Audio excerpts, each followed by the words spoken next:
Pang-apat, ang mga panloob na kasuotan ay dapat pinapalitan araw-araw o mas madalas pa rito.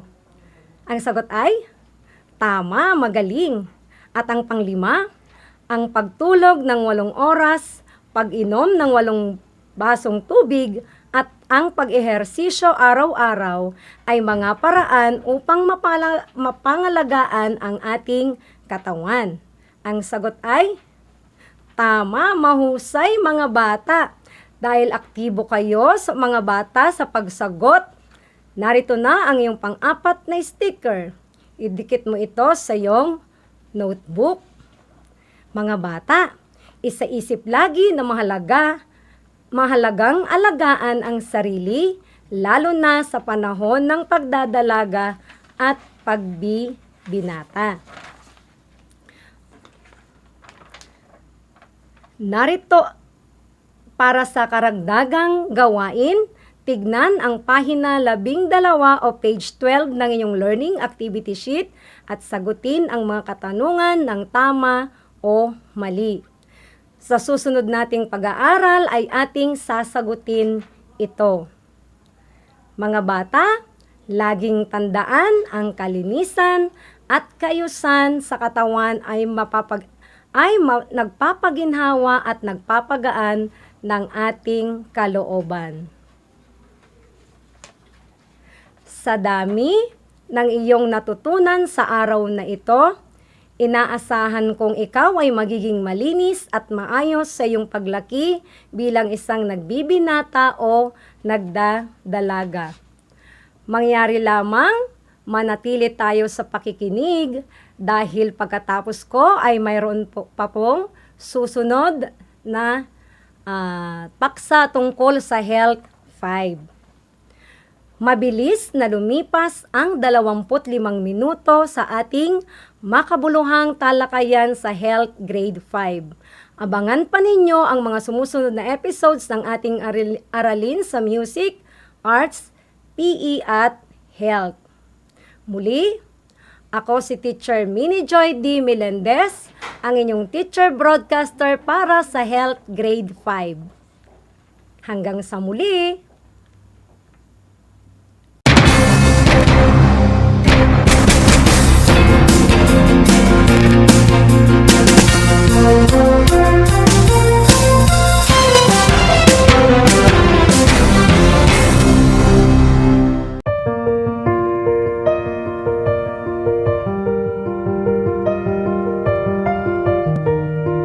Ngayong taon, bukod sa sunod-sunod ng mga bagyo na tumama sa Pilipinas at nagdulot ng malawakang pagbaha, isa pang malaking pagsubok ang kinailangang harapin, hindi lamang ng ating bansa, kundi ng buong mundo.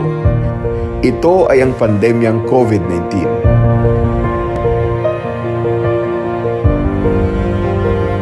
Tunay nga na naging mapanghamon ang taong 2020 para sa ating mga Pilipino. Ngunit sa kabila ng lahat ng ito, anuman ang mga pagsubok na kailangan nating malampasan, palaging nariyan ang ating mga magigiting na frontliners at first responders na laging handang magligtas ng buhay at maglingkod sa mga kababayan nating nangangailangan ng tulong. I assure everyone that your government is on top of the situation. I guarantee you that your government will do its best to provide assistance in the form of shelters, relief goods, financial aid, and post-disaster counseling. Rest assured, the government will not leave anybody behind. We will get through this crisis, I assure you. As one nation, kapit po tayo, mga kababayan, magbayanihan po tayong lahat. Nararapat lamang na bigyan natin sila ng pagpupugay para sa kanilang ipinapamalas na kabayanihan. Hindi alintana ang anumang panganib. Magampanan lamang ang kanilang tungkulin. Kahanga-hanga ang dedikasyon ng mga bayaning responders sa kanilang trabaho at pagmamalasakit sa kapwa. Ibinubuwis maging ang sariling buhay para sa kaligtasan ng ating mga kababayan.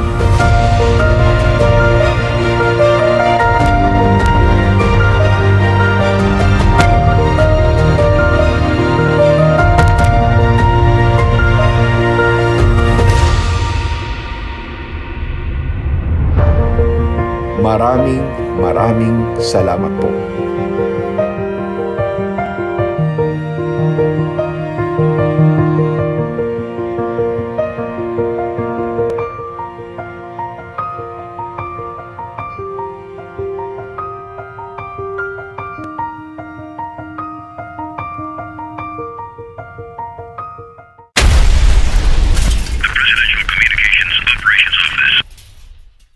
Congratulations, Radyo Pilipino Media Group, for launching its first provincial station here in Tarlac City, the RTV 26.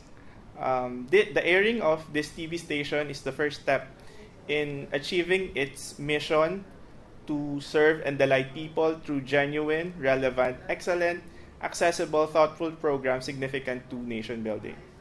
Thank you for the TV production team for making this possible. To all our viewers, I would like to ask for your support not only to our TV station, RTV 26, but also to our radio stations, DCTC for AM and 96.11 FM. Congratulations again, RTV 26, and more power.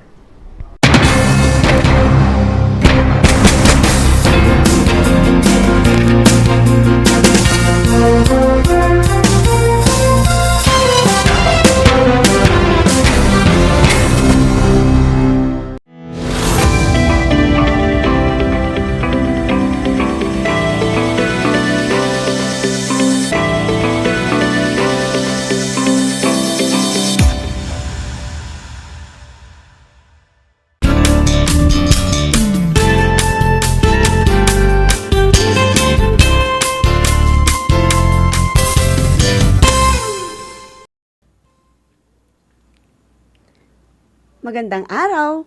Sumasa inyo ang ARAL Tarlac HENYO mula sa RTV Tarlac Channel 26 simulcast over DZTC 828 AM Radyo Pilipino, Tarlac. Ako si Teacher Marcy Almeron Rombawa mula sa ARAL Elementary School ng Kamiling East District, ang inyong teacher broadcaster para sa Health Grade 5. Sa loob ng 25 minuto, ay makakasama ninyo ako sa makabuluhang talakayan tungkol sa paksang sex at gender.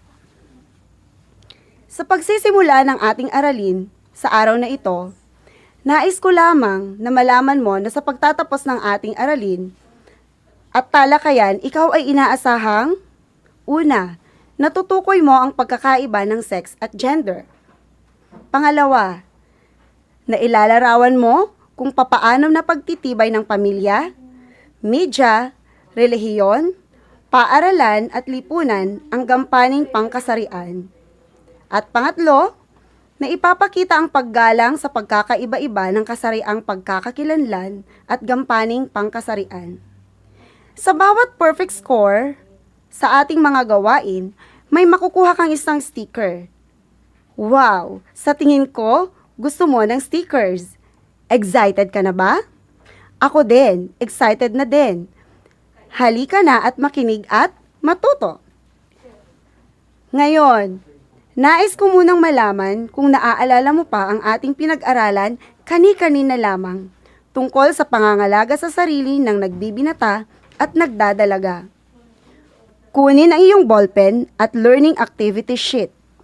Buksan ito sa unang pahina o page 1. Babasahin natin ang bawat pangungusap sa bawat bilang.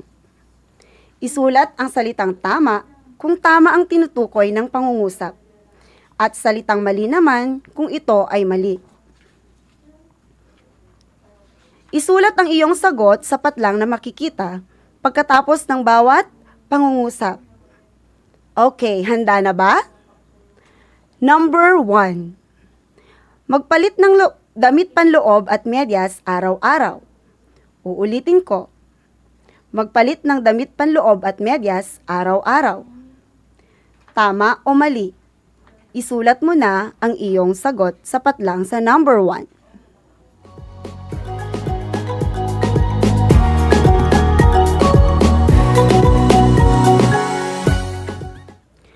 Number 2. Kumain lagi ng wasto at masusustansyang pagkain. Uulitin ko. Kumain lagi ng wasto at masusustansyang pagkain. Tama o mali? Maaari mo nang isulat ang iyong sagot sapat lang sa number 2.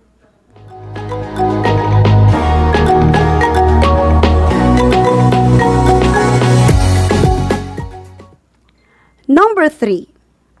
Ugaliing maglaro ng cellphone at manood ng TV maghapon o magdamag at huwag sumali sa mga laro at pisikal na gawain.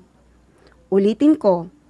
Ugaliing maglaro ng cellphone at manood ng TV maghapon o magdamag at huwag sumali sa mga laro at pisikal na gawain. Tama ba o mali? Maaari mo nang isulat ang iyong sagot sapat lang sa number 3.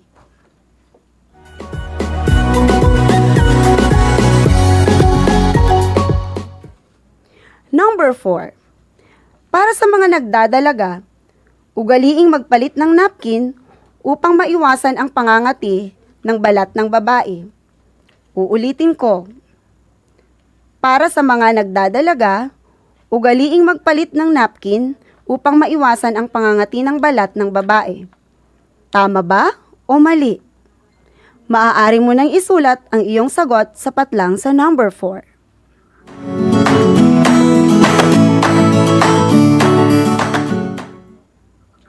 Number 5. Gumamit ng banyo sa mga mall at plaza kahit ito ay napakadumi. Uulitin ko. Gumamit ng banyo sa mga mall at plaza kahit ito ay napakadumi. Tama ba o mali? Maaari mo nang isulat ang iyong sagot sapat lang sa number 5.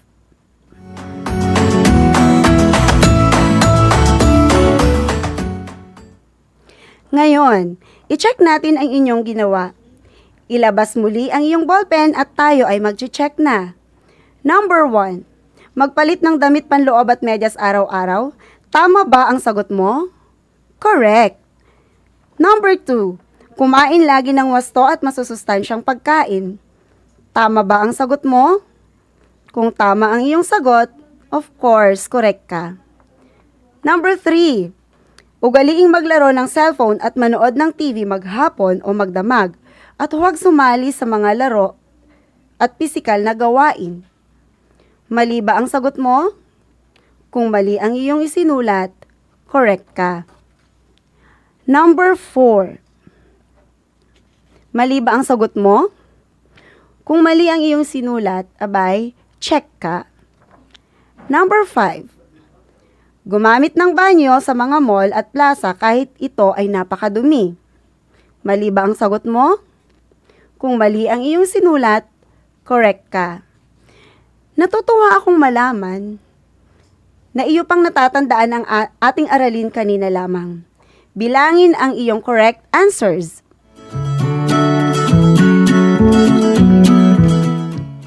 Lima ba o perfect score ka ba sa gawaing ito?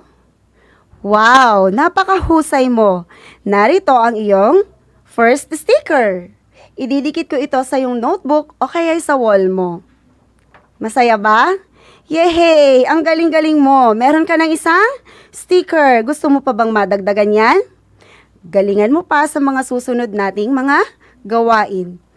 Ngayon, nais kong ilipat mo ang iyong learning activity sheet sa ikalawang pahina o page 2. Mga bata, may nakikita ka bang larawan o simbolo? Saan mo ito madalas makita? Sa CR ba? Tama, napakahusay mo. Pag-usapan pa nating mabuti ang tungkol dito sa araling ngayong araw.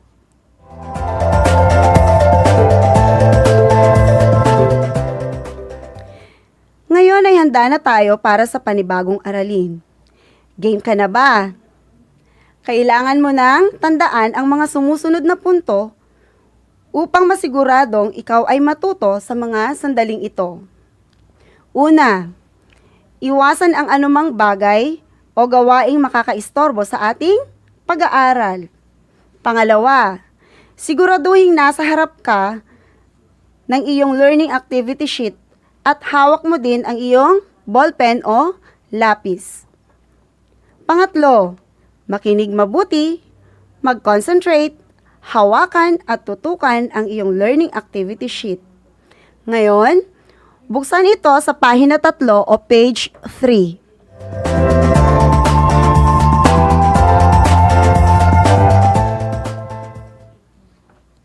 Nasa page 3 ka na ba? Nakasulat sa itaas na bahagi ng page ang pamagat ng ating leksyon ngayong araw. Babasahin ko muna. Pagkatapos ay uulitin mo. Okay ba? Sex and gender. Ngayon, ikaw naman ang magbasa. Wow, napakahusay. Dahil dyan, narito ang iyong pangalawang sticker. Yehey! Mayroon ka ng 2 stickers. Ididikit ko na ito sa iyong wall. Wow! Ngayon, nais kong ikaw ay makinig at mag-concentrate dahil narito na ang ilan sa mga dapat mong malaman tungkol sa sex at gender. Hawakan ang iyong learning activity sheet. Buksan ito sa ika-4 na pahina o page 4. Una, tingnan mabuti ang nasa larawan. Ano ang iyong nakikita? Kung nakikita mo ay larawan ng isang babae at isang lalaki, tama ka. Bigyan natin ng pansin ang mga braso ng lalaki at babae. Nakikita mo ba ang pagkakaiba nila?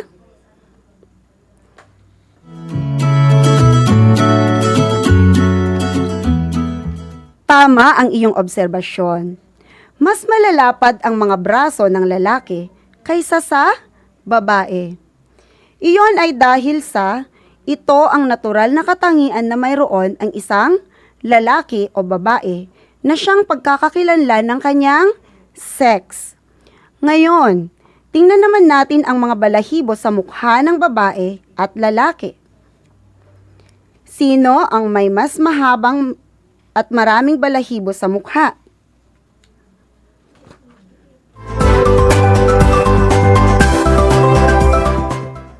Tama. Mas mabalahibo ang mukha ng mga lalaki kaysa sa mga babae. Iyon ay dahil sa ito ang natural na katangian na mayroon ang isang lalaki o babae na siyang pagkakakilanlan ng kanyang sex. Susunod nating titingnan ang mga dibdib nila. Tingnan mabuti ang larawan ng dibdib ng babae at ang dibdib ng lalaki. Sino kaya ang may mas malaking dibdib?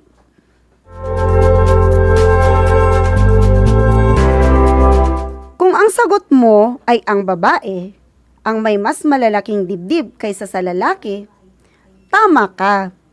Iyon ay dahil sa ito ang natural na katangian na mayroon ang isang lalaki.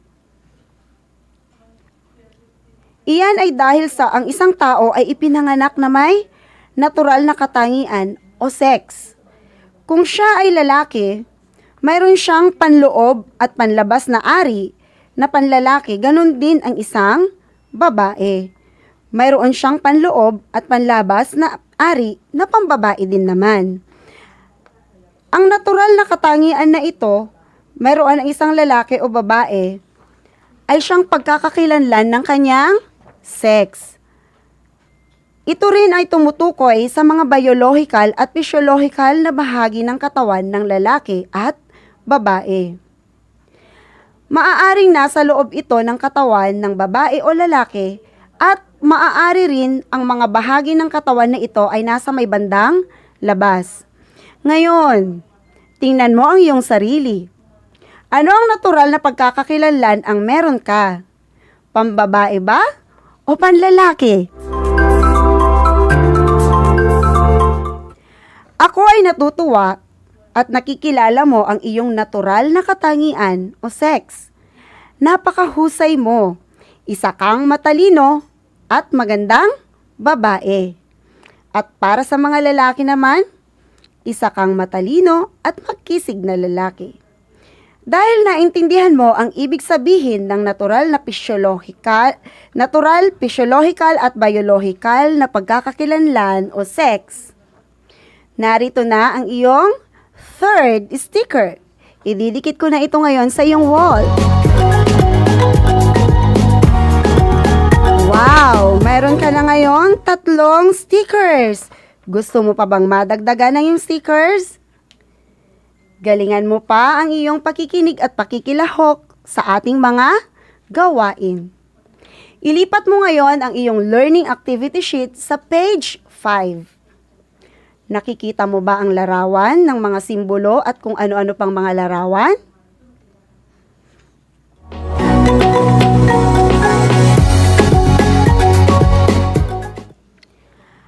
Ang asul ay sumasagisag sa lalaki, samantalang ang kulay rosas ay sumisimbolo sa babae.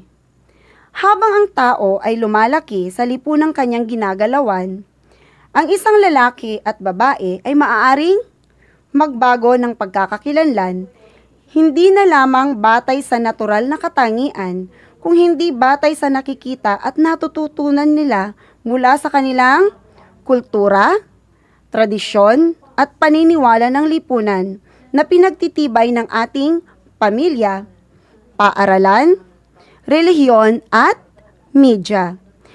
Tingnan mabuti ang mga larawan na nasa ilalim ng asul na bilog. Ano ang ginagawa ng unang lalaki sa larawan?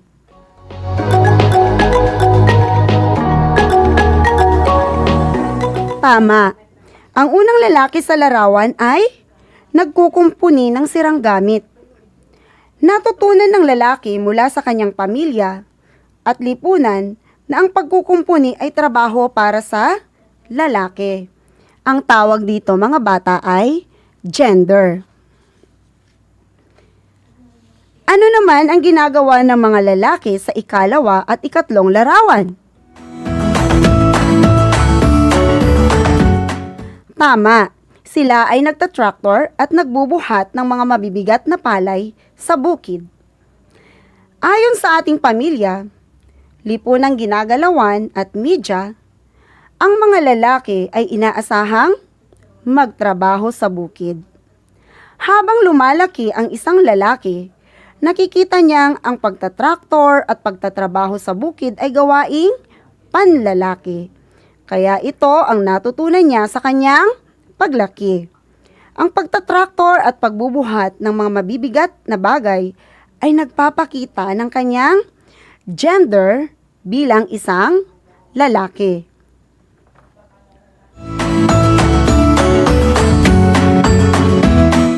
Tingnan naman natin ngayon ang larawan sa pahina 6 sa ilalim ng kulay rosas na bilog. Ano-ano ang mga ginagawa ng mga kababaihan sa larawan? Tama. Ang galing mo. Ang unang larawan ay nagpapakita ng nanay na nag-aalaga ng kanyang anak.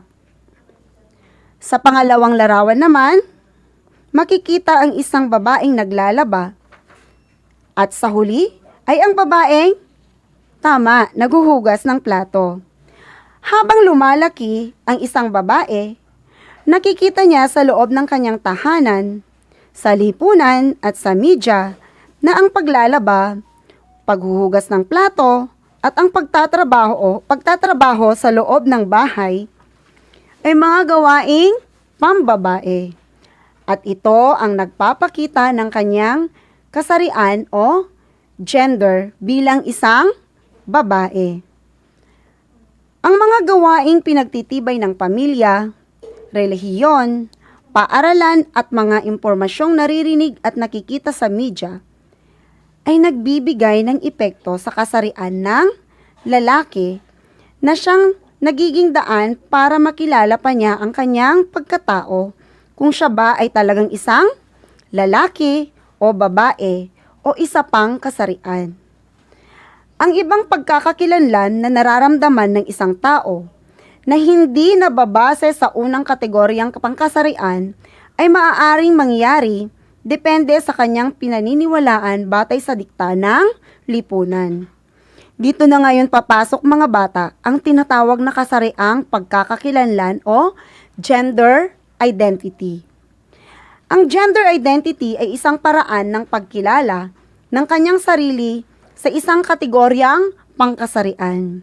Dito na pumapasok mga bata ang terminong bakla, tomboy at iba pang pangkategoryang pangkasarian mayroon sa ating lipunan. Dahil sa pagkakakilanlang pangkasariang ito, ang kanyang kilos, gawain at kaugalian ay nagbabago. Ang lalaki, babae, bakla, tomboy, at ibang kategoryang pangkasarian ay may kanya-kanyang gampaning pangkasarian o gender role base sa idinidikta ng kultura, tradisyon at paniniwala sa ating lipunan. Kaya mapapansin mo na may mga lalaki na ginagawa na rin nila ang mga gawaing pambabae kagaya ng pagbibihis at pagkikilos babae.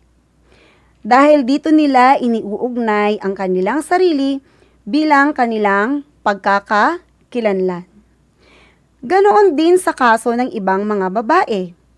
Ang mahalaga, igalang natin ang bawat isa kahit ano pa mang pagkakakilanlan mayroon ang bawat isa sa atin.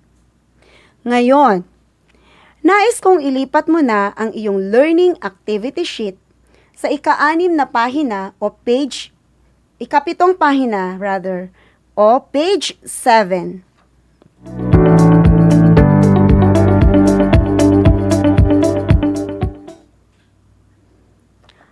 Babasahin ko muna at pagkatapos ay ikaw naman ang magbabasa, okay ba? Basta laging tatandaan, kung ang pinag-uusapan ay ang mga bahagi ng katawan na panlabas at panloob o mga natural na katangian ng babae at lalaki, ang tawag dito ay sex. Ngayon, ikaw naman ang magbasa. Wow! Magaling! Ulitin kong basahin ang buod ng ating pag-aaral ngayon. Tingnan muli ang nakasulat sa ika-6 na pahina o page 6. Basta, laging tatandaan, kung ang pinag-uusapan ay ang mga bahagi ng katawan na panlabas at panloob o mga natural na katangian ng babae at lalaki, ang tawag dito ay sex. Ngayon, ikaw naman ang magbasa. 1, 2, 3, go! Very good! Umaasa akong naintindihan mo at natandaan mo na ang ibig sabihin ng sex. Dahil dyan, narito ang iyong pang-apat na sticker. Wow! Meron ka na ngayong 4 na stickers. Ang galing mo. Nais kong ikaw ay mag-concentrate muli at buksan ay iyong learning activity sheet sa ika-7 pahina o page 7 sa may bandang ibabang kahon. Nakikita mo ba ang nakasulat sa page 7 sa may bandang ibabang kahon? Babasahin ko muna ng malakas at sundan mo. Okay ba? Ang gawaing pinagtitibay at nakikita sa pamilya, relihiyon, paaralan at mga impormasyong naririnig at nakikita sa media ay nagbibigay ng epekto sa kasarian o gender ng isang lalaki o babae. Ngayon, ikaw naman ang magbasa. Very good! Dahil dyan, narito na ang inyong pang-5 sticker. Wow! May 5 ka ng stickers. Ang galing-galing mo. Ako ay natutuwa sa ipinamalas mong pakikilahok sa ating pag-aaral ngayong araw. Ngayon naman, titingnan ko kung talagang naintindihan mo ang ating leksyon sa araw na ito. Nais kong hawakan mo ang iyong ballpen. Buksan ang iyong learning activity sheet sa ika-8 pahina o page 8. Basahin nating mabuti ang mga pangungusap sa bawat bilang. Kilalanin mo kung ang tinutukoy ng bawat pangungusap ay sex o gender. Isulat ang sex o gender sapat lang na makikita pagkatapos ng bawat pangungusap. Handa ka na ba? Number 1.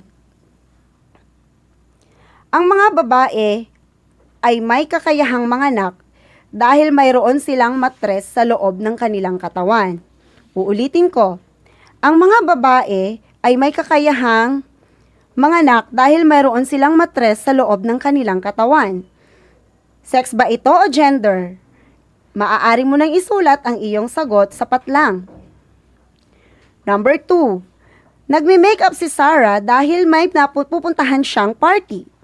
Ulitin ko. Nagme-makeup si Sarah dahil may pupuntahan siyang party. Sex ba ito o gender? Isulat mo na ang iyong sagot. Number 3.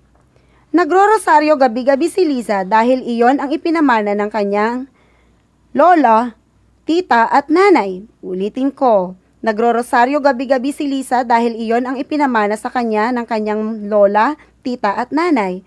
Sex ba ito o gender? Isulat mo na ang iyong sagot. Number 4. Napansin ni Ana na ngayong grade 5 na siya ay lumalaki na ang kanyang dibdib. Sex ba ito o gender? Number 5. Araw-araw sumasama sa bukid si Alan upang tumulong sa kanyang tatay sa pagtatrabaho sa bukid. Sex ba ito o gender? Okay mga bata, i-check na natin. Number 1, ang sagot ay sex. Number 2, ang sagot ay gender. Number 3, ang sagot ay gender. Number 5, ang sagot ay gender. Bilangin ang tamang sagot.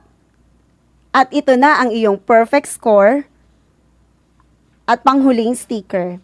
Ngayon, binabati kita, tumayo at sabihin ang ating deklarasyon para sa araw na ito. Sabihin mo, masaya akong naintindihan ko na ang pagkakaiba ng sex at gender. Igagalang ko ang mga lalaki, babae, bakla, tomboy sa lahat ng pagkakataon.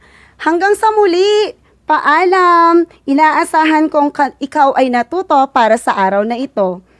Hanggang sa muli, paalam!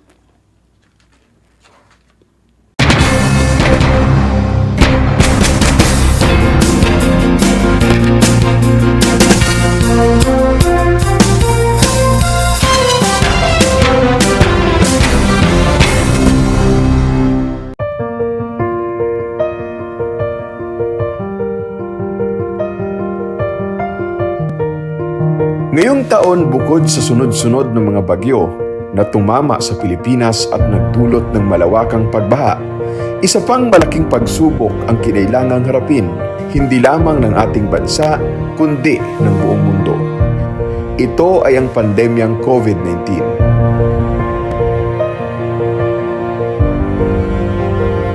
Tunay nga na naging mapanghamon ang taong 2020 para sa ating mga Pilipino.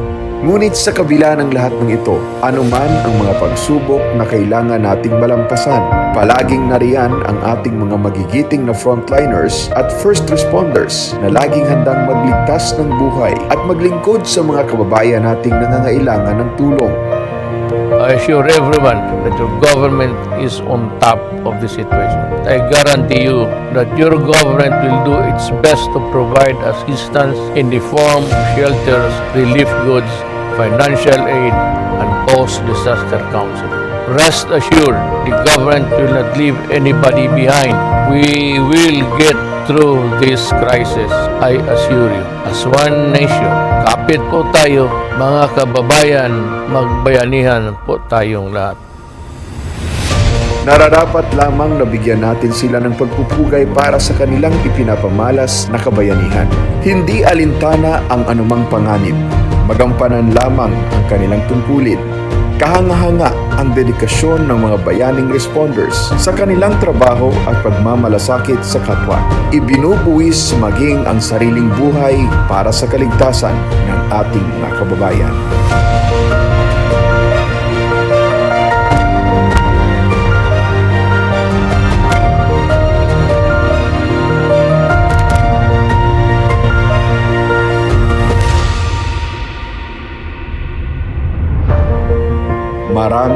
Maraming salamat po.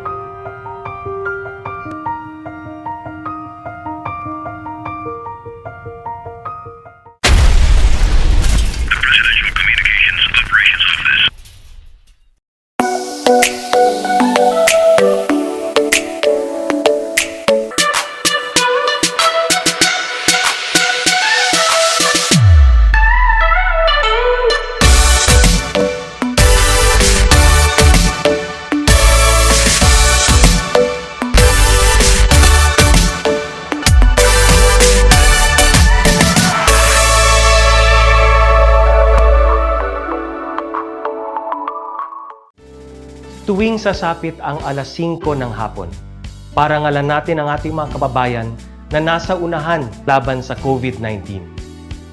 Lumabas tayo sa pintuan ng ating mga tahanan. Dumungaw tayo sa ating mga bintana. At atin silang bigyan ng masigabong palakpakan. Gumawa tayo ng ingay. Ipagbunyi ang ating frontliners. At ipahayag ang ating walang hanggang suporta sa kanilang kabayanihan.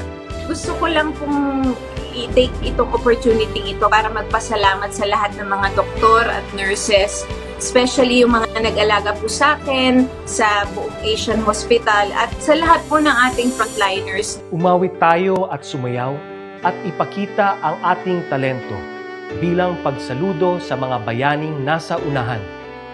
Talunin natin ang COVID-19. Sama-sama nating pagalingin ang ating inang bayan. Kaya natin to. We heal as one.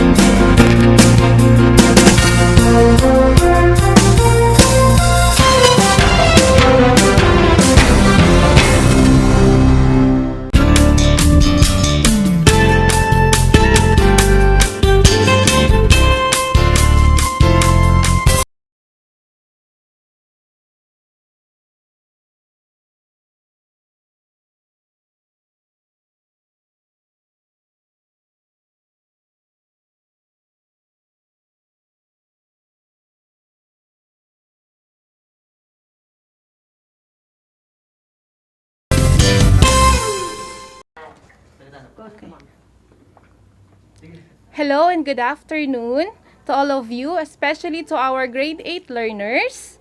Once again, welcome to ARAL TARLAK HENYO here on RTV Tarlac, Channel 26, simulcast over DZTC, Radyo Pilipino Tarlac. How are you doing today? I hope everyone is doing well. Today is our 9th episode of Learning in English 8 for the second quarter. Join me today as we will be together in listening and learning in English 8.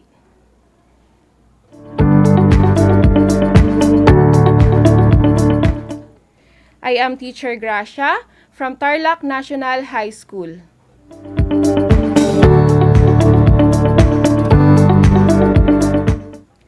Before anything else, my dear students, I want you to get your Quarter 2 Module 2 pen, activity sheet, and be in a place where you are most comfortable. Your module for today is all about a review on use opinion marking signals to share ideas.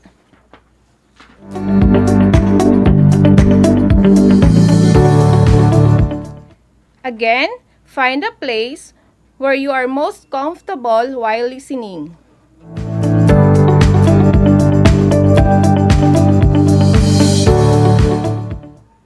Last time, we have learned about recognizing positive and negative messages. When we say tone, it refers to the emotion or attitude that the writer embeds in writing. In reading, we need to interpret the sentence carefully and add a layer of emotional context if you are in that specific situation. By doing so, it will be easy for you to identify if a sentence is a positive or a negative one.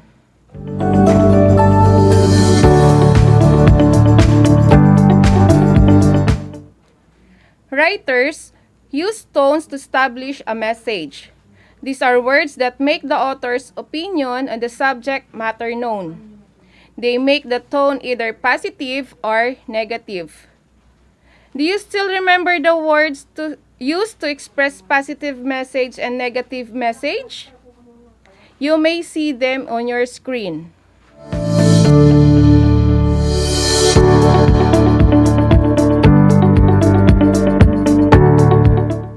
Positive tone words. We have benevolent, sympathetic, tolerant, generous, caring, truthful, straightforward, honest, unreserved, praising, glorify, honor, diplomatic, tactful, sensitive, thoughtful, respectful, factual, joyful, positive, and optimistic.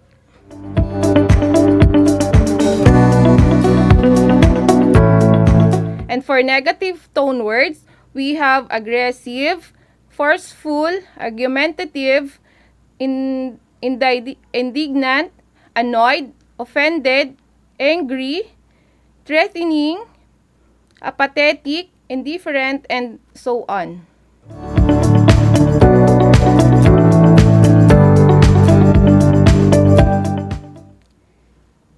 Using these words will help us to identify if a sentence is positive or negative.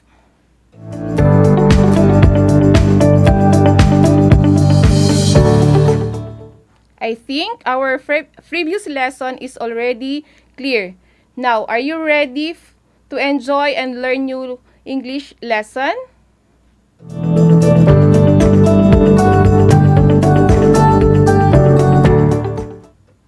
For today, we will be learning about the use of opinion marking signals to share ideas.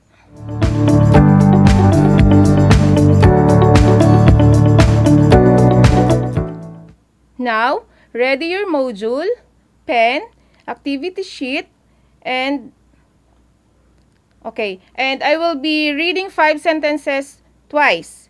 In your activity sheet, write fact if you can approve or disapprove the statement with evidence, whereas write opinion if the statement is a belief or a position. Are you ready?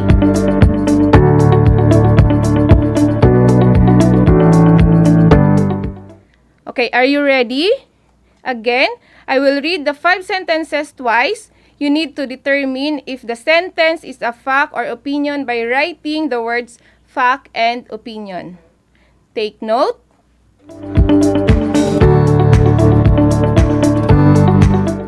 Take note, fact refers to something that is true and can be verified, provides concrete evidence, while opinion refers to a personal belief, and it refers to how someone feels about something. Others may agree or disagree with an opinion, but they cannot prove or disprove it.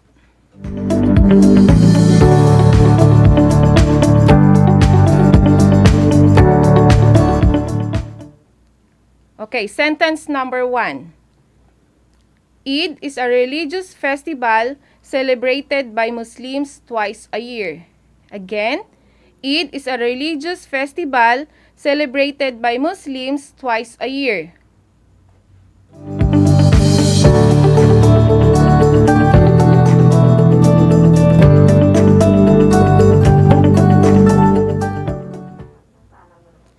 Okay, number 2. Chinese New Year is also known as Spring Festival. Again, Chinese New Year is also known as Spring Festival.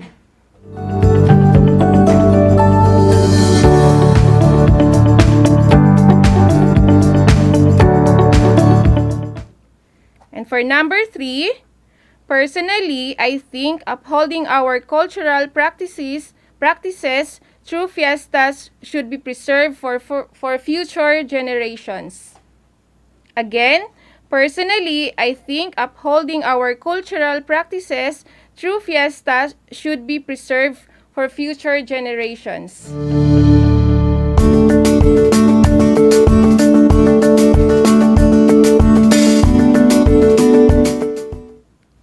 And for number 4, although widely celebrated, some find festivities impractical and expensive.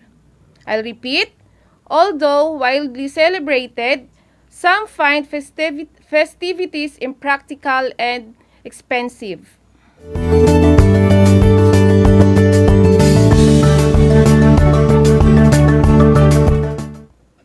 And lastly, in Philippines, celebrating fiestas is still common.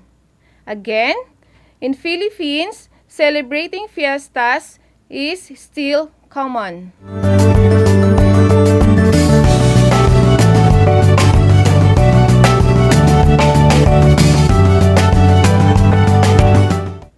Now, are you done answering? Okay, now let us check them one by one. What do you think for statement number 1? Is it a fact or opinion?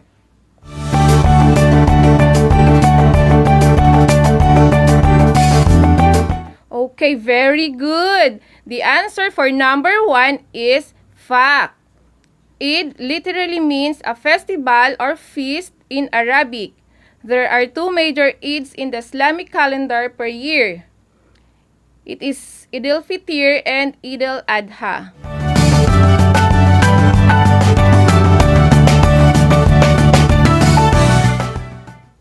Okay, what about for number 2? Okay, the answer is fact. Why do you think so? Okay, Chinese New Year is also known as Spring Festival or Lunar New Year. It is the grandest festival in China with a 7 long day holiday.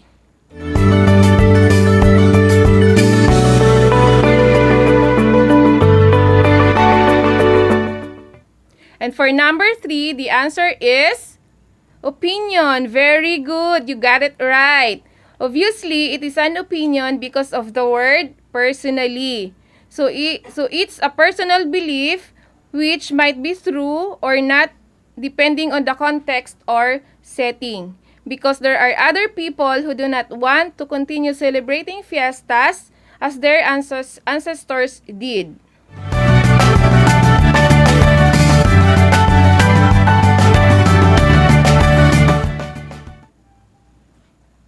Okay, for number 4, the answer is opinion. That's right. It is just an opinion because it doesn't have any concrete details or evidence that festivities are truly impractical and expensive.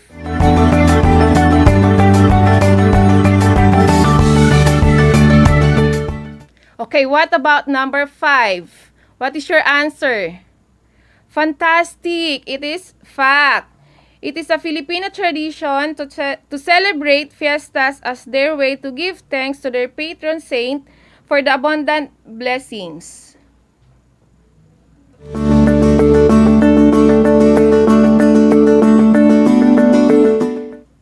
Did you get all them correctly? If you get good scores on this activity, that really means that you can distinguish fact from opinion. But if not, you definitely need more practice, and that's our mission for today, to give you more knowledge about identifying fact and opinion.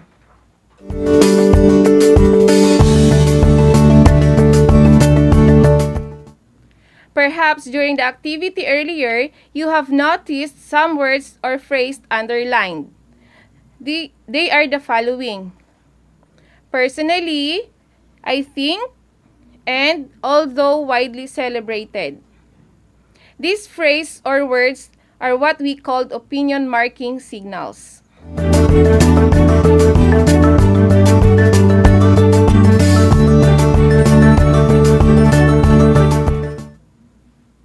What opinion marking signals then? Okay, opinion marking signals are words and phrases that signify opinion-based statements.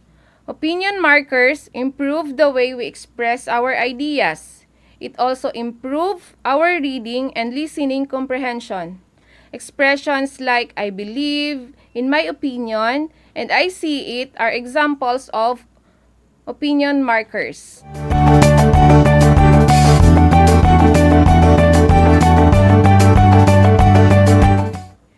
These markers can help you express or state opinion effectively and accurately.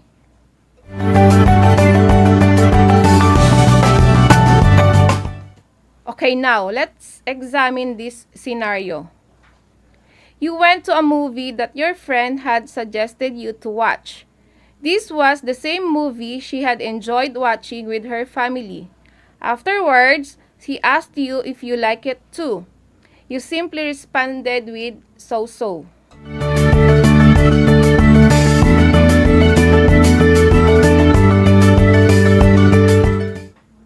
With your response to your friend that is so-so, Do you think you will have a meaningful conversation?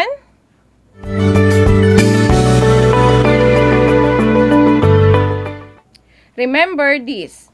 Knowing how to agree or disagree with someone else's opinion is just as valuable as being able to express your own.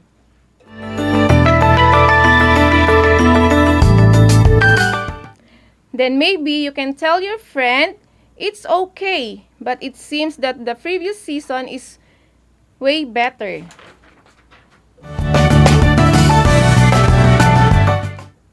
You see, a response like that may spark further conversation. It will make both of you understand why it's good or not.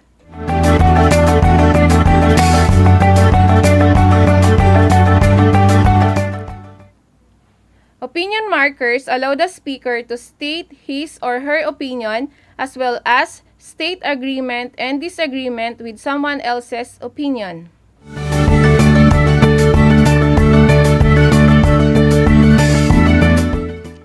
These are the opinion marking signals. If you're stating your own opinion, you may see them in your screen.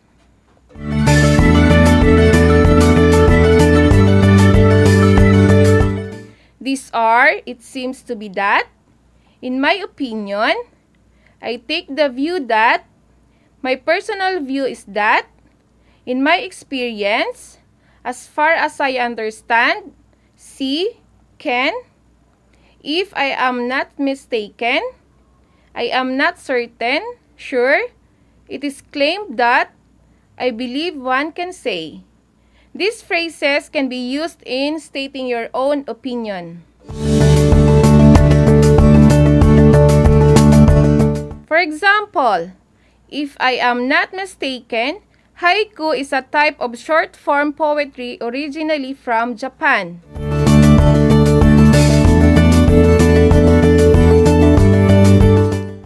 Now, what opinion marking signals did I use to state my own opinion?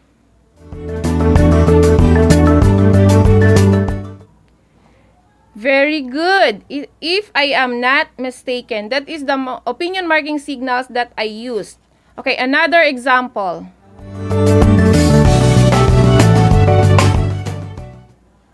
In my opinion, Kathniel remains to be one of the most promising couples in the showbiz industry.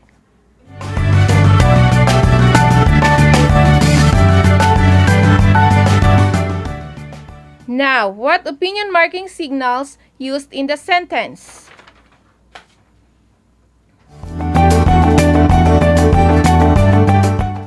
You got it right! In my opinion is the opinion marking signals used in the sentence.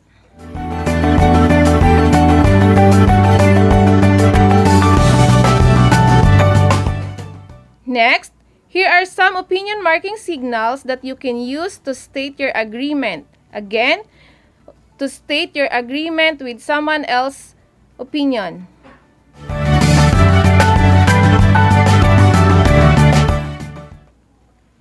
I really think, believe so too, I couldn't agree more, I have come to same conclusion, I hold the same opinion, I completely, really, totally, absolutely, honestly, truly agree with you. I have no objection. I see it that way too. I am not certain, sure. You have a point there. You have made a good point.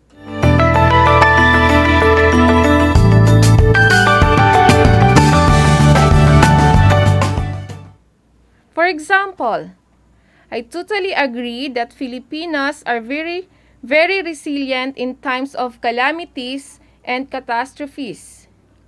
Again, I totally agree that Filipinos are very resilient in times of calamities and catastrophes.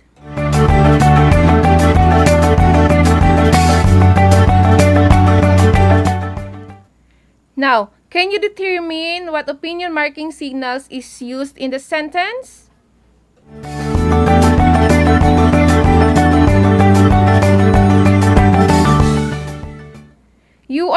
right, I totally agree. That is the opinion marking signals that used in the sentence.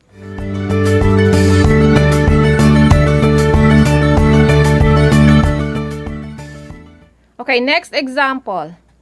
My friend likes the idea of online shopping rather than going to the mall because it's convenient in so many aspects.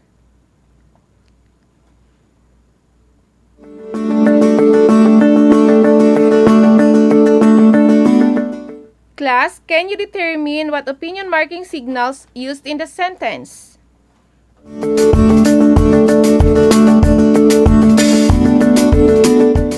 Correct! I see it that way too. That is the opinion marking signals that used in the sentence.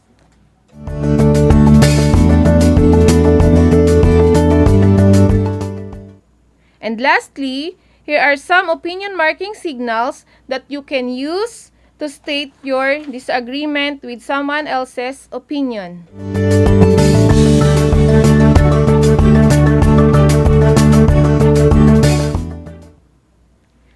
I'm afraid. I'm sorry. That's not always the case. You may be right, but that might be true, but I beg to differ. I don't agree with you on that. I don't share your view. I think otherwise.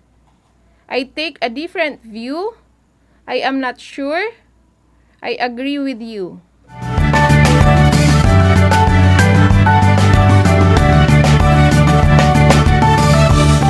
I'll give you an example. I don't agree with you that job satisfaction is much more important than salary.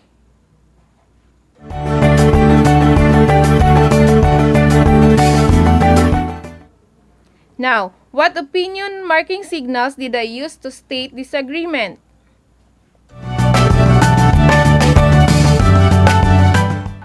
Oh, Zam, you got it right. I don't agree with you is the opinion marking signals used in the sentence.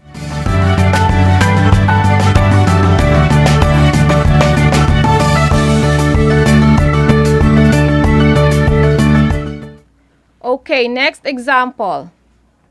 Many people say that sharing most of what they do in social media, like Facebook and Twitter, is stress relieving, but I take a different view.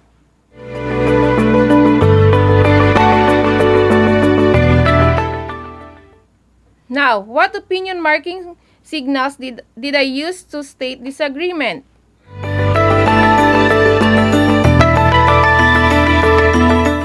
Okay, you got it right. I use the opinion marking signals. I take a different view.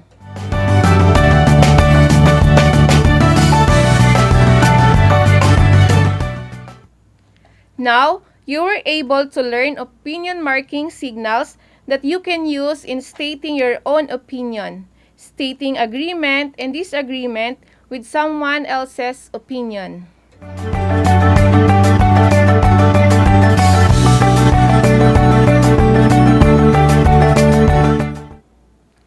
To sum up today's lesson, here are some key ideas that you should bear in mind.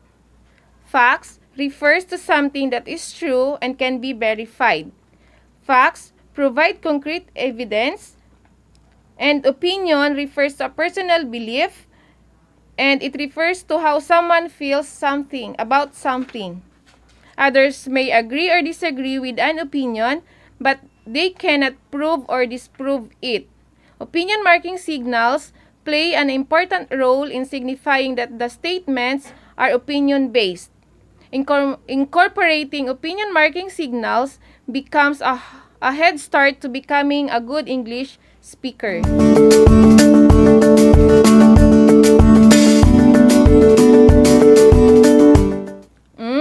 Now that we are done, it's time to check your understanding. Let's have a short quiz. Now, get your activity sheet.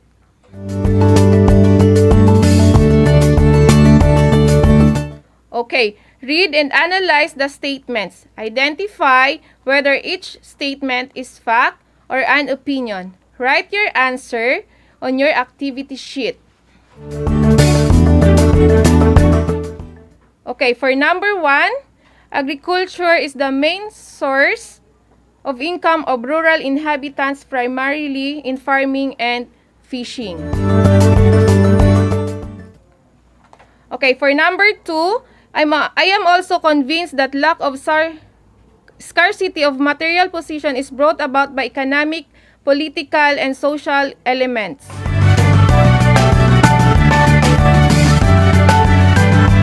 Okay, have you answered everything?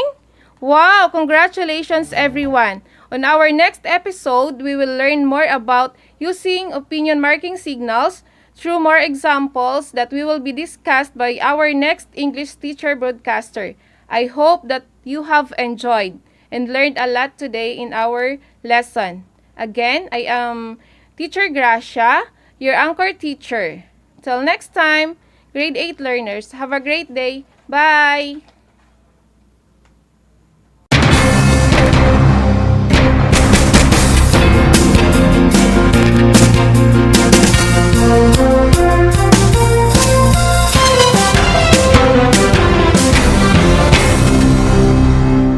Ilang araw pa lamang mula nang maiangat ang enhanced community quarantine sa ilang lugar sa bansa, ngunit makikita na ang mabigat na trapiko. Mga residenteng lumalabas ng kani-kanilang mga tahanan, walang mask at wala rin halos physical distancing. Remember, the easing up of the restrictions, hindi yan sabihin na wala na ang COVID.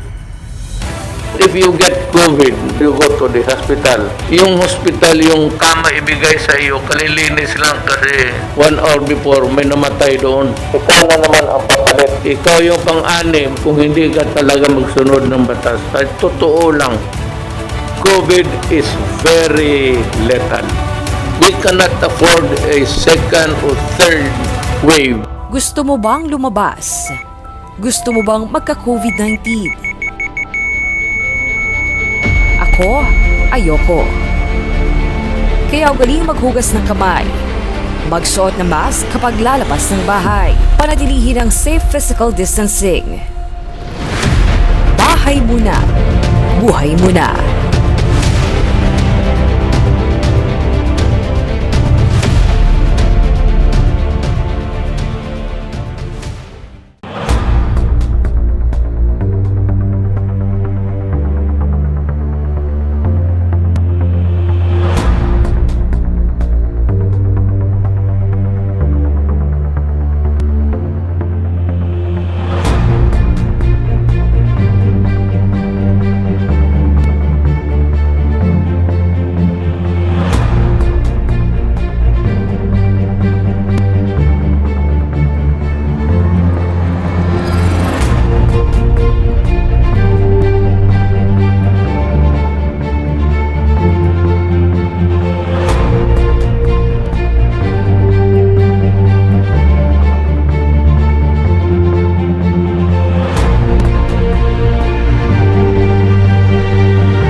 Congratulations, Radyo Filipino Media Group, for launching its first provincial station here in Tarlac City, the RTV 26.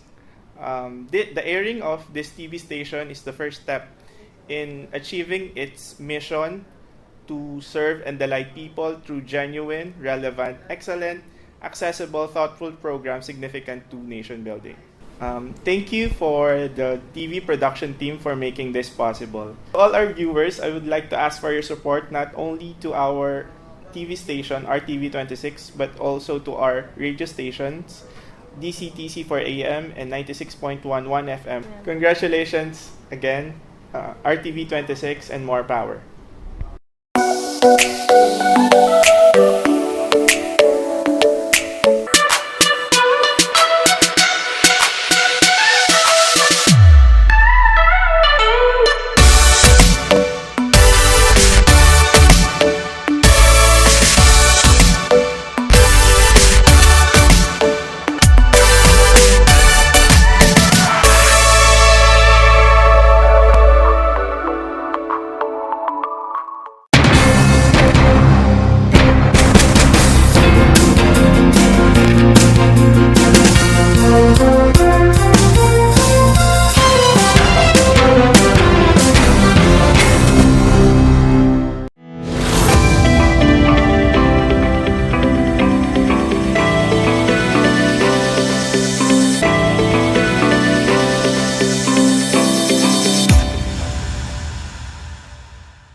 Welcome sa ating ARAL Tarlac HENYO sa Schools Division of Tarlac Province sa RTV Tarlac Channel 26 DZTZ Radio Pilipino Tarlac.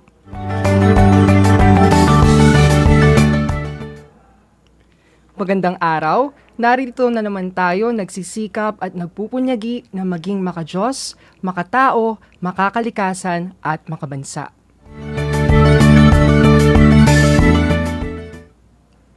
Kamusta kayo mga ginigiliw kong mag-aaral? Ang aking pagbati at paghanga sa inyong masidhing pagpupunyagi na sa patuloy na pag-aaral sa himpapawid upang matuto sa kabila ng hamon ng pagkakataon, ang COVID-19 pandemic.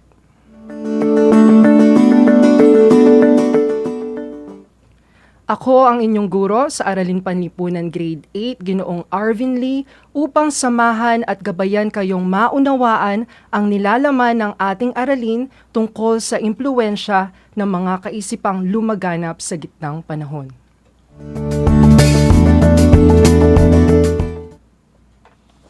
Sa lahat pa ng mga magulang at mag-aaral sa ika-8 baitang, nakasalukuyang nakasubaybay sa ating live broadcast. Kung kayo po ay may katanungan o nais linawin ukol sa ating paksa ngayong araw, ay maaari kayong mag-text sa aking numero 0938-0789-207. Inuulit ko, 0938-0789-207. Kaya text na!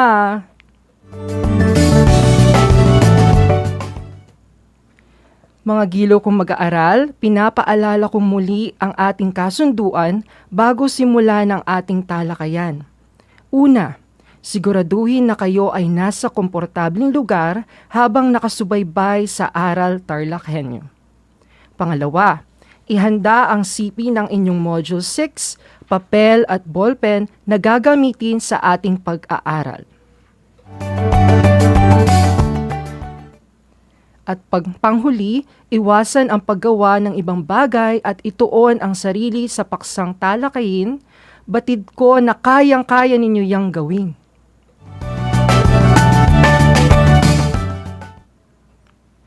Balikan muna natin ang paksang tinalakay noong nakaraang linggo. Subukan ninyong sagutin ang 5 tanong na aking ibibigay ukol sa impluwensyang politikal at impluwensyang pang-ekonomiya sa gitnang panahon. Para sa balik-aral, ihanda ang inyong papel at ballpen at isulat sa sagutang papel ang sagot sa aking 5 katanungan. Handa na ba kayo?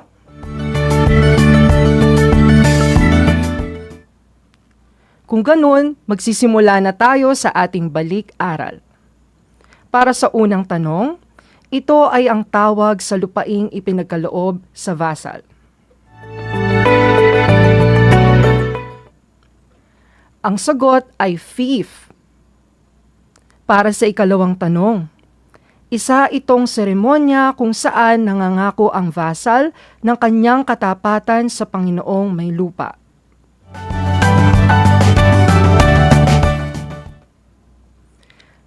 Ang sagot ay act of homage or homage.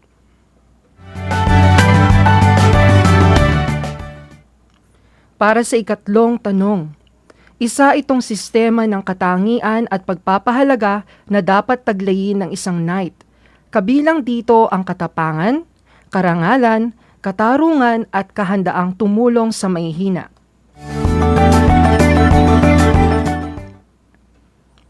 Ang sagot ay chivalry. Para sa ikaapat na tanong, ito ang tawag sa pagkakahati-hati ng sakahan sa tatlong bahagi.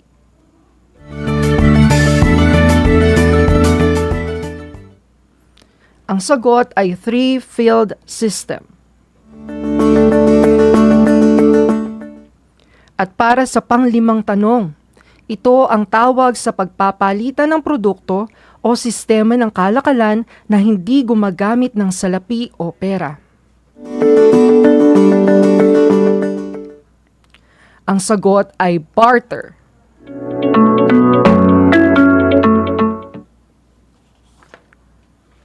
Ilan ang nakuha mong tamang sagot? Batid ko na marami. Kung hindi man, may pagkakataon ka pang makabawi sa susunod.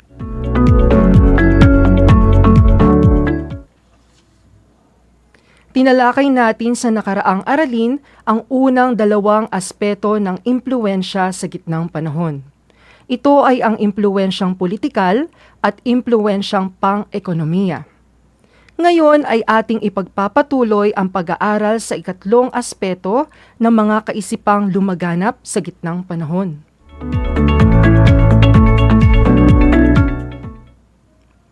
Kung sa nakaraang talakayan, tinalakay ang tungkol sa impluwensyang politikal at pang-ekonomiya sa gitnang panahon, ngayon ay handa na ba kayo sa ating aralin?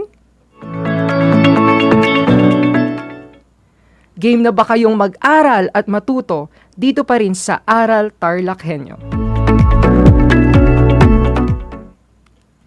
Atin namang tatalakayin ngayon ang tungkol sa aspetong sosyo-kultural ng gitnang panahon. Inaasahan natin na pagkatapos ng ating leksyon, ito ay kaya na ninyong maisa-isa at masuri ang mga impluwensya sa aspetong sosyo-kultural na lumaganap sa gitnang panahon. Handa na ba kayo?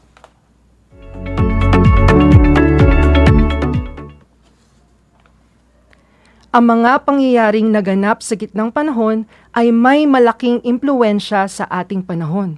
Isa ang mga pangyayaring ito sa mga humubog sa ating kasalukuyan at naging pundasyon ng mga mauunlad na sibilisasyon. Ang pagbagsak ng Imperyong Romano sa panahong ito ay isa lamang sa mga pangyayaring dapat nating tandaan.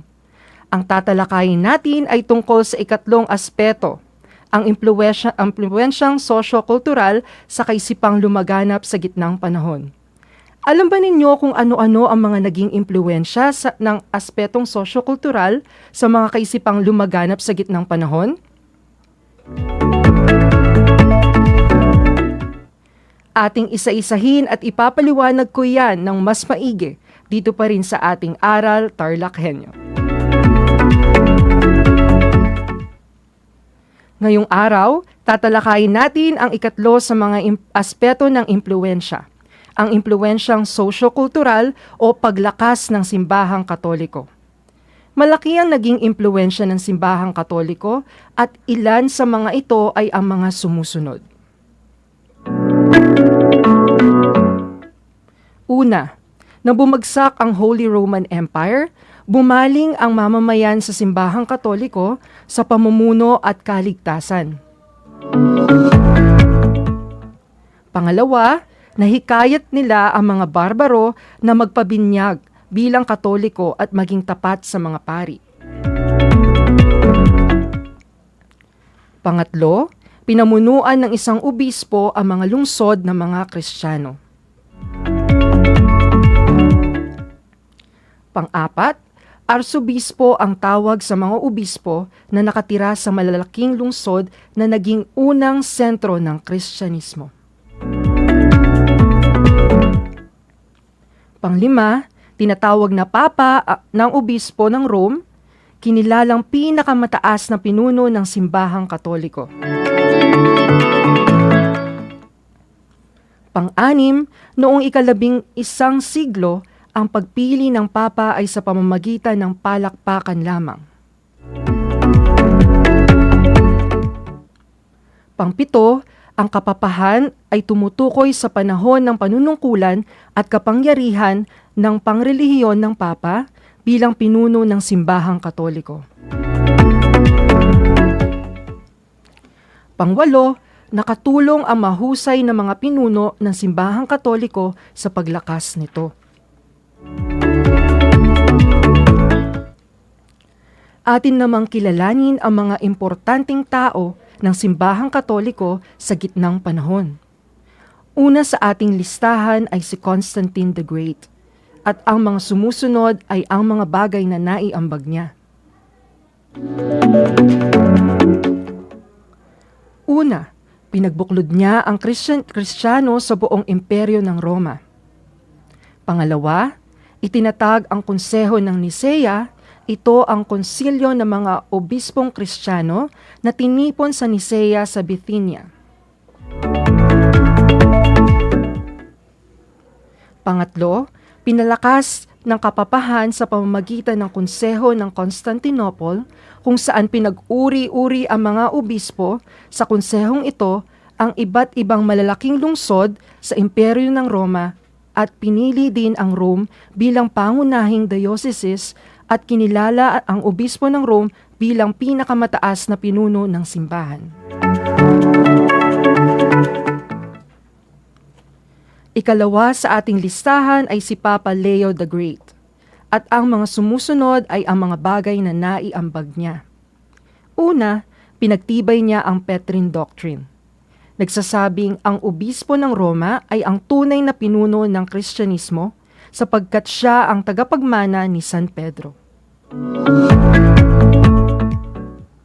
Pangalawa, ipinag-utos niyang kilalanin ng hari ng Rome ang kapangyarihan ng obispo bilang pinakamalakas na pinuno ng simbahan.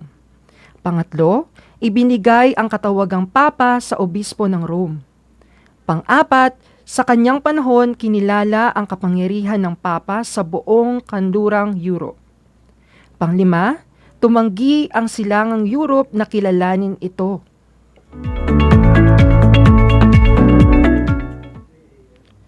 Ikatlo sa ating listahan ay si Papa Gregory I. Ang mga sumusunod ay ang mga bagay na naiambag niya.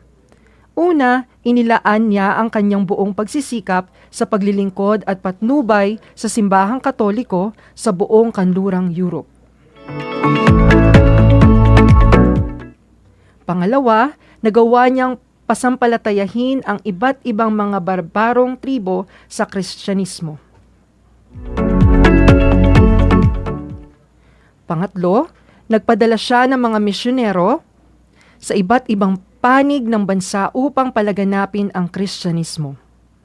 At pang-apat, napalaganap niya ang Kristyanismo sa England, Ireland, Scotland at Germany.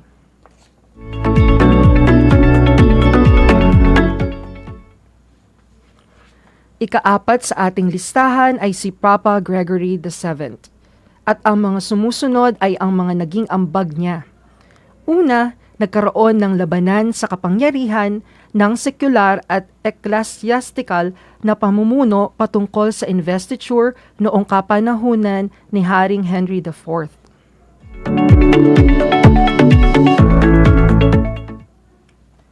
Pangalawa, ang investiture ay isang seremonya na kung saan ang isang hari ay pinagkakalooban ng simbolo sa pamumuno tulad ng isang singsing. At pangatlo, tiniwalag niya si Haring Henry IV.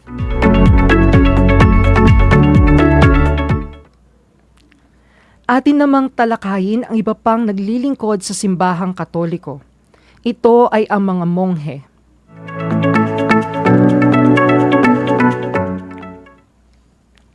Ang mga sumusunod ay naglalarawan kung sino nga ba ang mga monghe. Una, sila ay pangkat na mga pari na tumalikod sa makamundong pamumuhay.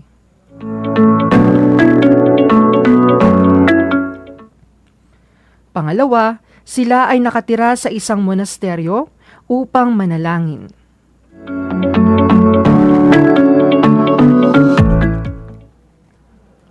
Pangatlo, sila ay nasa ilalim ng pamumuno ng mga abot at papa.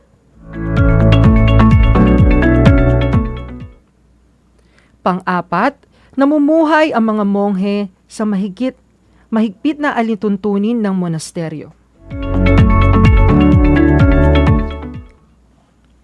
Panglima, dahil sa kanilang paniniwalang ang pagtatrabaho at pagdarasal, nagsikap sila na linangin ang pagtatanim sa paligid ng monasteryo.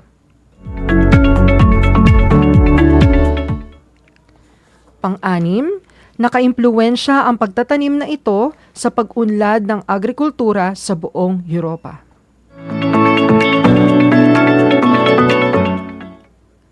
Nakamamanghang isipin na sa gitnang panahon nanatili ang pananalig sa Diyos ng mga tao.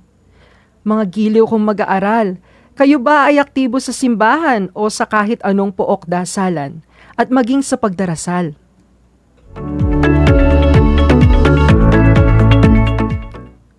Kung ang sagot nyo ay oo, labis akong natutuwa.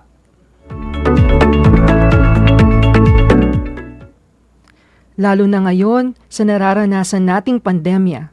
Kahit gaano kadilim ang ating daanang nilalakaran, gaano man kalugmok ang ating buhay, matuto pa rin tayong magdasal at manalig sa Panginoon. Sang-ayon ba kayo? Mabuti kung ganon.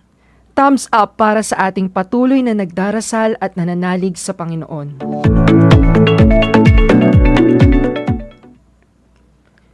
Panghuli sa ating tatalakayin ngayong araw ay ang mga gawain ng mga monghe. Ang mga sumusunod ay ilan sa kanilang mga gawain. Una, nag-iingat ng mga karunungang klasikal ng mga sinaunang Griego at Romano. Pangalawa, isinusulat nila ng matiyaga ang mga libro sa mga balat ng hayop upang mapangalagaan ito. Pangatlo, sila ay ang nag-iingat ng mga sinaunang kaalaman. Pang-apat, nagpapakain ng mga mahihirap, nangangalaga ng mga may sakit, at kumukupkop ng mga taong nais makaligtas sa mga kaaway nito.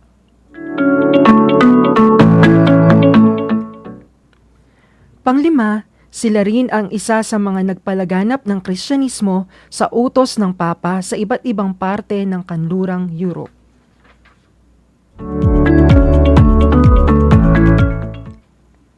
Sa kabuuan, maraming mga kaisipan ang nakaimpluwensya sa gitnang panahon, mapa-aspetong politika, ekonomiya at sosyo-kultural.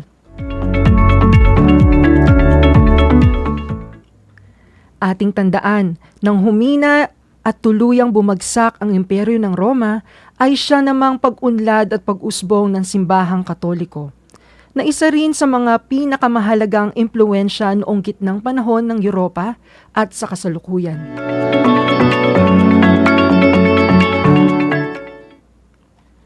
Ang simbahan at Kristyanismo ay may napakalaking naiambag hindi lamang sa Europa, kundi pati na rin sa mga karatig bansa nito.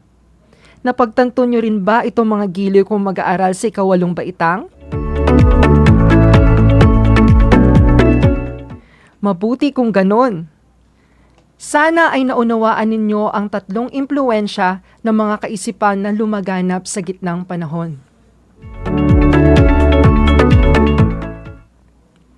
Ngayong tapos na natin ang ikalawang bahagi ng ating leksyon, oras na para tasahin o sukatin ang inyong kaalaman ukol sa impluwensya ng sosyo-kultural sa gitnang panahon.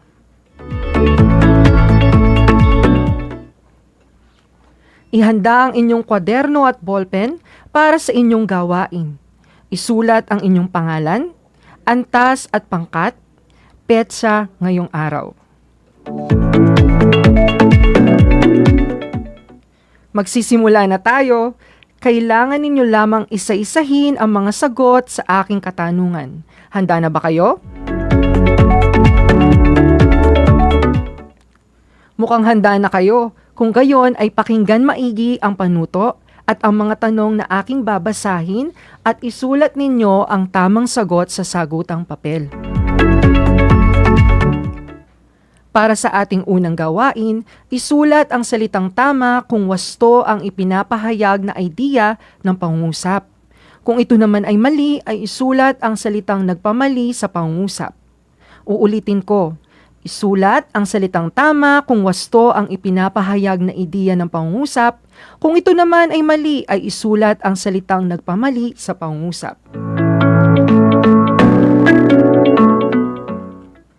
Para sa unang tanong, nang bumagsak ang Holy Roman Empire, bumaling ang mamamayan sa simbahang Katoliko sa pamumuno at kaligtasan. Kung ang sagot ninyo ay tama, mahusay. Sa pangalawang tanong, tinatawag na Arsobispo ng Rome ang kinikilalang pinakamataas na pinuno ng simbahang Katoliko. Kung ang sagot ninyo ay mali, kayo ay magaling.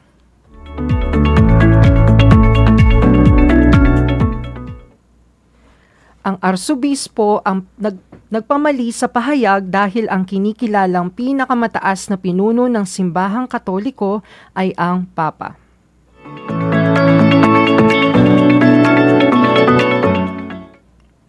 Para sa ikatlong katanungan, pinagbuklod ni Constantine the Great ang mga Kristiyano sa buong imperyo ng Roma.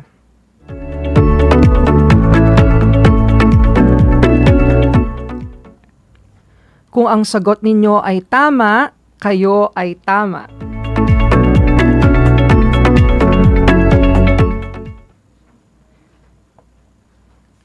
Para sa ikaapat na katanungan, ang mga monghe ay nasa ilalim ng pamumuno ng mga abot at papa.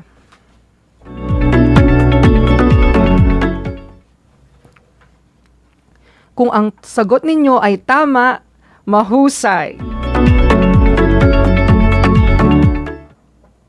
Para sa ikalimang katanungan, ang investiture ay isang seremonya na kung saan ang isang hari ay pinagkalooban ng simbolo o pamumuno tulad ng isang singsing,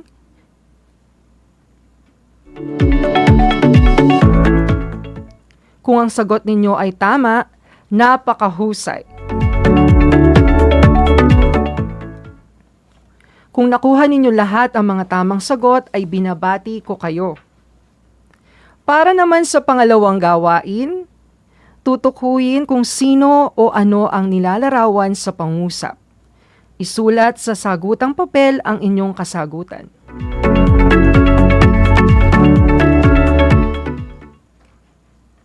Para sa unang tanong, ito ay ang mga pangkat ng mga pari na tumalikod sa makamundong pamumuhay at naninirahan sa mga monasteryo.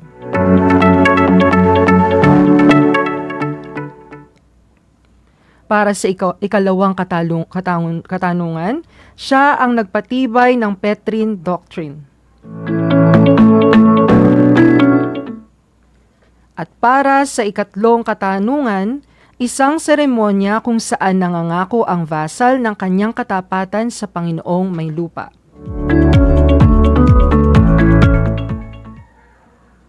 Para sa ikaapat na katanungan, tawag sa pagpapalitan ng produkto o sistema ng kalakalan na hindi gumagamit ng salapi o pera.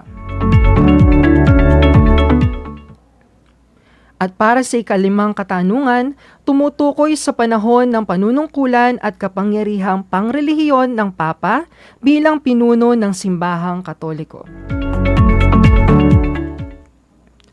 Atin nang iwasto ang inyong mga sagot sa pangalawang gawain. Ang unang sagot ay mga monghe. Ang pangalawa naman, Papa Leo the Great. Ang pangatlo ay homage or act of homage. Ang pang-apat ay barter at ang panglima ay kapapahan. Kung inyong nakuha ang mga tamang sagot ay binabati ko ulit kayo sa inyong kahusayan. Nakakuha ba kayo ng mataas na score sa inyong gawain? Magaling! At para sa mga hindi nakakuha ay huwag mag-alala. Bagkos ay bumawi sa susunod nating mga episodes kasama kaming inyong mga guro sa Araling Panlipunan 8 bilang inyong gabay. Kayang-kaya mo yan.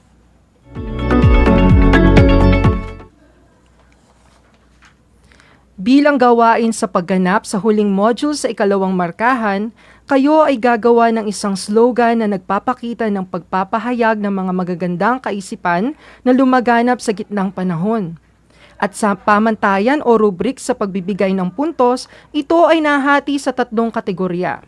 Una, kaugnayan sa aralin, 10 puntos. Ikalawa, pagkamalikain, 5 puntos. Ikatlo, originality, 5 puntos. Inyo itong ibigay sa inyong mga guro bago magsimula ang ikatlong markahan.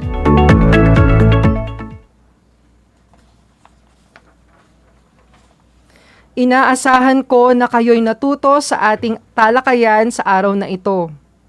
Muli ako ang inyong guro sa Araling Panlipunan Grade 8, Ginoong Arvin Lee, na nagsasabing ang pag-aaral ng Araling Panlipunan ay daan sa pagiging makadiyos, makatao, makakalikasan at makabansa. Hanggang sa muli!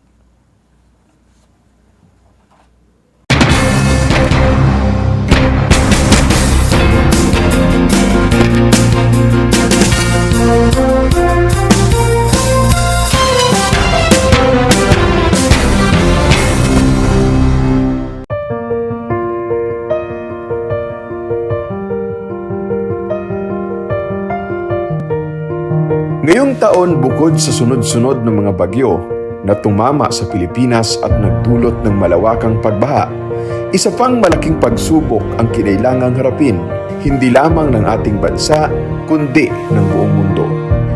Ito ay ang pandemyang COVID-19.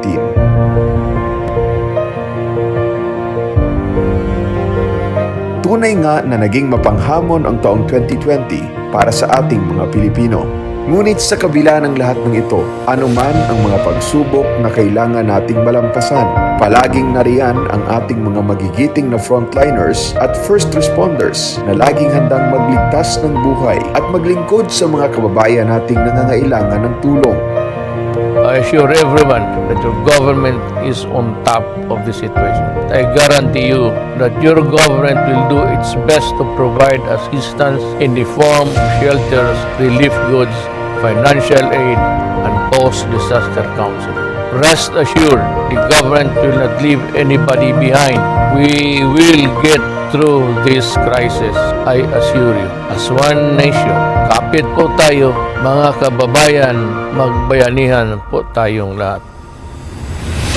Nararapat lamang na bigyan natin sila ng pagpupugay para sa kanilang ipinapamalas na kabayanihan. Hindi alintana ang anumang panganib.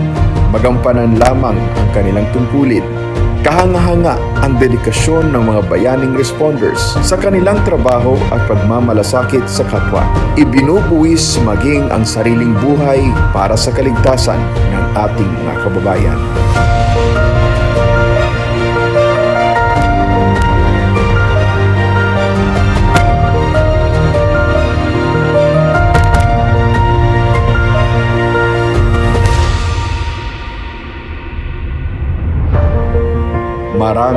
Maraming salamat po.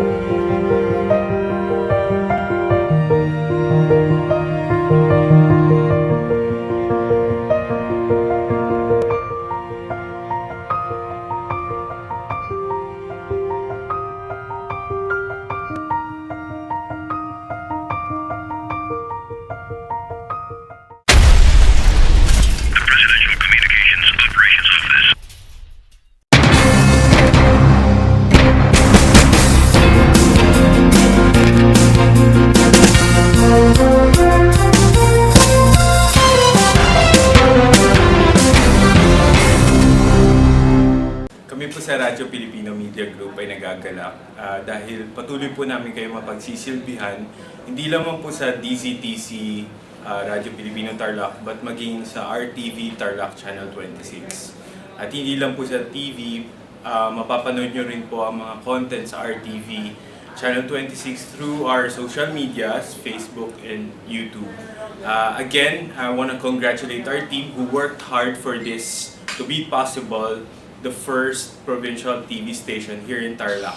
Maraming salamat po sa lahat and God bless us all.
Good afternoon, learners.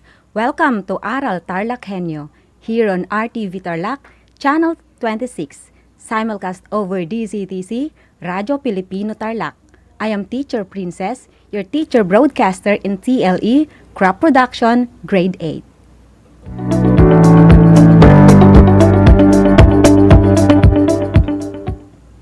I'm so happy that you are tuned in with your new favorite school on the air through radio and television. This is Project Shine, ARAL Tarlac HENYO.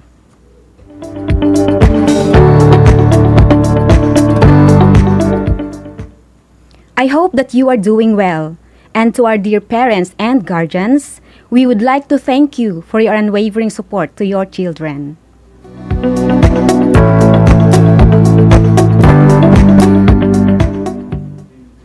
Now, dear students, are you ready to enjoy and learn something new?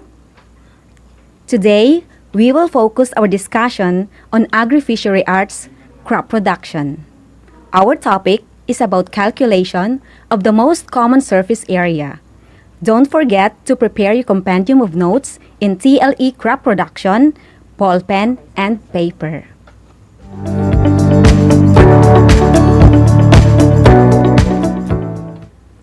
Let us start by reviewing your past lesson, which is the farm inputs, labor requirements in planting, and labor requirements for plant care. Will you name some of the farm inputs? You may see these farm input examples on your screen. We have seeds, seedlings, fertilizers, and insecticides. How about the labor requirement in planting?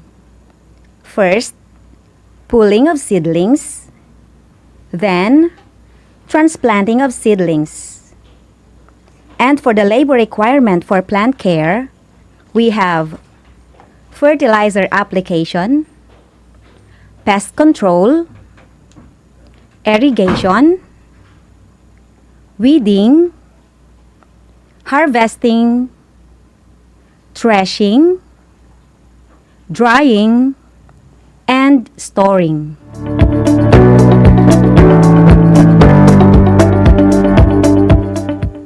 And now, prepare yourself for another lesson.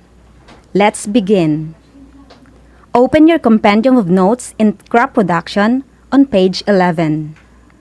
It is about calculation of some of the most common surface areas. It is important to be able to measure and calculate surface areas.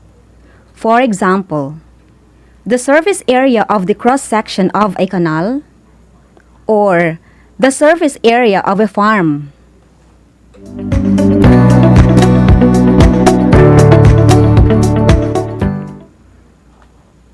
Now, what are the most common surface areas?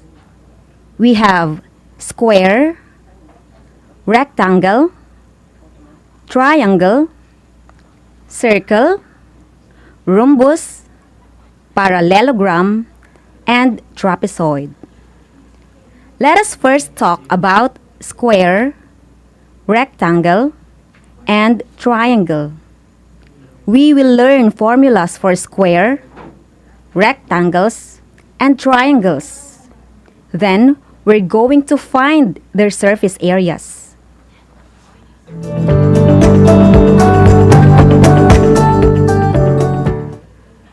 You know that formulas are often written with just the first letter of each words as abbreviations.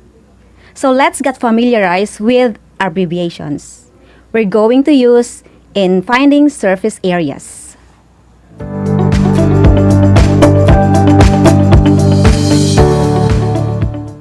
For surface area, we will use capital letter A, then L for length, W for width, H for height, and B for base. Easy as counting 1, 2, 3, right? Now, let's begin the computation.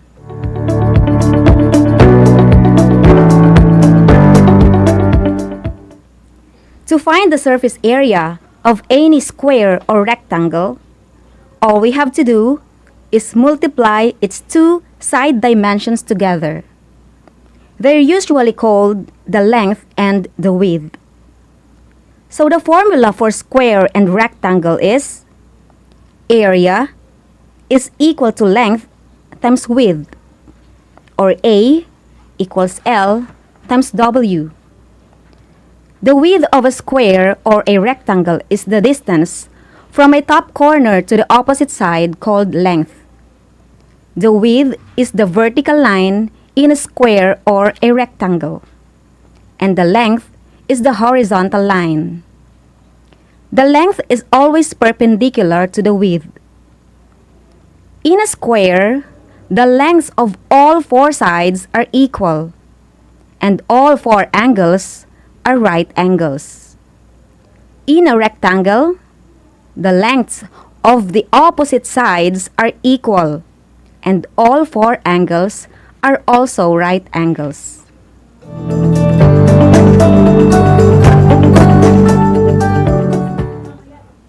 Now, let us see how the formula works on a square. Here is a square that is 4 meters in length and 4 meters in width. First, we plug the length and width into our formula. 4 meters and 4 meters. Then, we just multiply. A equals L times W, or A equals 4 meters times 4 meters. 4 times 4 equals 16. Meter times meter is meter squared. So according to our formula, the area of a square is 16 meters squared. Did you get that, my dear students? It is easy, right?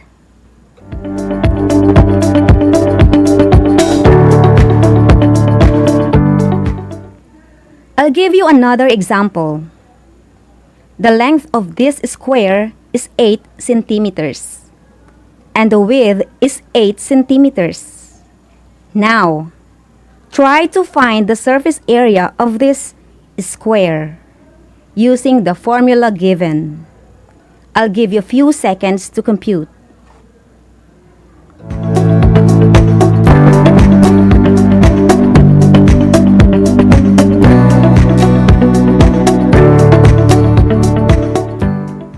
Okay, are you done?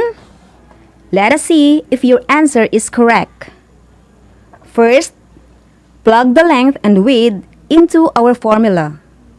So that is A equals 8 centimeters times 8 centimeters. 8 times 8 is equal to 64.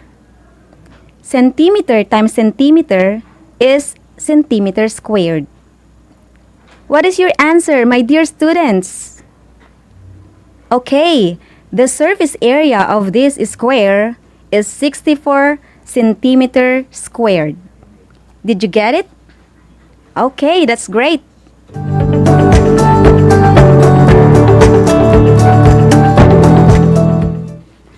How about rectangles?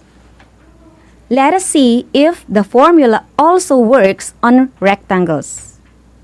Again, our formula is A equals L times W. Here's a rectangle that is 5 meters wide and 2 meters long or tall. Same procedure. Plug the length and width into our formula. So that is A equals 5 meters times 2 meters. 5 times 2 equals 10. Meter times meter equals meter squared. And that is 10 meters squared.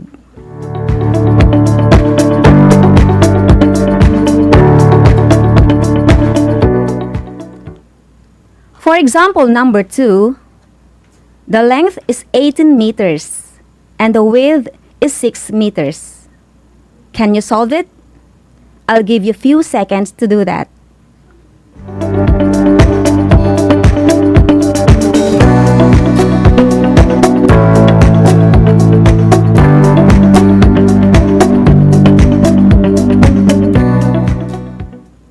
I guess you are done, so let us check. Plug the length and width into our formula. A equals 18 meters times 6 meters. And that is? Yes, it's 108 meters squared. Are you following? Okay, that's great. So let us continue with the triangles.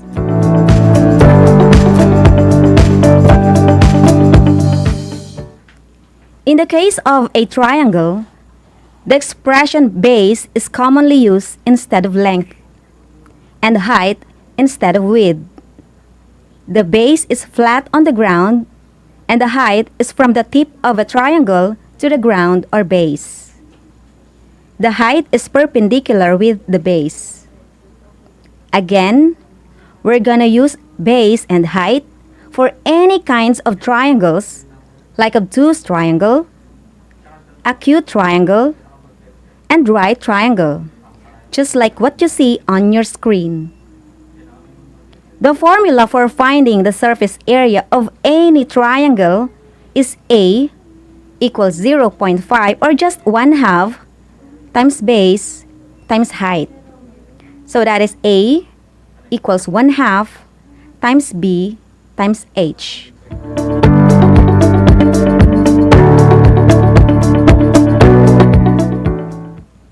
Let us try to calculate the surface area of this triangle. The base is 6 meters and the height is 4 meters. First, by plugging in the base of 6 meters and the height of 4 meters into our formula. A equals 1/2 times B times H. A equals 1/2 times 6 meters times 6 meters. 1/2 of 6 is 3 times 4 equals 12. And meter times meter is a meter squared rather. So the surface area of a triangle is 12 meters squared.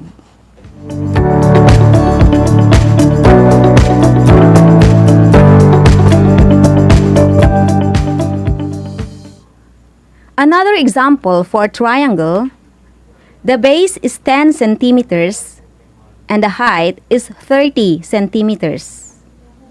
Can you solve this example? Okay, let's do this together. Again, our formula is A equals 1/2 times B times H. Replace the base and the height with the given number.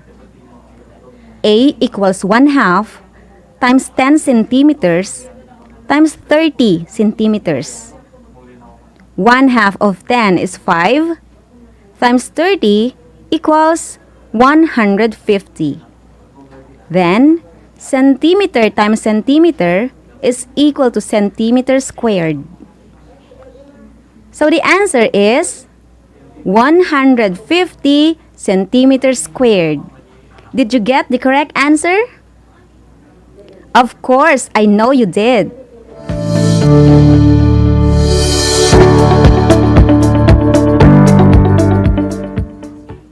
Are you having fun finding the surface area? Great! Now, let's have a recap of our topic. Some of the most common surface areas are square, rectangle, and triangle. The mathematical equation or formula for square and rectangle is A equals L times W, which stands for length and width. We simply multiply the length and the width to get the surface area of any square or a rectangle. For triangles, the formula for the surface area should just be half of a rectangle. Meaning, instead of area equals length times width, it should be area equals 1 half times length times width. It is basically the same with the square and the rectangle. But, instead of L for length and W for width, we use two different names for our triangle dimensions. We call them base and height. So the formula for the surface area of any triangle is area equals 1 half times base times height. Or A equals 1 half times B times H. And that's it. Have you learned something from our topic today?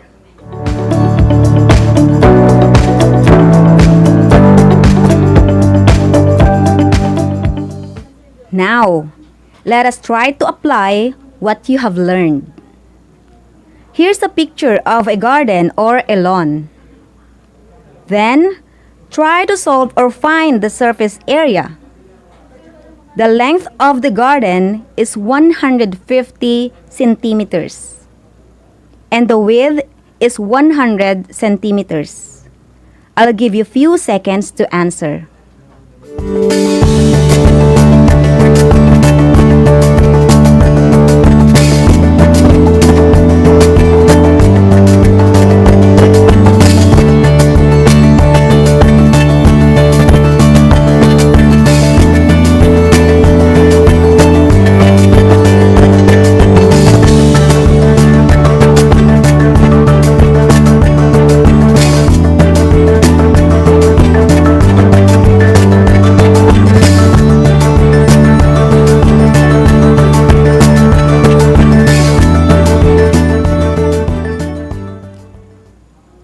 I guess you are all done.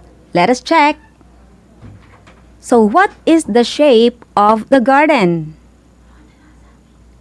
Yes, it is rectangle. Again, what is the formula for rectangle? It is A equals L times W. What is the length? It is 100 centimeters. And the width is 150 centimeters.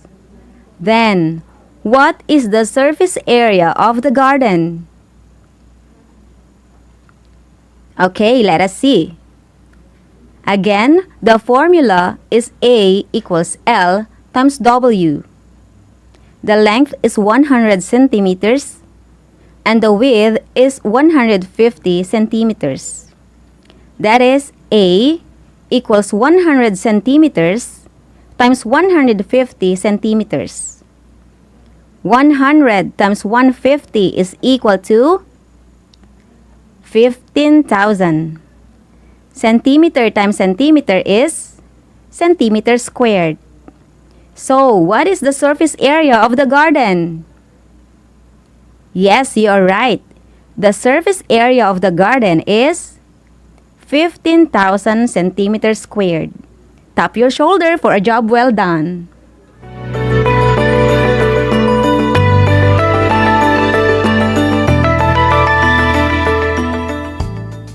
It is easy and fun measuring or calculating surface areas, isn't it?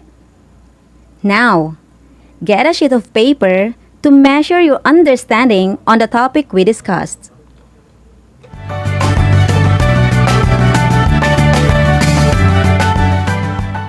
Our quiz is a multiple choice. Select the correct answer. I will read the question twice, so listen very carefully. Number 1. Which of the following are examples of common surface areas? Letter A. Square, rectangle, and triangle. Letter B. Rhombus, diameter, and parallelogram. Letter C. Length, base, and width. And letter D. Diameter, pi, and radius. I repeat. Which of the following are examples of common surface areas? Letter A. Square, rectangle, and triangle. Letter B. Rhombus, diameter, and parallelogram. Letter C. Length, base, and width. And letter D. Diameter, pi, and radius.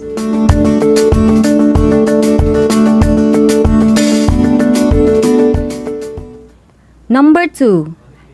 What is the formula for the surface area of a square and a rectangle? Letter A.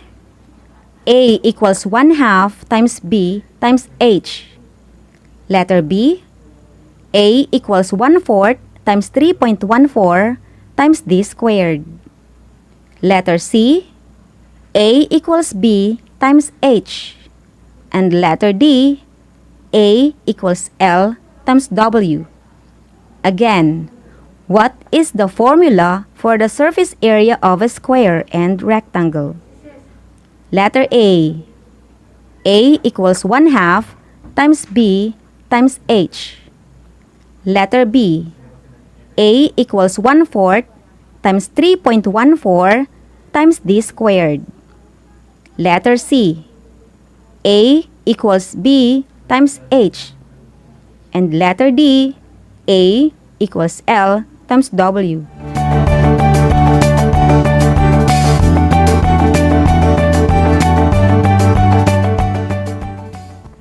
Number 3.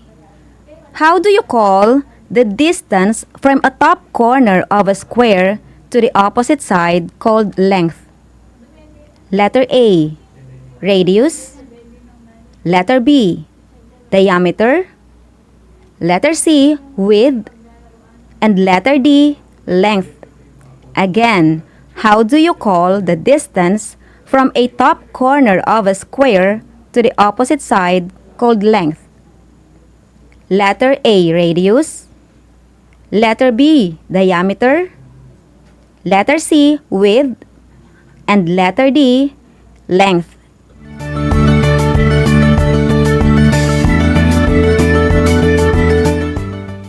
Number 4. What is the surface area of a square? The length is 5 meters and the width is 5 meters. Letter A. 10 meters squared. Letter B. 25 meters squared. Letter C. 10 meters. And letter D. 25 meters. I repeat. What is the surface area of a square? The length is 5 meters and the width is 5 meters. Letter A. 10 meters squared. Letter B. 25 meters squared. Letter C. 10 meters. And letter D. 25 meters. I'll give you a few seconds to compute.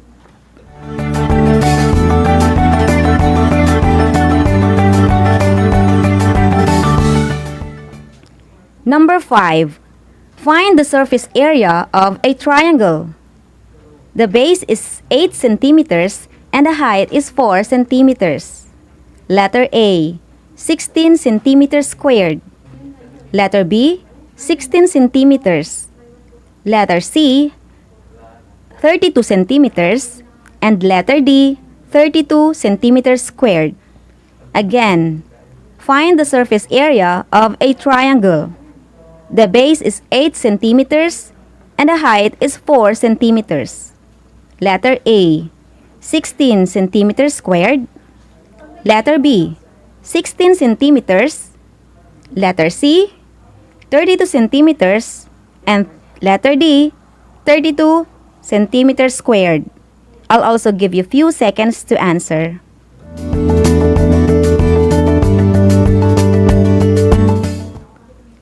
And yes, we are now ready to check your answers.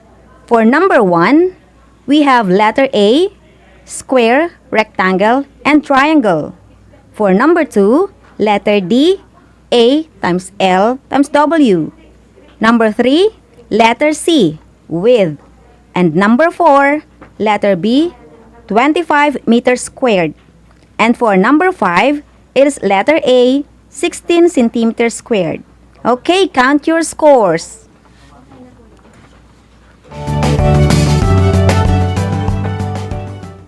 For those who got the perfect score, job well done.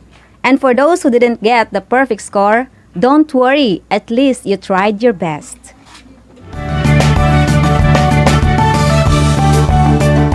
Alright, that ends our session this afternoon.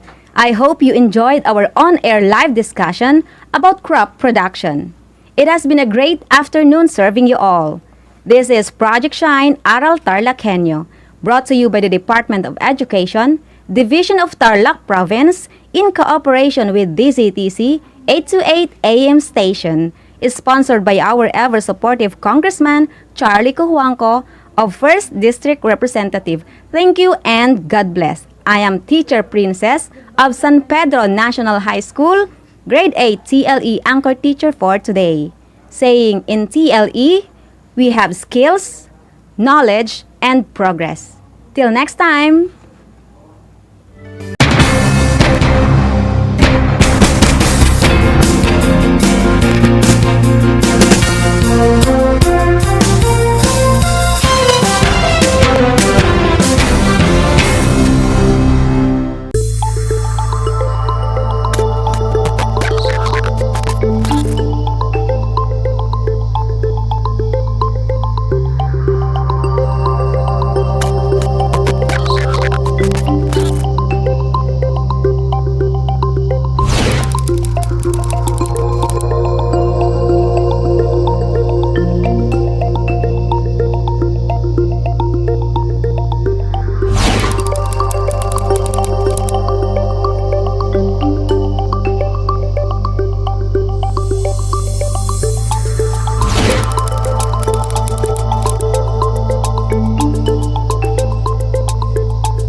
Congratulations, RTV, Channel 26 of Tarlac, with this very successful launching of this project for us, DEPED, and for you.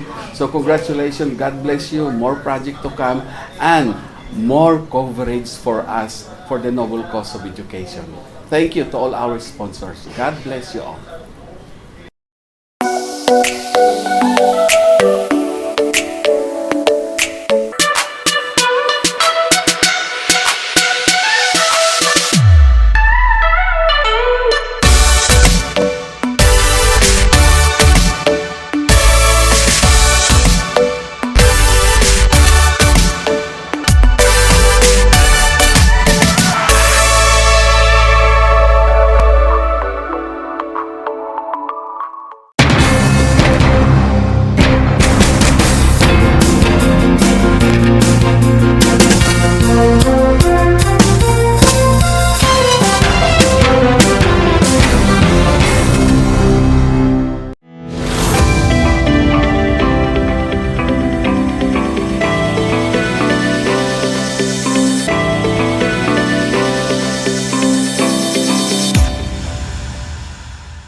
Bright and shine, everyone! It's a fantastic Tuesday afternoon and welcome to ARAL Tarlac HENYO here on RTV Tarlac, Channel 26, simulcast over DZTC Radyo Pilipino Tarlac. I am your health aid teacher broadcaster na hindi naman puyat pero mukhang laging nakapikit kahit nakamulat. Sheila Pungay Tayag. Today is another episode of our schooling not only on air but also online and on television.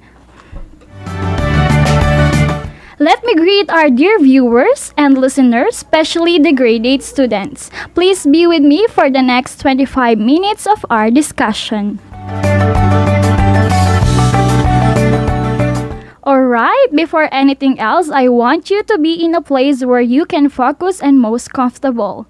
And kindly get your module and LAS in Health 8 to serve as your guide.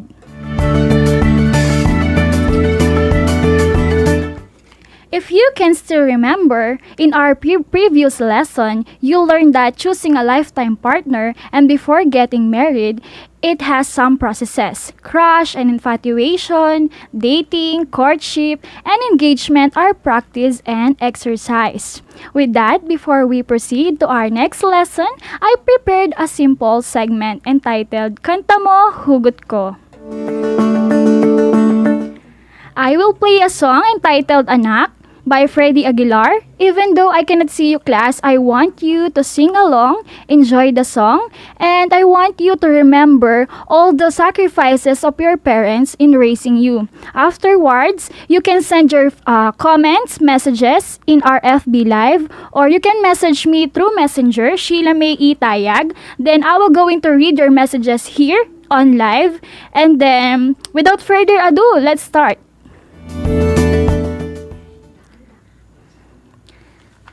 So, pakinggan na natin yung kantang Anak, okay?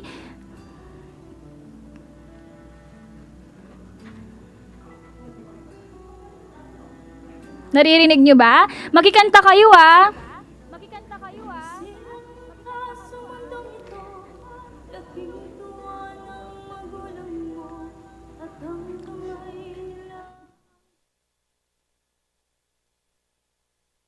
Yun, nag-aano na ako ng mga messages, ha, para mamaya may mabasa na ako.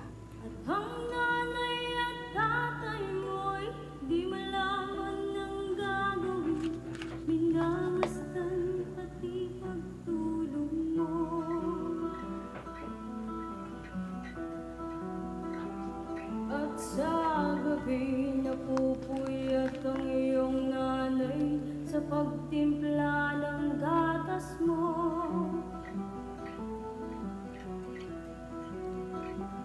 At sa umaga na may kalong ka ng iyong amang tuwang-tuwa sa'yo.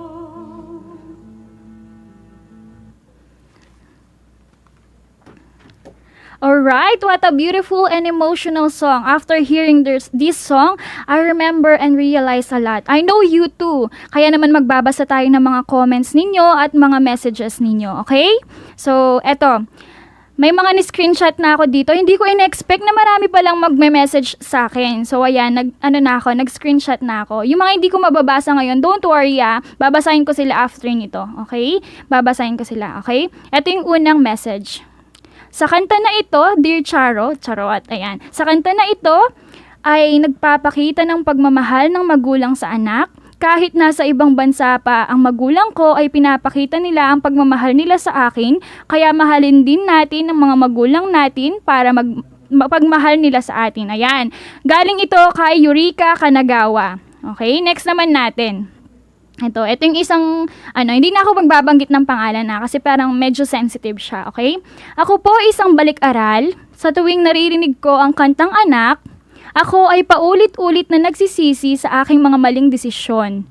Sa buhay na sa kabila ng paulit-ulit na pangaral ng aking mga magulang, ay paulit-ulit na binabaliwala ang nasa isip ko ay hindi nila ako naiintindihan. Ayan, siya yung isa, okay? At least na-realize mo ba kung gaano kakamahal ng mga magulang mo, di ba? Okay, ito last na. Okay? Okay, ito naman. The song is all about your relationship toward your parents. Wow, English. As a daughter or son, I think this song is an eye-opener for all. To those who lost their way, it's really a beautiful song. Sa kanta na ito, nakita natin kung gaano tayo kamahal ng ating mga magulang at anong hirap at sakripisyo nila para lumaki tayo ng mabuti. Ayan, so yung tatlo muna yung babasahin natin. Kapag may time pa tayo mamaya, babalikan natin yung mga yan. Don't worry ha. So, thank you for your cooperation with that. A big salute to all parents out there who work tirelessly to raise us. Having a baby is really exciting, but it can be scary too, right? Okay, with that, ayun yung pag-uusapan natin ngayong tanghali. Okay? Family life, newborn baby, prenatal, and postnatal care.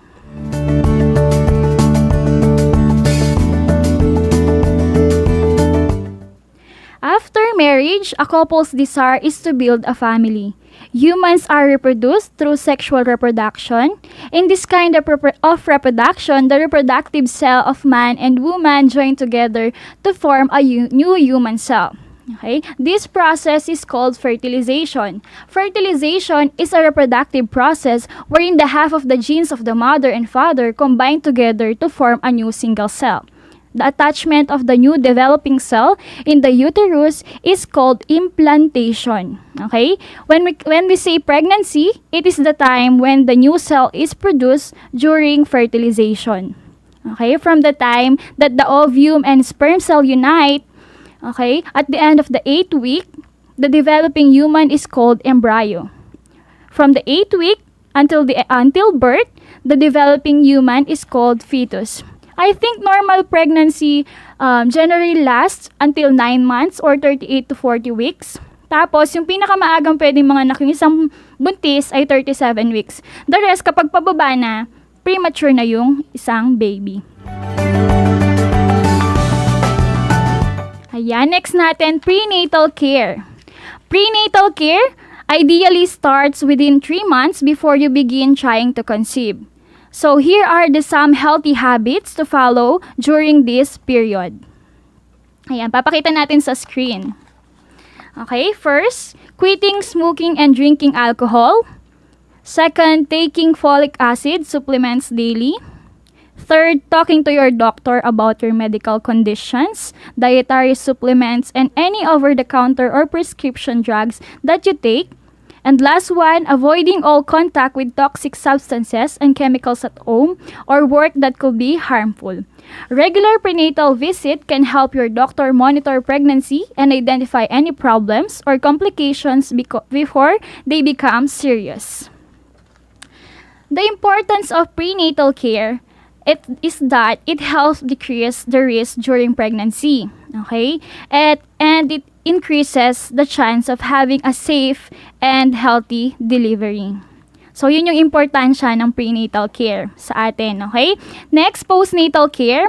During this period, the mothers goes through many emotional and physical changes while learning to care for her newborn baby. So these are the postpartum care for the baby are the following. Okay? Yan, makikita nyo sa screen. First, getting enough rest. Second, eating right. And third, vaginal care. Schedule a checkup with your doctor about 6 weeks after the delivery. Women should abstain from sexual intercourse for 4 to 6 weeks after delivery so that your vagina has proper time to heal. Postnatal care for women is essential after the delivery. And then after that, may mga ginagawang mga ways para na-design siya according sa mga pangangailangan and preferences and aims according to the needs of the woman. Okay? Next one, nourishing the baby. Almost everything that goes into the mother's body enters her bloodstream and goes to the placenta. The placenta allows the nutrients, gases, and waste to exchange between the mother and the fetus. During pregnancy, the fetus earn its nutrition from what the mothers eat. Okay? To ensure the health of the fetus, the mother should eat healthy foods and take some vitamins. Okay, next one. Importance of malnutrition. Maternal nutrition rather. I'm sorry, okay? So, maternal nutrition status affects the offspring health development significantly during early embryogenesis, pregnancy, birth, and lactation, and subsequently determines health during growth and even throughout adulthood. The ability of the mother to provide nutrients and oxygens for her baby is a critical factor for fetal health, while failure to give adequate nutrients can be lead to fetal malnutrition. And next one, essential newborn protocol or unang yakap and the advantages of breastfeeding for both mother and child. Ayan, tanong ko lang sa inyo, class, ayan, sino dito yung dumede sa bote? Okay, sino naman yung dumede? Alam niyo yun, kapag yung kapag nagsasaing yung nanay niyo, tapos kapag kumukulo yung sinasaing niya, yung tubig doon, yung tawag doon, I think. Sabi kasi ni nanay ko, share ko lang ganun daw yung dinidede ko kapag wala na daw mailabas si nanay na gatas sa dede niya. Ayan. Sino naman dito yung mga dumedede? Okay, sa dede ng nanay nila. O tinatawag nating breastfeeding, which is yun yung pinaka tawag dito, healthy na dapat na natatanggap ng bata. Okay? So, it is a series of time-bound and evidence-based interventions from newborn babies and their mothers that ensure the best care for them. The step-by-step intervention in AINC are the following. Nasa screen natin, ayan. First, immediate and thorough drying of the baby. Second, early skin-to-skin contact between the mother and the newborn. Third, properly timed cord clamping. Dito sa cord clamping, alam niyo yon yung pusod nyo, di ba? Tapos minsan tumitingala ako sa bahay namin, may nakikita ako dun na tela, may nakabalot. Sabi ko, ano to, Naya? Ngayon pala, yung palang pinagputulan dun sa pusod ko, nandun pala, binabalot na, tapos sinasabit nila sa bahay. Hindi ko alam kung lahat ba meron ganun sa bahay. Share ko lang naman, ayan. So, last one is non-separation of the mother and baby for early breastfeeding initiation. Okay? The unang yakap or essential intrapartum newborn care was really conceptualized in order to have early initiation of breastfeeding. So, how early is early? Okay? As early as delivery po. Okay? The newborn is placed strategically on the mother's breast, so he will be able to feed immediately when he is hungry. Kasi 'di ba kapag tawag dito, kapag yung sinasangkapan na gatas, pag gutom na yung anak mo, aanuin mo pa yun, 'di ba? Sasangkapin mo pa yun. Pero kapag sa sa breast lang ni nanay, agad-agad pwede niya nang ibigay. So wala nang formula pa. Ayan. So what's good about unang yakap is that it respects the readiness of the baby to breastfeed. Okay?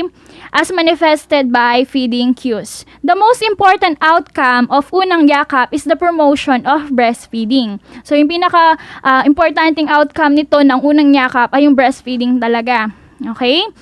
Since the baby is placed closely to the mother's breast, he becomes familiar with the breast as the source of food. Kaya yung pandemic na to, hindi naman talaga siya negative lahat. May positive din, especially sa mga bagong panganak. Kasi talaga nabibigyan nila ng time yung mga anak nila, especially na mag-breastfeed sila. Kaya wag natin tignan yung pandemic as negative lang. Kasi may positive naman talaga siya. Yan, sulong lang. Ayan, for those who just tuned in, you are listening and watching to ARAL Tarlac HENYO here on RTV Tarlac, Channel 26, simulcast over DZTC, Radyo Pilipino Tarlac. Again, this is your teacher broadcaster, Ma'am Sheila May Itayag, and our lesson is about family life, newborn baby, prenatal and postnatal care. Sa mga tumutok simula sa umpisa hanggang ngayon, palakpakan niyo yung mga sarili ninyo. Ayan, ipagpatuloy na natin yung discussion natin. Newborn screening and APGAR scoring system. Newborn babies should undergo a newborn screening as reflected in the Republic Act Number 9288, an act promulgating a comprehensive policy and a national system for ensuring newborn screening. Okay? Newborn means a child from the time of complete delivery to 30 days old. Newborn screening is a simple procedure to find out if a baby has a congenital metabolic disorder that may lead to mental retardation or even death if left untreated. Okay? The importance of newborn screening, most babies with metabolic disorders look normal at birth. Ayan. Yung feeling mo okay lang, pero hindi na pala okay. Ay, hugot. Ayan. So, by doing NBS, metabolic disorders may be detected even before clinical signs and symptoms are present. And as a result of this treatment, can be given early to prevent consequences of untreated conditions. Okay, in the test, 5 things are used to check a baby's health. So, meron tayong 5 chine-check sa test na to, okay? First one, we have A for appearance or skin color, P for pulse or heart rate, G, grimace response or reflexes, A, activity or muscle tone, and R for respiration, breathing rate, and effort. So, how will you assess a newborn baby? I will show you the APGAR scoring table sa screen natin. Ayan. Sa first column, makikita ninyo APGAR sign. Meron dyan appearance. Ayan, yung mga sinabi kong 5 kanina. So, unahin natin yung appearance. Paano ba natin i-grade yung appearance? Ayan. So, yung score na 2, normal color daw. All over, hands and feet are pink. Yung 1 naman, normal color, hands and feet are bluish. Kapag 0, bluish gray, all pale, all over. Okay, second naman, meron tayong pulse or heart rate. Normal, above 100 beats per minute. Below 100 beats per minute, nasa number 1 naman yan. And kapag absent or no pulse, 0 yan. Next one, grimace, reflects irritability. 2, pulls away sneezes, coughs, or cries with stimulation. Facial movement, only grimace with stimulation sa 1 naman, and absent, no response to stimulation kapag 0. Activity, muscle tone. Sa 2, active spontaneous movement. Sa 1, arms and legs flex with little movement, and kapag 0, no movement, flappy tone. Respiration, breathing rate and effort, normal rate and effort, good cry sa number 1, and ay sa number 2 pala rather, and sa number 1, slow or irregular breathing, weak cry. Kapag wala naman, kapag 0, absent breathing or no breathing. So, yun ang ating way ng pag-grade. Okay? So, what does the baby score mean? A baby who scores 7 above, the test is considered in good health. So, okay yan. As lower scores does not mean that your baby is unhealthy. So, hindi naman ibig sabihin unhealthy na yung anak mo kapag nakakuha ka ng mababang score. Okay? It means that your baby may need some immediate medical care, such as sanctioning of the airways or oxygen to help him breathe properly or better. Perfectly healthy babies sometimes have a lower than usual score, especially in the first few minutes after birth. Okay? This test was designed to predict a baby. It is not designed, okay, to predict a long-term baby health behavior, intelligence, personality, or outcome. Hindi ito yung basihan, okay, ng mga long-term na ganun, okay? So, it was designed to help healthcare providers tell a newborn's overall physical condition so that they could quickly decide whether the baby needed immediate medical care. Ayan, patuloy tayo, sulong.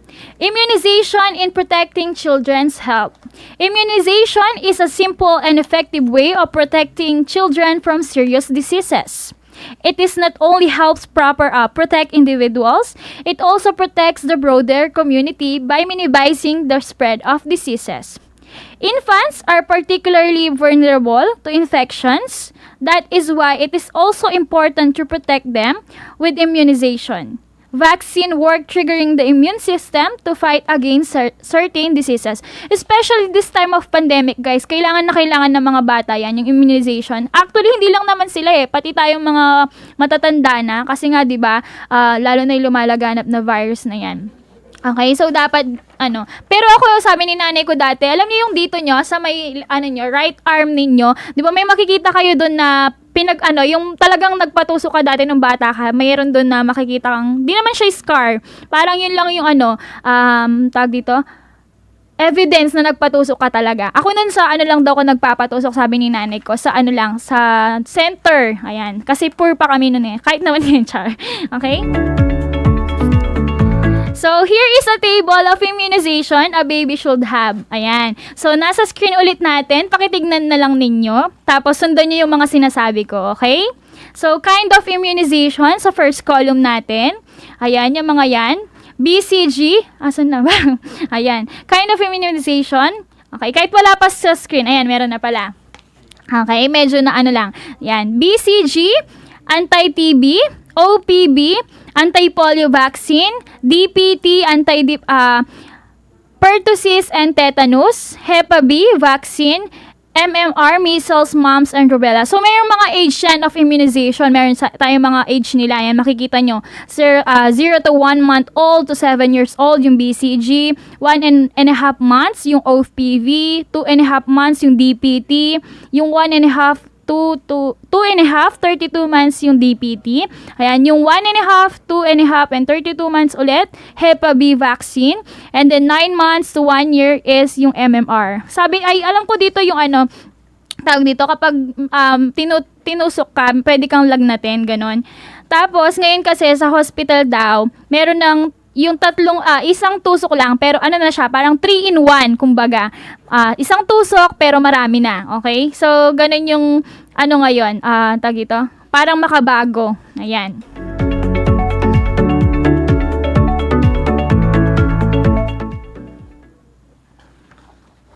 Alright, that's the end of our discussion about family life, newborn, prenatal, and postnatal care. For your activity, I prepared 5 questions for you to answer. All you need to do is to choose the letter of the correct answers, write it on your activity notebook, or you can comment your answers in our FB Live. Okay? Mamaya titignan ko lahat ng yan, huwag kayong mag-alala.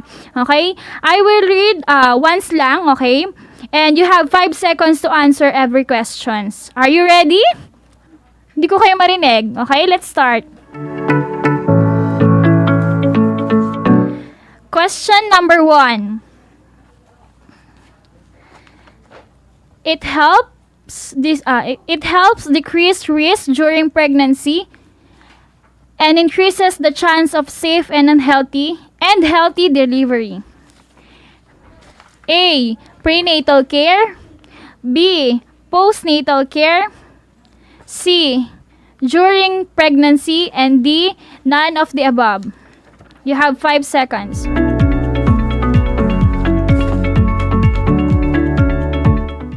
Alright, question number 2. This affects the offspring's health development significantly during early embryogenesis, pregnancy, birth, and lactation, and subsequently determines health during growth and even throughout adulthood.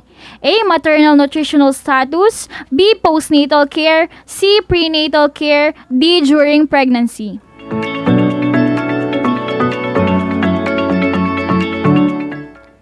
Okay, question number 3. It is the promotion of breastfeeding since the baby is placed closely to mother's breast. He become familiar with the breast as the source of food. A. Unang halik, wow. B. Unang yakap. C. Unang hawak. O D. Unang hagkan. Question number 4. APGAR means A. Appearance, pulse, grimace, activity, and respiration. B. Appearance plus grading, activity, and respiration. C. Apparently, pulse, grading, activity, readiness. Or letter D. Appeal plus grimace, activity, and readiness.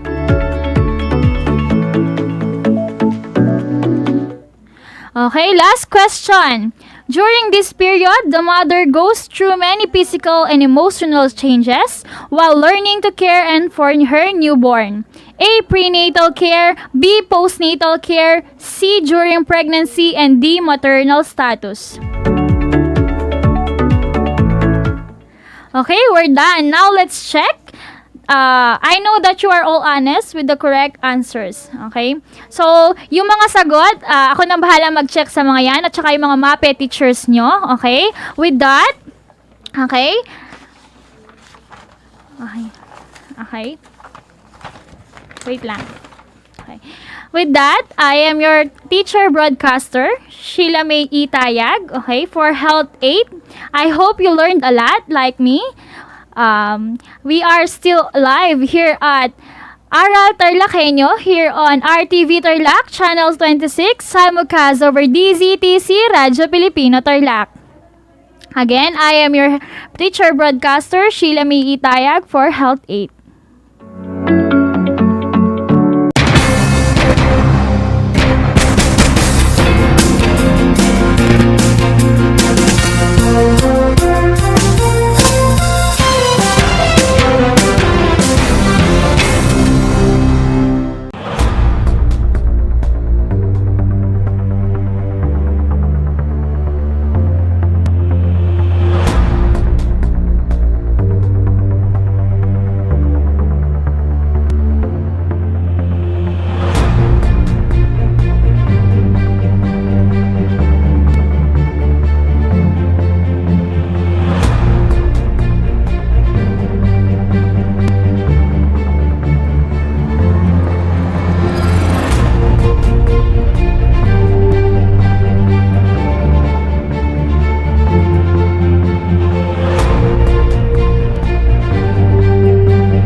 Ilang araw pa lamang mula nang maiangat ang enhanced community quarantine sa ilang lugar sa bansa, ngunit makikita na ang mabigat na trapiko.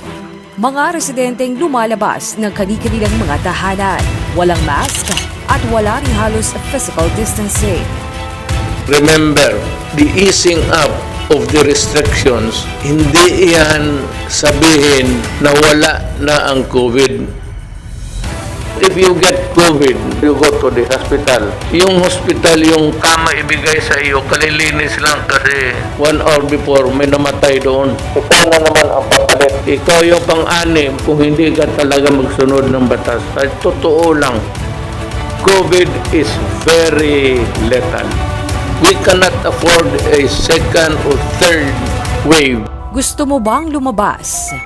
Gusto mo bang magka-COVID-19? Ako, ayoko.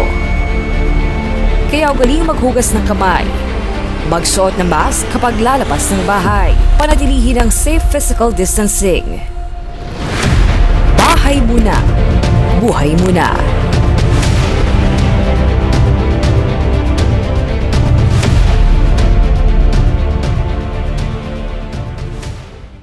kami po sa Radyo Pilipino Media Group ay nagagalak dahil patuloy po namin kayo mapagsisilbihan, hindi lamang po sa DZTC Radyo Pilipino Tarlac, but maging sa RTV Tarlac Channel 26. At hindi lang po sa TV, mapapanood nyo rin po ang mga content sa RTV Channel 26 through our social medias, Facebook and YouTube.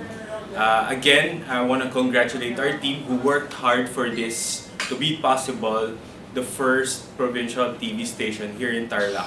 Maraming salamat po sa lahat and God bless us all.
Welcome to ARAL Tarlac HENYO here on RTV Channel 26, simulcast over DCTC Radyo Pilipino Tarlac.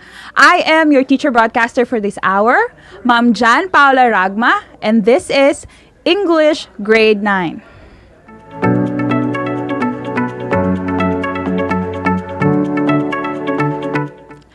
Good afternoon, dear grade 9 students. I hope we are all ready. We've eaten our lunch, we're prepared, and we're excited to learn for our new lesson for today. We have a very exciting lesson for this afternoon, and I hope that you will all pay attention and you will all be with me all throughout this 25-minute lesson. And you can also participate in our Facebook Live on RTV Channel 26 Facebook. You can comment your answers down on the comment box section of this live if I'm going to ask you to participate or answer any questions. So, you can also write your name and your school or your section where you're from and participate in our lesson for today.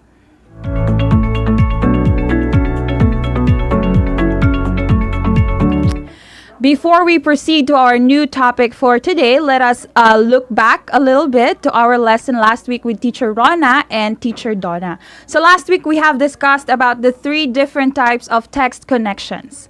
And if you still remember the different text connections, I want you to write down on the comment section the ones that you like the most. So you can only choose one from the 3 different text type connections and write them on the comment section.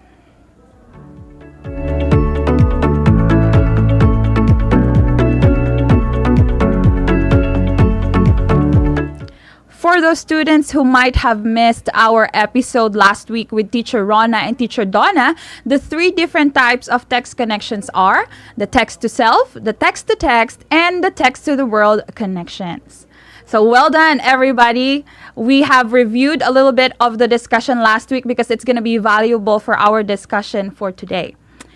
Today, we are going to learn a new set of topic, and for those who think that reading is boring, I might be one of those people, this lesson is for you.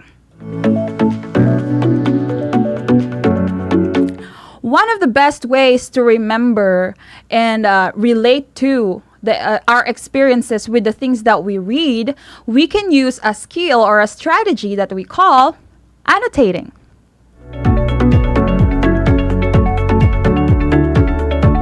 You can see the slides in the screen and you can follow me as I read.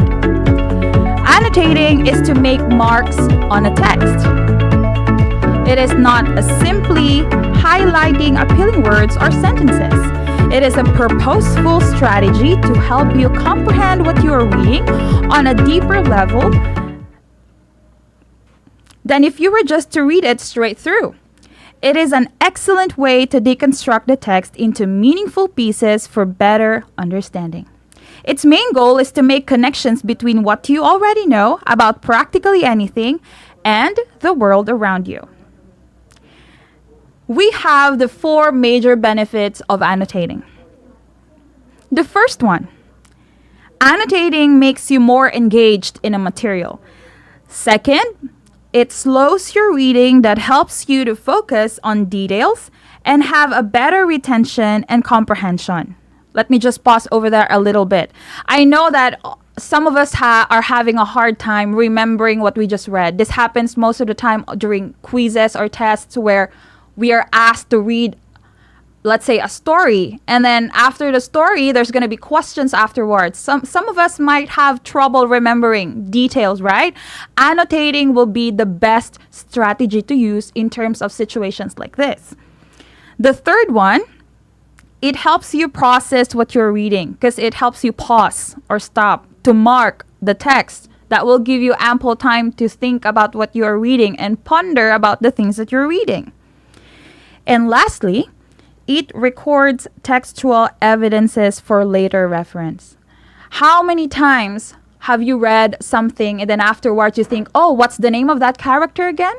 So if you've had that kind of experience before, then annotating is the best way to strategize reading in that manner. You can easily access the information that you have read while you are reading and after you have read. You may even note your questions for further research. For the following slides, grade 9 students, you may want to take down some notes. We will now be discussing the 11 strategies proposed by Azevedo as per your modules, and these are going to be very useful, so I suggest that you write them down. These are the annotating strategies. The first one, you can circle any unfamiliar words. This happens to all of us, even us teachers. Even I myself as an English teacher doesn't know every single English word. So if you're unfamiliar, you can encircle them, write them down, and if you do not know the meaning of these words, you can encircle the word and look for the meaning after the discussion. Or you can ask your teacher if you're on class.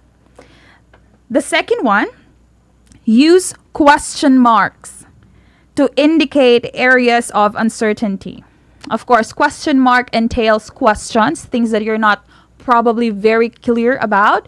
So if you have anything in the text that you quite do not understand, you can underline that, highlight it, and put a question mark beside that. Okay, so the first symbol was encircle. The second one is a question mark. Next, we can use stars. Stars to indicate anything that seems important, such as themes, symbols, or foreshadowing. This applies whenever we read, let's say, a story, and you feel like this particular scene or a particular line thrown by a character might be important for the next few chapters, let's say. So you can write a star to indicate that it is something important.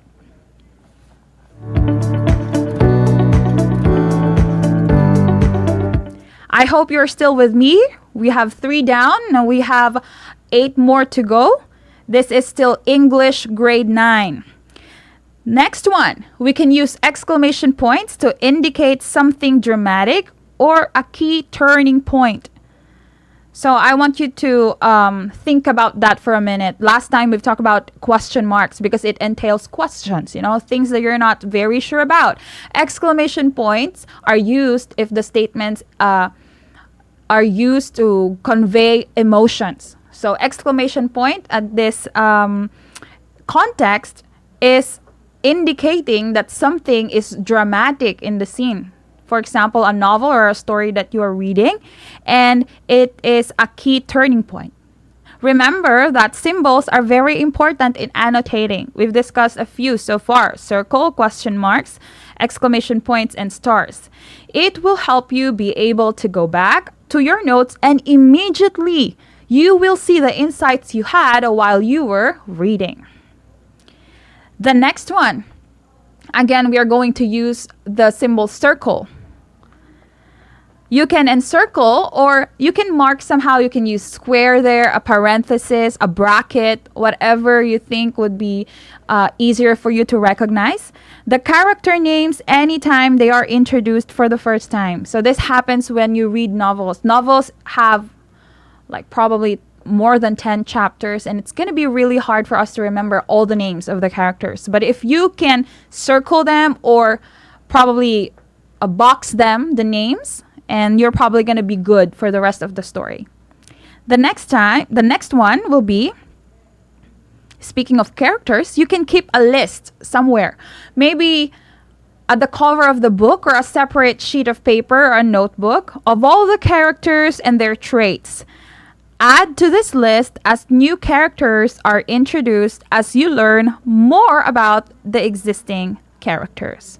This is going to be useful if you're making an analysis of a story, and if your teachers, especially when you go to college, ask you to have a review about a certain movie or a certain novel or a story. This is going to be very useful for you. Number 8. Write your notes in the margins. This is, they say, the best method because it's going to be readily available. If you have insights or thoughts about the things that you're reading, while you read, you can write down your notes on the margin of the paper. Okay? If not, you can write on sticky notes. It's not the best way because sometimes they tend to just disappear. But if you like those, you can use that. The third one is a separate notebook. It's least favorable because it's going to be hard to think which ones are for which.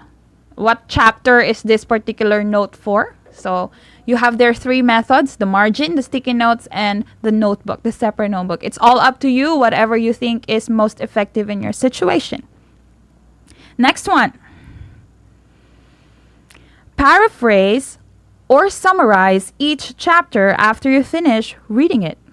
You only need a few sentences to do this, and write them down at the beginning or end of the chapter. Just like what I said about the list of the characters, this is going to be useful if you're doing a review or an analysis of a paper. In this way, you're not going to have to go back through the entire book again or the entire text just to figure out a particular detail because you have written it down already. So this is useful too. Next one we have, write down any questions you have about the text, either questions you are willing to wait to find out the answer as you read further, or questions you want to bring up to your teacher in class the next day. This is unavoidable. A lot of times whenever we read, we find ourselves asking questions that we cannot answer alone. Sometimes we need the teacher's assistance or someone else's assistance, your mom, your dad. And if you do not write these questions, most of the time we will forget them. So write those questions down so you can ask your teacher the next day.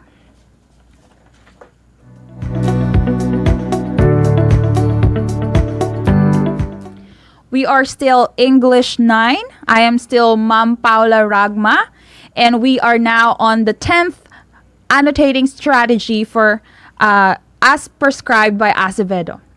This one is my favorite. I use this all the time and in different purposes. Use a color-coded system if that type of thing appeals to you.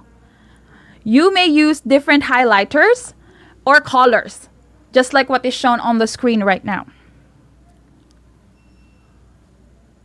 Blue for vocabulary, yellow for key details and information, red for questions, green for connections, and purple to predict. I used this all the time and it was really useful for me when I was still in college. But you have to make sure that you buy particular highlighters that don't leak to the next pages because you may ruin the pages of your book. So that one is very effective to me. And we're now down to the last one. Give each chapter a title. So after you finish reading each chapter, go back to its title page and give it a title. Let's say you're reading a novel and it has probably 38 chapters, very long. So if you don't want to summarize each chapter, you can always go back to just having a short one, just a title for it, and you'll be good. Because that title will help remind you of the things that you have read in that particular chapter without having to go through the entire chapter again, because that's a waste of time, let's be honest. Okay, so in short, the last slide, annotations are notes, comments, or questions added to a text or diagram. What do we use them for? We use them for making connections, the ones that we have discussed with Teacher Jane and Teacher Donna. Retelling. This will help you be able to retell a story because you have all the key details annotated.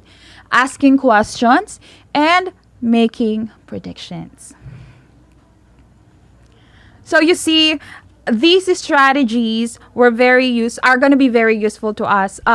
In the new normal, we are having this kind of setup. Most of us are using digital modules or printed modules.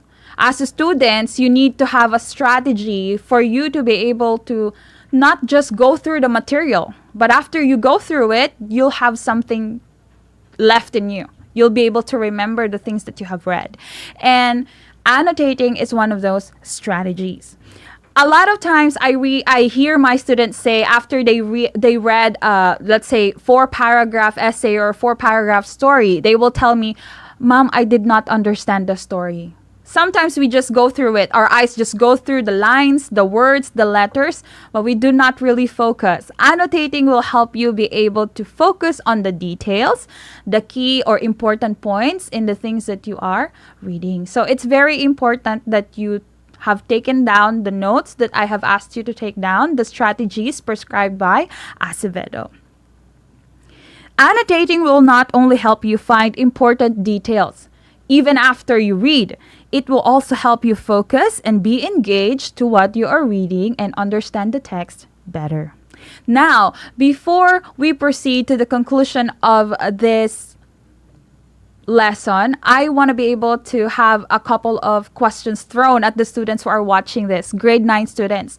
So if you have the answer to the questions I'm going to be giving, I want you to write them down on the comment box.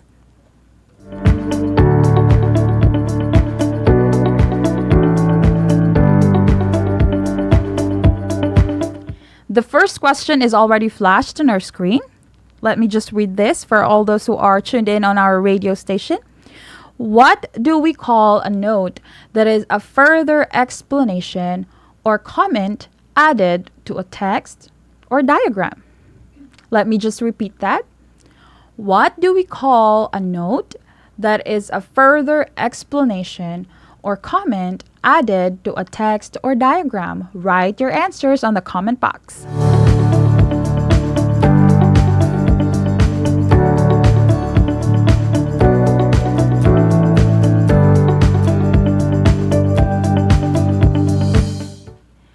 Thank you for those who have written their answers and those who have participated. If you have answered annotating or annotation, you're right. Now that is the entire lesson for this afternoon. Annotating is the further explanations or the comments, the notes that we actually add to the text that we are reading or diagrams that we are studying. So great job for those who got it right. For the next question.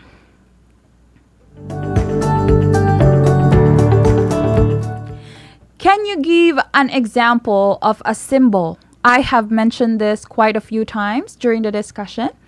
Can you give me an example of a symbol we can use in annotating?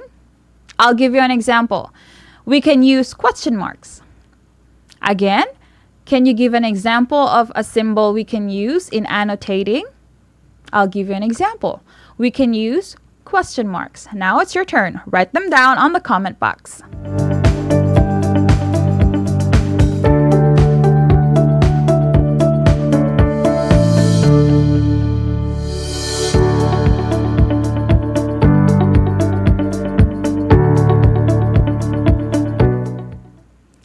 Thank you so much for those who have participated and wrote down their answers. There's quite a few.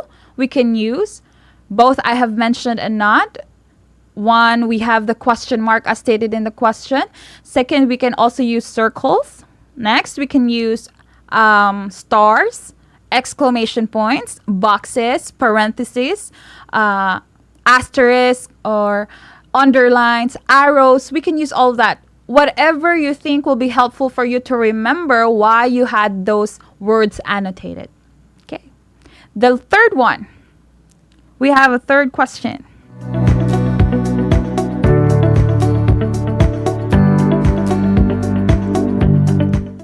If you were to read a novel, a very long story, if you were to read a novel, can you give me one annotation strategy that you may want to use?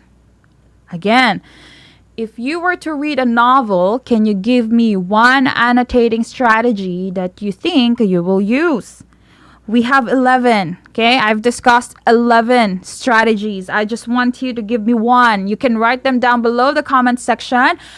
It doesn't have to be word for word, verbatim. It doesn't have to be like that. It's your words, use them. No matter how you have understood the lesson, give me one of the annotation strategies that you want to use if you are going to read a novel.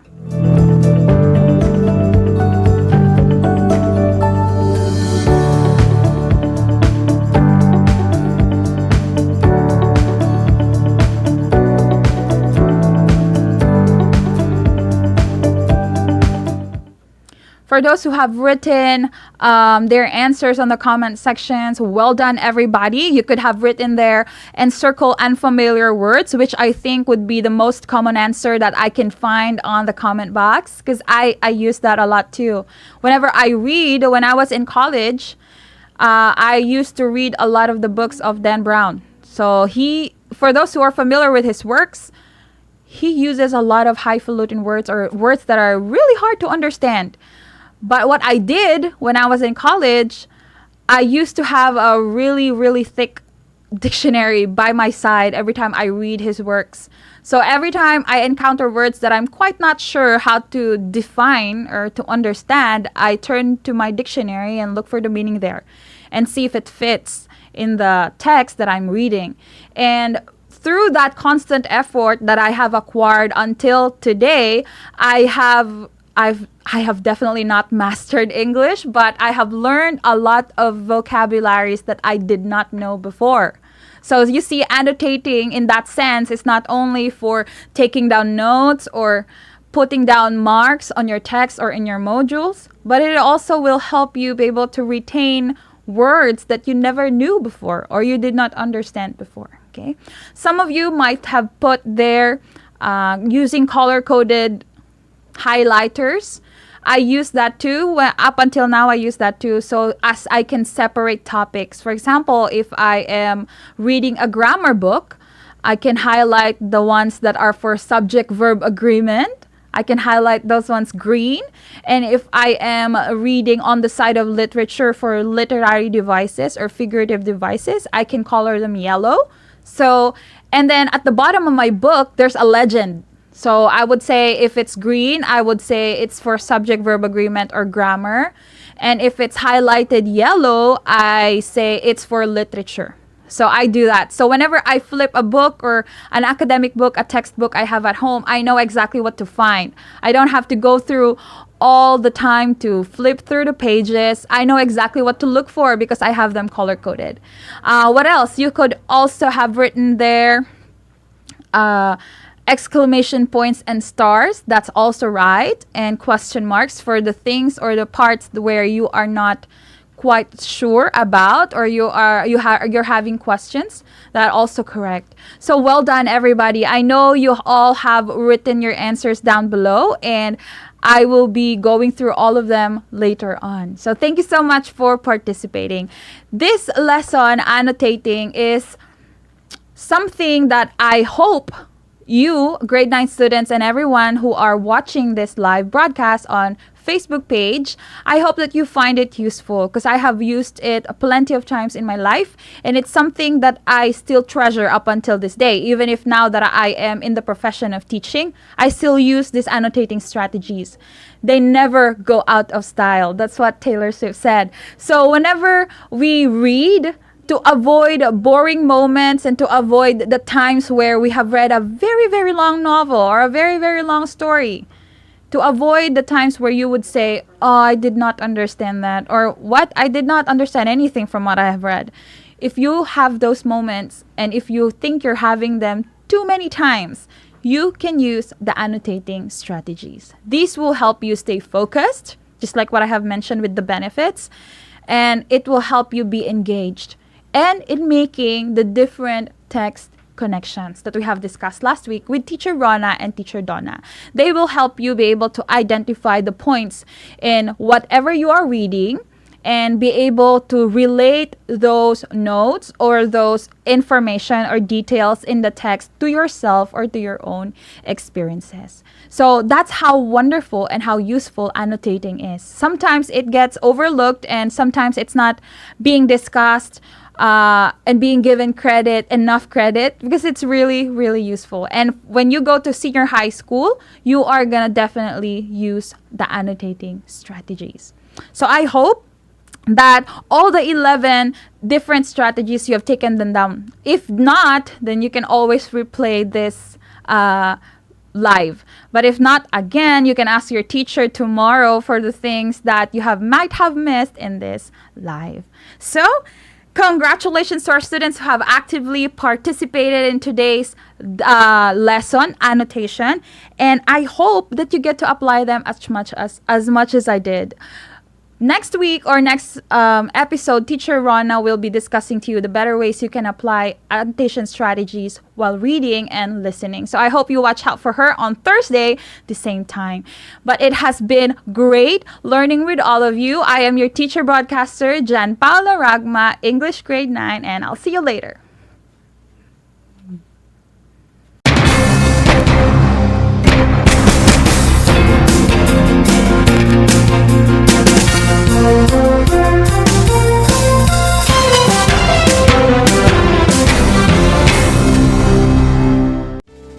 Tuwing sasapit ang alas 5 ng hapon, parangalan natin ang ating mga kababayan na nasa unahan laban sa COVID-19.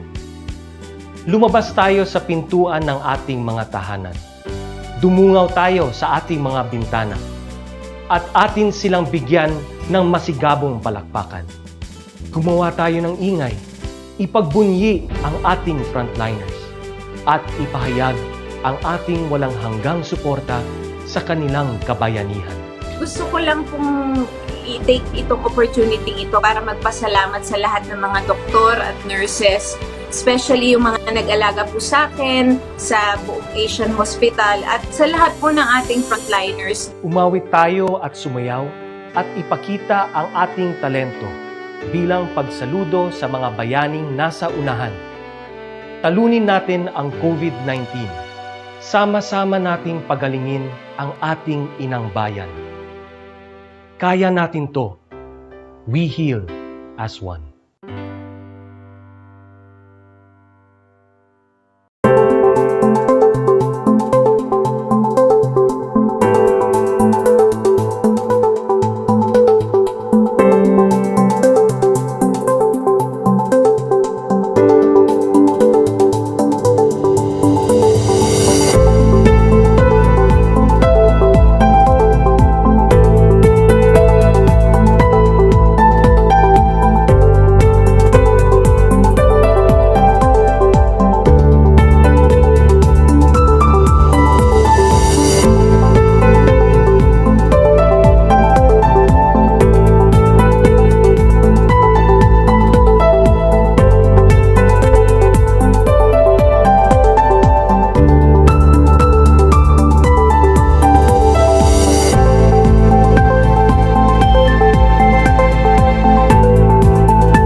Kami po sa Radyo Pilipino Media Group ay nagagalak dahil patuloy po namin kayo mapagsisilbihan, hindi lamang po sa DZTC Radyo Pilipino Tarlac, but maging sa RTV Tarlac Channel 26. At hindi lang po sa TV, mapapanood nyo rin po ang mga content sa RTV Channel 26 through our social medias, Facebook and YouTube. Again, I want to congratulate our team who worked hard for this to be possible, the first provincial TV station here in Tarlac. Maraming salamat po sa lahat and God bless us all.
Welcome sa ating ARAL Tarlac HENYO ng Schools Divisions of Tarlac.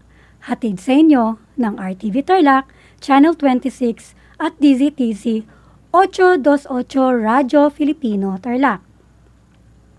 Magandang araw! Narito na naman tayo, nagsisikap at nagpupunyagi upang maging makadiyos, makatao, makakalikasan at makabansa. Kamusta kayo mga ginigiliw kong mag-aaral? Ang aking pagbati at paghanga sa inyong masidhing pagpupunyagi sa pagpapatuloy ng pag-aaral sa kabila ng hamon ng pagkakataon, ang COVID-19 pandemic.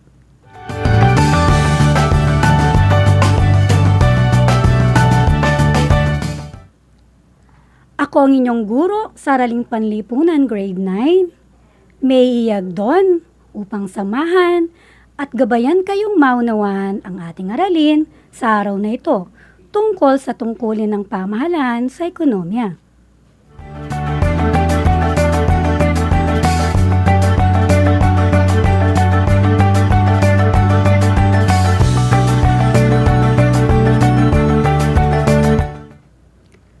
Bago pa man tayo magsimula sa ating talakayan ay may iilan lamang akong paalala. Una, siguruhin ninyong nasa lugar kayo ngayon na komportable at maayos na naririnig ang ating broadcast. Mas mabuti rin kung may laman ang inyong mga tiyan upang maging alerto ang iyong pag-iisip at maunawaan ang ating aralin sa araw na ito.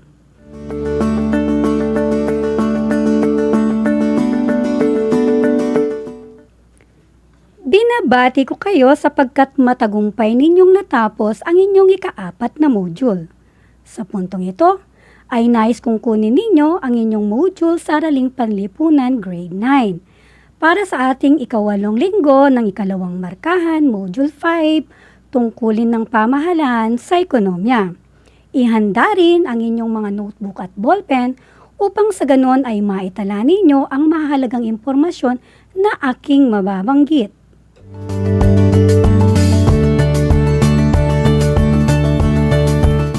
Ang ating paksa para sa araw na ito ay tungkulin ng pamahalaan sa ekonomiya. Inuulit ko, ang ating paksa ay tungkulin ng pamahalaan sa ekonomiya.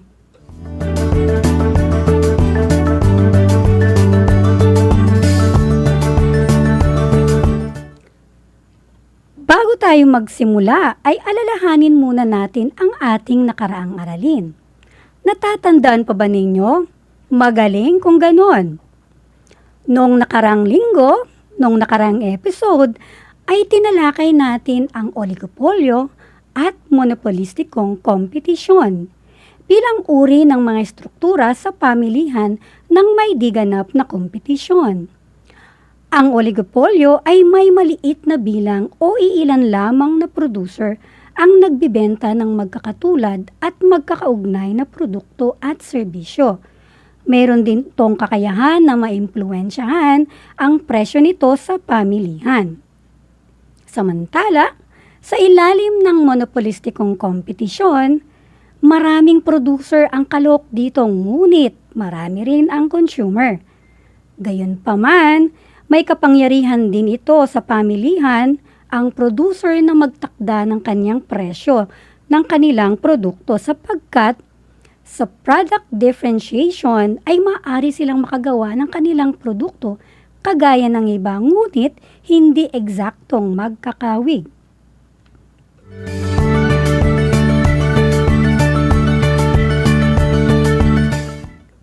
Sa palagay ko ay handa na kayo para sa ating aralin sa araw na ito.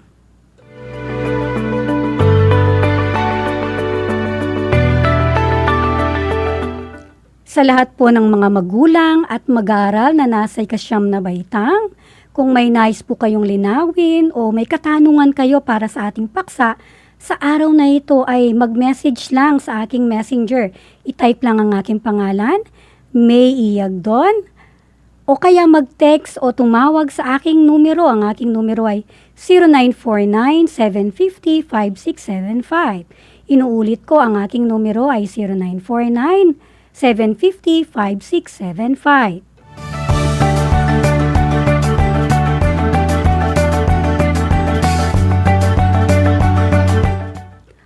Alam kong handa na kayo, kaya't magsimula na tayo.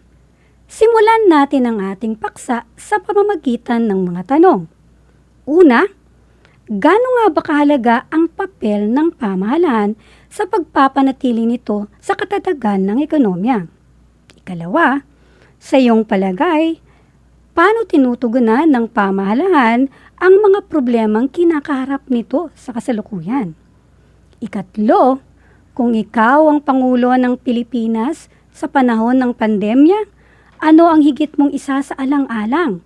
Uunahin mo ba ang pagpapanatili sa quarantine upang pangalagaan ang kaligtasan ng mga mamamayan o ang pagbubukas ng ekonomiya upang sa ganon ay wakasan ang gutom na nararanasan ng mga tao?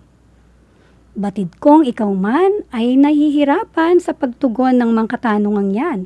Gayon din ang ating pamahalaan na ngayon ay nahaharap sa napakahirap na sitwasyon. Naiipit ito sa dalawang bagay, ang pangangailangang pangkaligtasan at pangangailangang pangkabuhayan.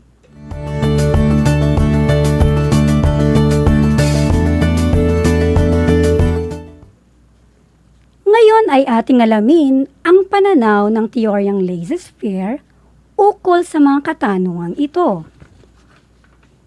Ayon sa teoryang laissez-faire ni Adam Smith, bilang isang doktrina o paniniwalang pang-ekonomiya, hindi pinapayagan ng prinsipyong ito ang pakikialam ng pamahalaan ng Estado, bayan o bansa sa mga pangyayaring may kaugnayan sa ekonomiya. Mula dito, hindi dapat pakialaman ng pamahalaan ang operasyon at pamamalakad ng mga industriya. Ngunit, dahil sa lubos na napakaraming produkto at pamilihan at paglilingkod ang hindi kayang tustusan ng mamamayan, ay nangangailangang mamagitan ang pamahalaan.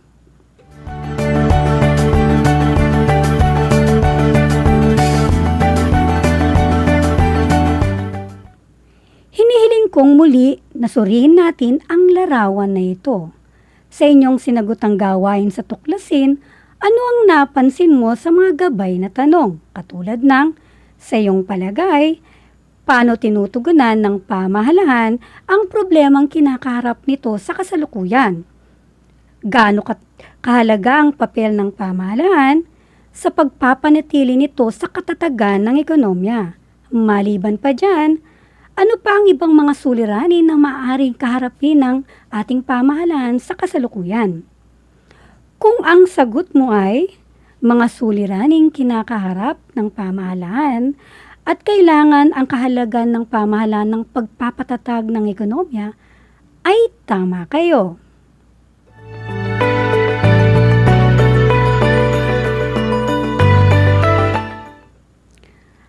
Ang pamahalaan ay kabahagi ng paggalaw ng ekonomiya.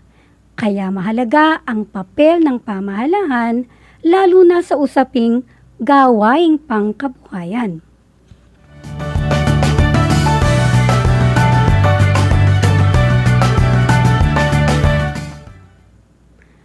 Narito ang mga pangunahing tungkulin ng pamahalaan upang maging balanse ito sa ekonomiya.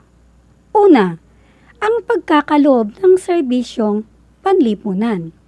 Hindi lingid sa ating kaalaman na ang kriminalidad ay hindi makakatulong at makakahikayat sa pamumuhunan. Ang kayusan at kapayapaan ay susi ito ng magandang ekonomiya at malusog na ekonomiya.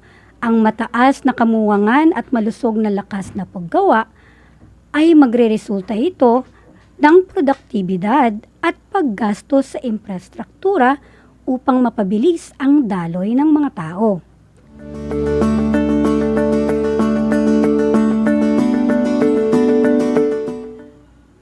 Pangalawa, pagtataguyod ng kompetisyon.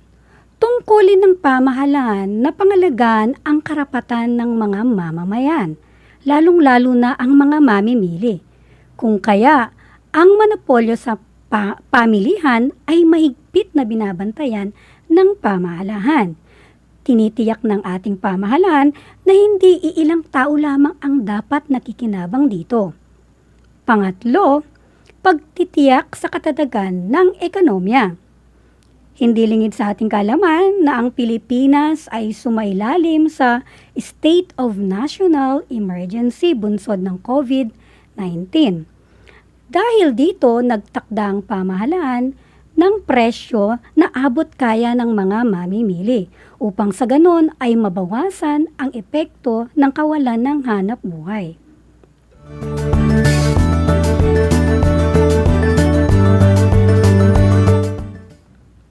Katulad ng ibang sektor ng ekonomiya, ang pamahalaan ay malaki ang kaniyang papel.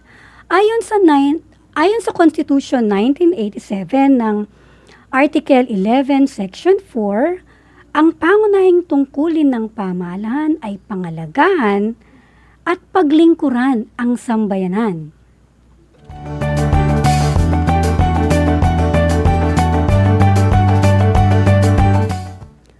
Tungkulin ng pamahalaan na tiyakin na maging matatag at balanse sa ekonomiya ayon sa kapakinabangan ng lahat. Halimbawa nito, ang pagbuwag sa monopolyo ng kalakalan upang masiguro ang kompetisyon sa pamilihan at hindi lamang iilan ang makikinabang sa ekonomiya.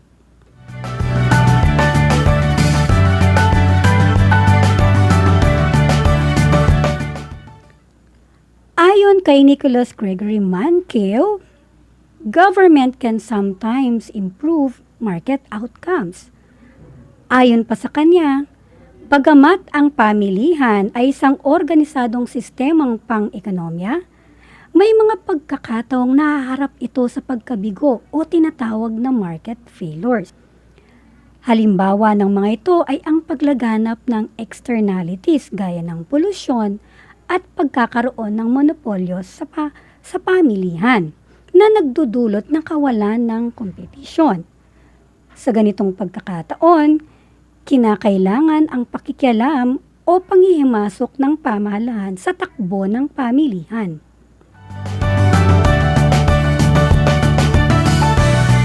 Hindi makaiiwas ang Pilipinas at ibang mga bansa na mapasailalim ang pamilihan sa panghimasok ng pamahalaan. Maliban kasi sa pagtatakda ng buwis at pagbibigay ng subsidy, ay nagtatakda rin ito ng presyo na abot kaya para sa mga mamimili.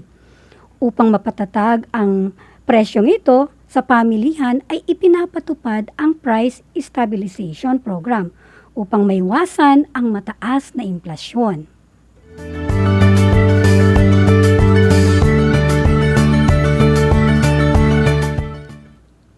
Ang pagkontrol ng presyo ay nahati sa dalawa, ang price ceiling at price floor. Ano nga ba ang pagkakaiba ng dalawang ito?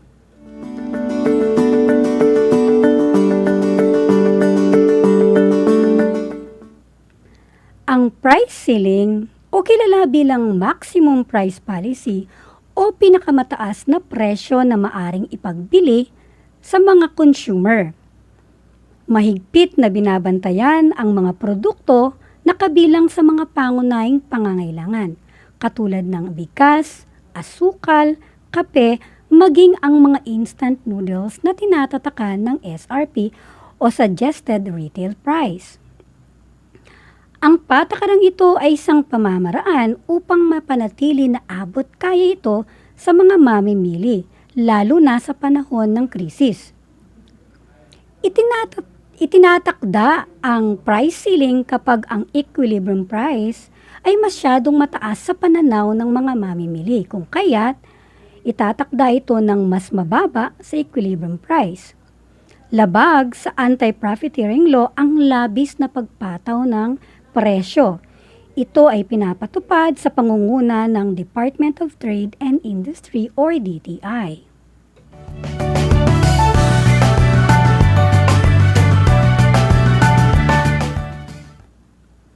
Ano naman ang price floor?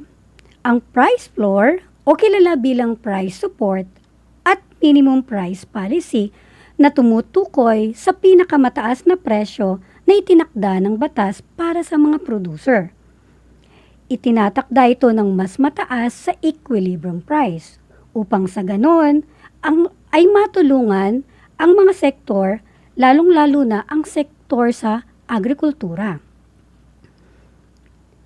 Itinatakda rin ang price floor upang sa ganon ay bigyan ng tulong ang sektor ng agrikultura maging ang batas sa minimum wage.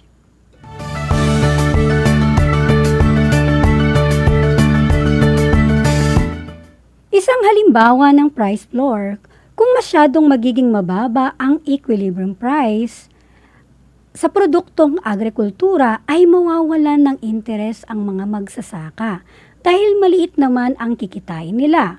Kung kaya't ang ating pamahalaan ay gagawa ng paraan at magtatakda ng tinatawag na price floor.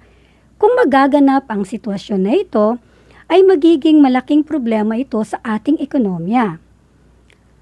Maliban pa rito, maaaring ang pamahalaan ay magsilbing tagapagbili ng mga produktong palay ng mga magsasaka upang masiguro na mataas pa rin ang kanilang kita at upang masiguro na hindi mawawalan ng kakulangan ng supply sa mga pamilihan.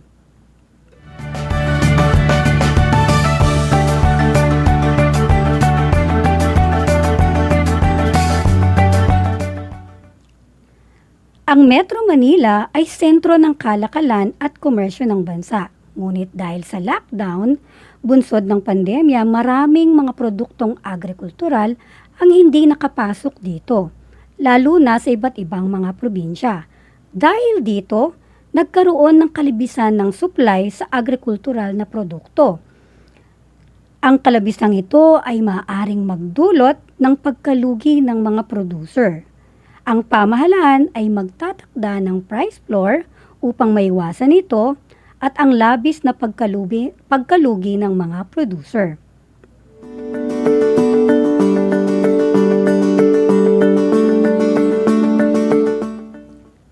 Bilang kabuuan, sa araw na ito ay ating tinalakay ang tungkulin ng pamahalaan sa ekonomiya. Lalo na ngayon sa panahon ng pandemya, hindi lingid sa ating kaalaman na ang ating pamahalaan ay patuloy pa ring nahaharap sa mga sitwasyon na ito. Saksi tayong lahat kung paano tinugunan ng pamahalaan ang mga suliranin na ito.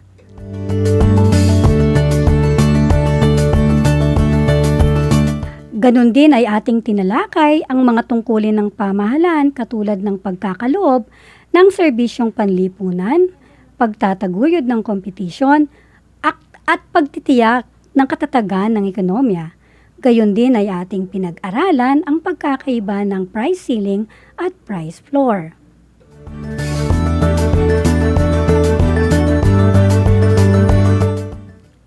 Dito nagtatapos ang ating talakayan tungkol sa tungkulin ng pamahalaan sa ekonomiya. Sa susunod na linggo ay ating pag-uusapan ang paikot na daloy sa ekonomiya.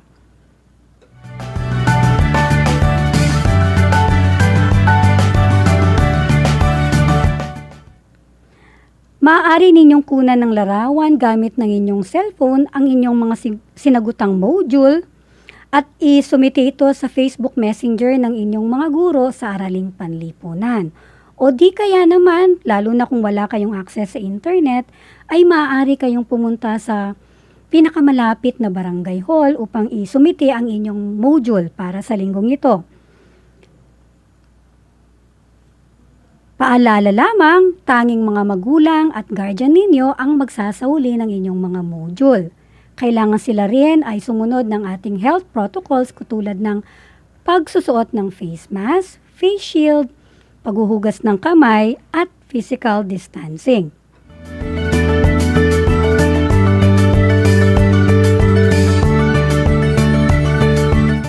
Upang mapatunayan ko na kayo nga ay natuto sa araw na ito ay magkakaroon tayo ng maikling pagsusulit. Babanggitin ko ang mga pang-uusap at isasagot naman ninyo ang pinakaangkop na sagot. Handa na ba kayo? Magsimula na tayo.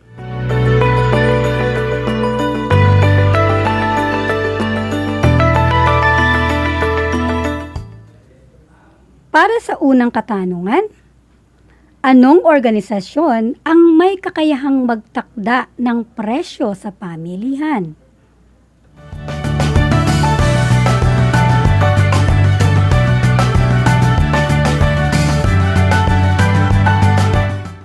Ikalawang tanong, ano ang lugar na kung saan nagkakaroon ng interaksyon ang mga mamimili at nagtitinda?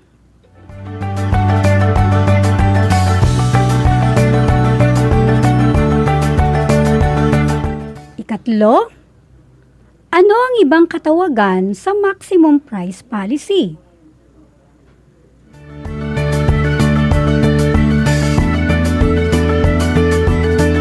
Ikaapat, kilala naman bilang minimum price policy.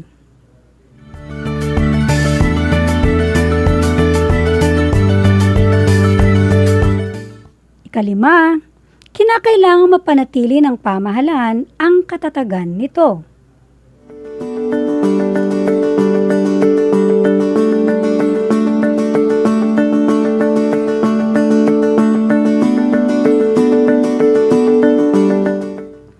Palagay ko ay tapos na kayo. I-check natin ang inyong mga kasagutan. Para sa unang tanong, anong organisasyon ang may kakayahang magtakda ng presyo sa pamilihan? Ang sagot dyan ay pamahalaan. Ang galing naman ninyo.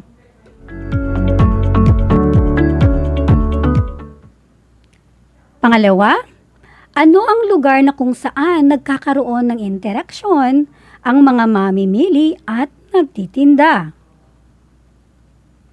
Ang sagot dyan ay pamilihan.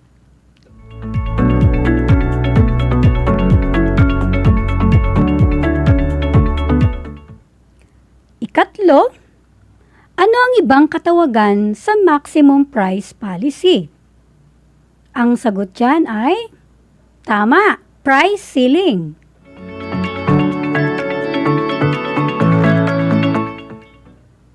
Ikapat, kilala naman bilang minimum price policy. Tama ang iniisip ninyo, price floor ang sagot dyan.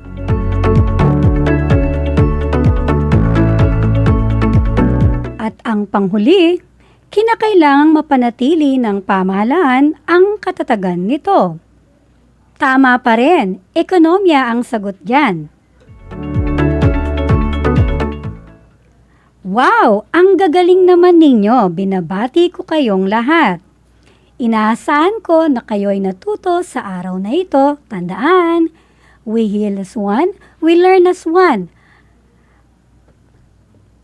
At magagawa natin yan sa pagtutulungan.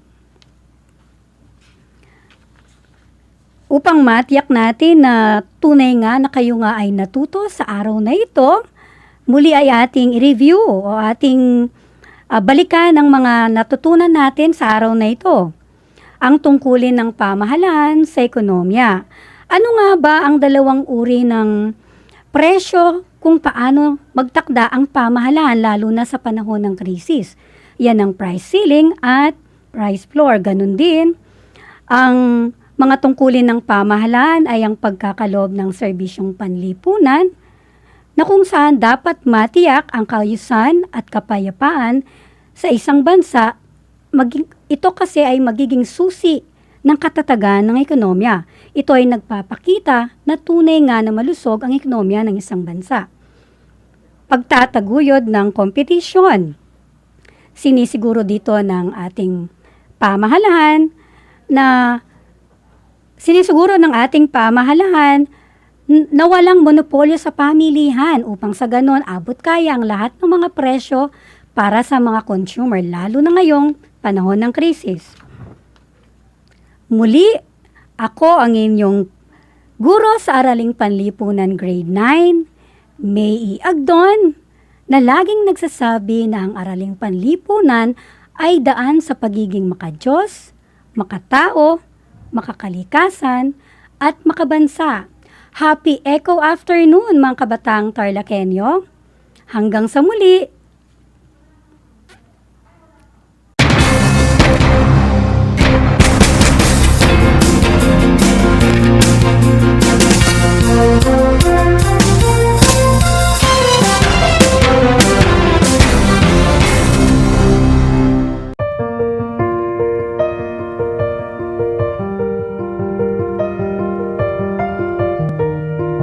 Ngayong taon, bukod sa sunod-sunod ng mga bagyo na tumama sa Pilipinas at nagdulot ng malawakang pagbaha, isa pang malaking pagsubok ang kinailangang harapin, hindi lamang ng ating bansa, kundi ng buong mundo. Ito ay ang pandemyang COVID-19.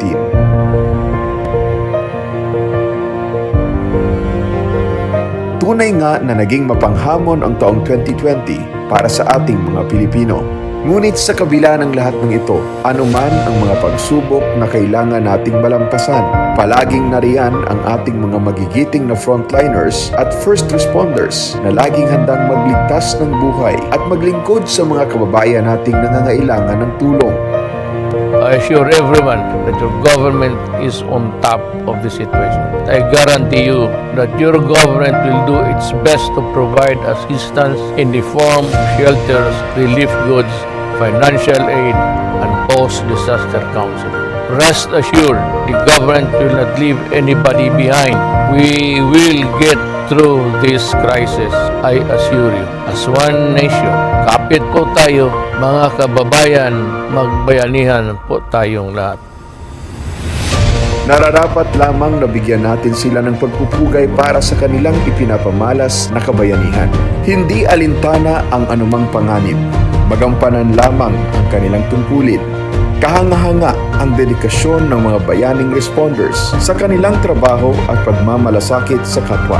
Ibinubuwis maging ang sariling buhay para sa kaligtasan ng ating mga kababayan.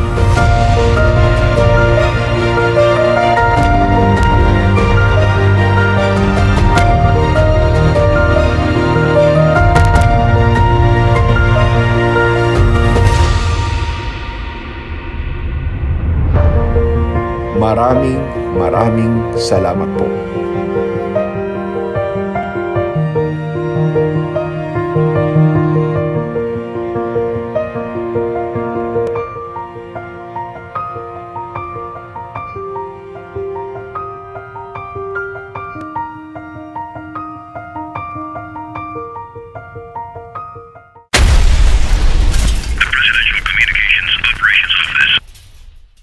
Kami po sa Radyo Pilipino Media Group ay nagagalak dahil patuloy po namin kayo mapagsisilbihan, hindi lamang po sa DZTC Radyo Pilipino Tarlac, but maging sa RTV Tarlac Channel 26. At hindi lang po sa TV, mapapanood nyo rin po ang mga content sa RTV Channel 26 through our social medias, Facebook and YouTube.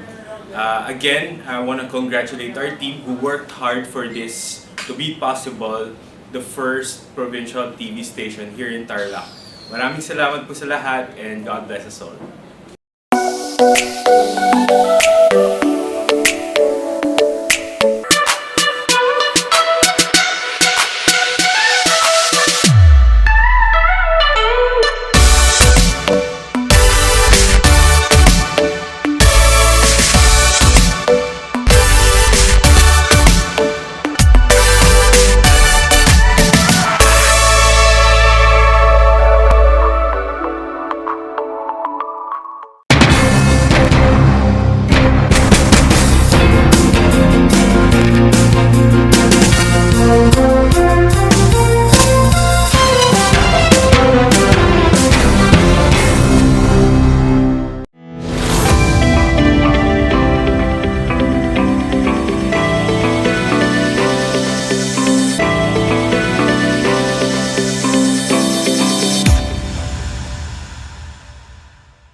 Good afternoon, magandang hapon, masantos siyang aram, mayap agat panapon, naimbag nga malum learners, parents, fellow teachers, DEPED leaders, government officials, and other listeners.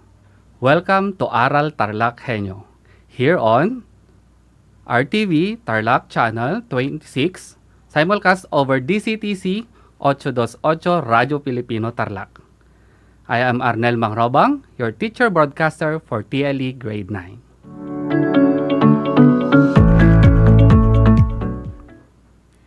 I would like to invite you to join us in an exciting learning experience at home. At this point, I want you to prepare your competency-based learning materials and learning activity sheets, focusing on horticulture and growing media and sterilizing growing media, as well as your pen and notebook, so you may take down notes as we go along with the lesson.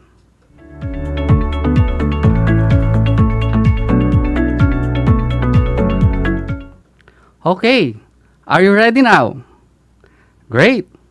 Be sure you are in a good, comfortable, and well-learning environment so you may listen to our topic very well.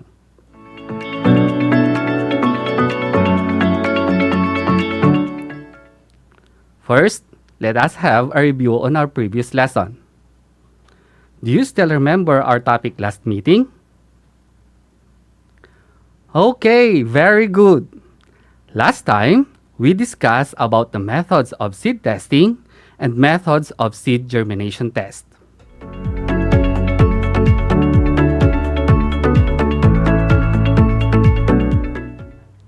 Can you enumerate the different methods of seed testing? Excellent! The different methods of seed testing includes breaking the seed coat, winnowing, and germination test.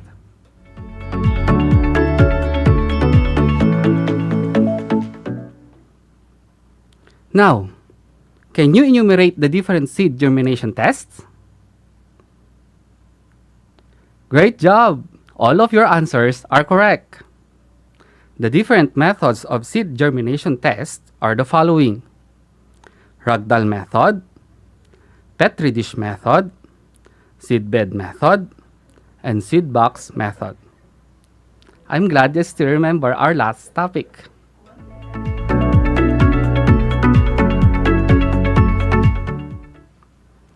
Are you all ready for our new lesson? Let's begin.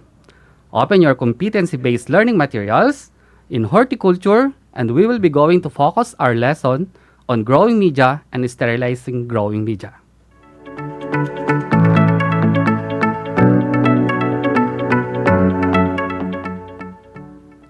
First, let us define what is growing media. Growing media are the materials that let your plants grow. Growing media are often formulated from a blend of different raw materials in order to achieve the correct balance of air and water holding capacity for the plants to be grown.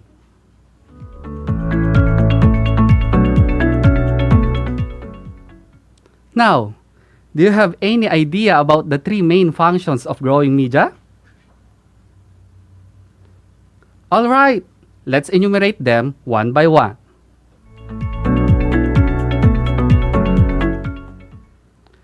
The three main functions of growing media are: number 1, supply roots with nutrients, air, and water.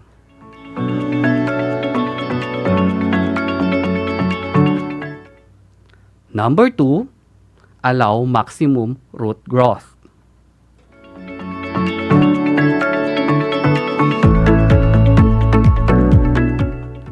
And number 3, physically support the plants.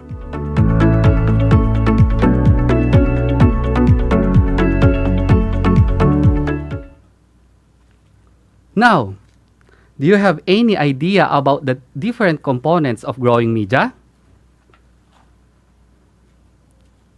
Very good. The best soil for general nursery purposes is a friable loam, rich in humus, with a proper percentage of clay. In cases that these are not available, the growing media can be prepared by thoroughly mixing the following components. For loam soil, 1 part loam soil, 1 part manure or decomposed manure, and 1 part decomposed rice hull.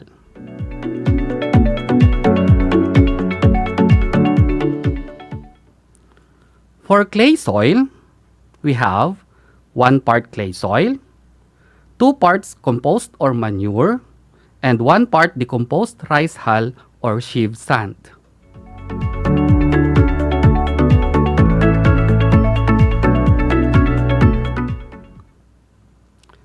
Under the training regulations in horticulture, it states that the growing media for vegetable production consists of the following growing media: 1 part garden soil, 1 part sheave sand, 1 part compost, and 1 part sawdust or rice hull.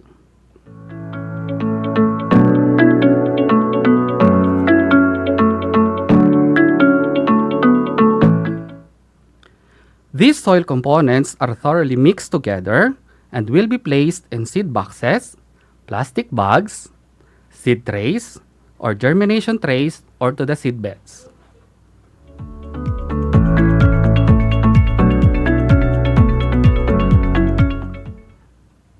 Now, let's define the different soil media components.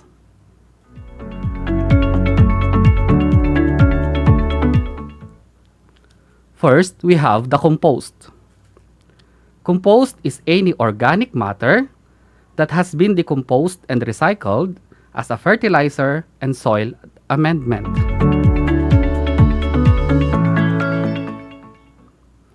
Compost is made from a variety of locally available materials, usually a combination of ingredients that are high in nitrogen and carbon.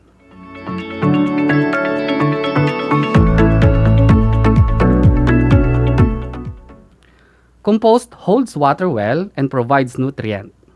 Compost can also provide natural protection against diseases of the seedlings and the roots of plants due to beneficial organisms that live in a well decomposed.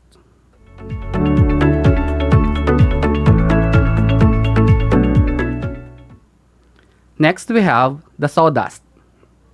Sawdust is the byproduct of cutting, grinding, drilling, sanding, or otherwise pulverizing wood with a saw or other tool.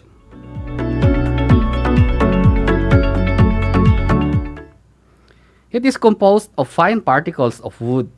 It is also the byproduct of certain animals, birds, and insects which live in the woods such as the woodpeckers and carpenter's ant.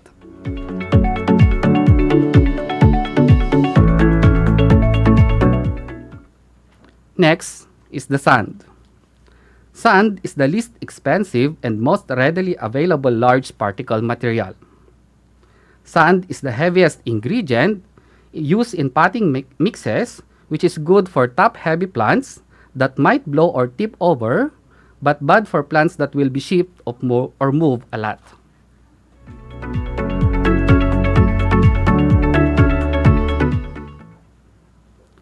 Next, we have the cocoa coir.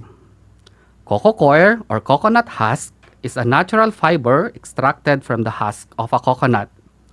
Technically, coir is the fibrous material found between the hard internal shell and the outer coat of a coconut.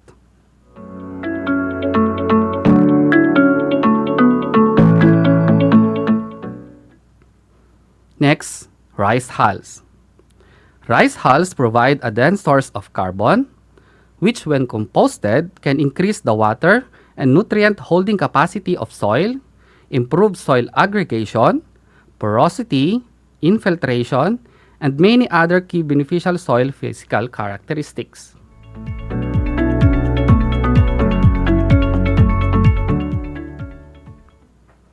Then we have the garden soil. Garden soil is the topsoil, enriched with compost and other organic matter, so it's nutritious for plants. It has a heavier texture and holds water longer.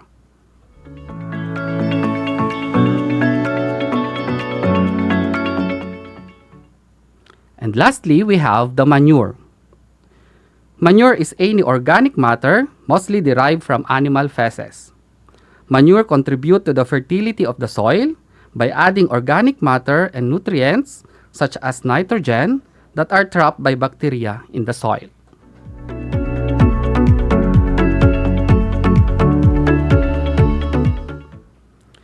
To ensure the safety of seedlings from soil-borne diseases, sterilize the growing media. Sterilized soil safeguards the seedlings from the attack of dumping off, which is commonly destroy young seedlings in seed boxes or seed beds. Let us define what is soil sterilization. Soil sterilization is a chemical process or physical process that results in the death of soil organisms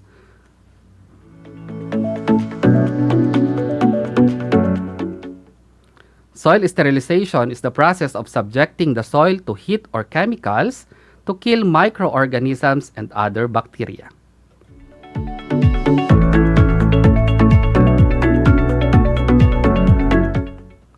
Now, what do you think are the methods of soil sterilization? You've got it right.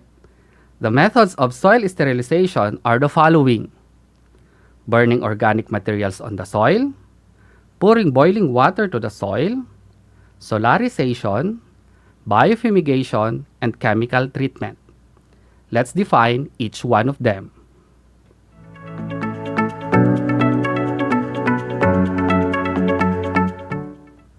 Okay, first we have burning organic materials on the soil. This is a traditional way of soil sterilization. This is done by burning organic materials above the soil. A common method of soil sterilization is heating up the soil. The high temperature will cause the death of many microorganisms, including pathogens on the top of the soil, and insect pests with soil-dwelling stages such as the cutworms.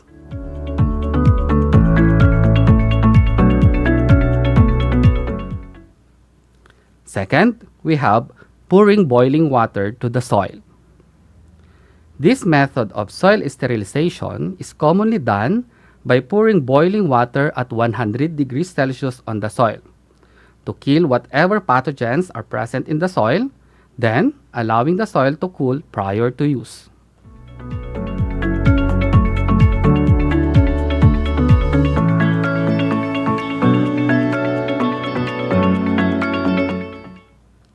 Third, we have solarization. Solarization is a method of soil sterilization uses the sun to heat the soil. Solarization can control soil-borne diseases, weed seeds, and some nematodes, including root knot nematodes. The soil is exposed under the sun.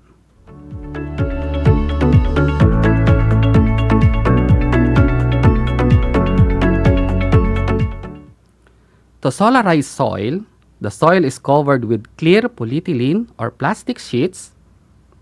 The best time is during the hot season, where there is a plenty of sun. The sun heats up the soil through the plastic, and the plastic sheets keeps the heat inside the soil. The sheets should be left in the field for 4 weeks.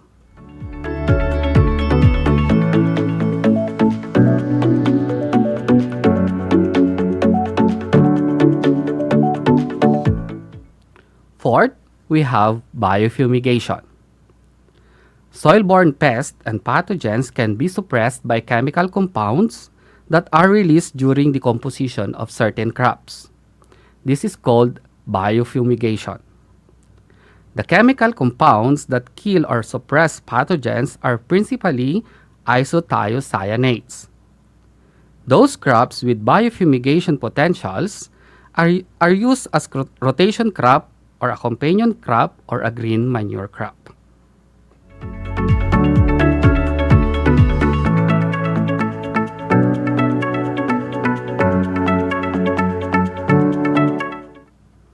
Fifth and last is the chemical treatment. Treat the soil with chemicals like formaldehyde, 1 tablespoon per 1 gallon of water. However, the use of chemicals is not environmentally friendly because chemicals may kill not only destructive microorganisms but also the beneficial ones.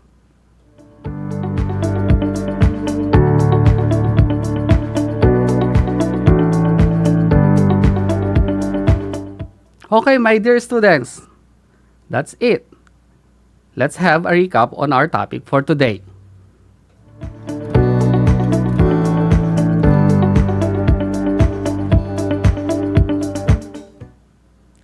Can you define growing media? Yes, great job. Growing media are the materials that your plants grow. Growing media are often formulated from a blend of different raw materials in order to achieve the correct balance of air and water holding capacity for the plants to be grown.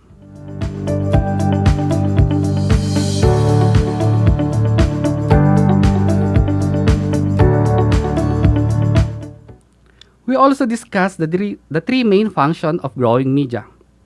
Can you enumerate them? Okay. The three main functions of growing media are: number 1, supply roots with nutrients, air, and water. Number 2, allow maximum root growth.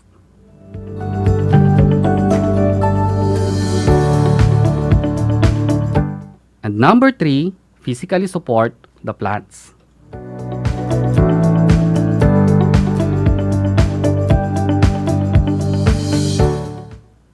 Now, can you give the different components soil media? Great! The different soil media components are compost, sawdust, sand, rice hull, coco coir, animal manure, and garden soil.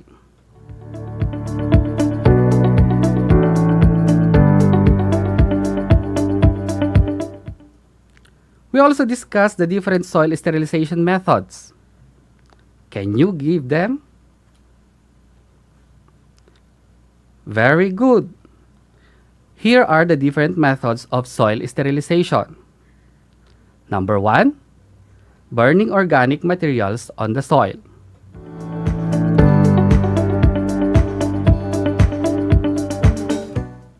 Number 2, pouring boiling water to the soil.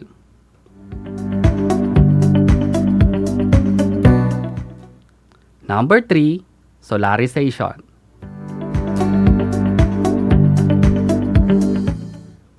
Number 4, biofumigation.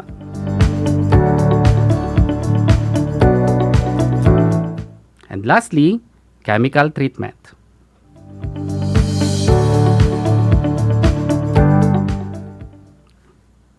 At this juncture, let us see how well you understand the lesson. Kindly get a piece of paper and pen. We will be going to have a multiple choice quiz. It only consists of 5 items. Write the letter S.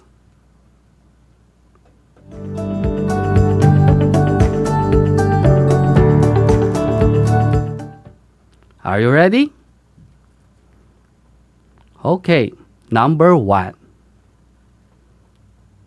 What is the soil component that is natural fiber extracted from the husk of a coconut? A. Coco coir. B. Garden soil. C. Sand. I'll repeat. What is the soil component that is natural fiber extracted from the husk of a coconut?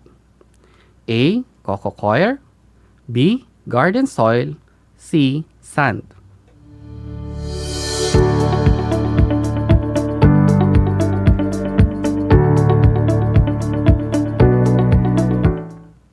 Number 2. A method of soil sterilization which is not environmentally friendly is blank. A. Biofumigation. B. Chemical treatment. C. Solarization. A method of soil sterilization which is not environmentally friendly is blank. A. Biofumigation. B. Chemical treatment. C. Solarization.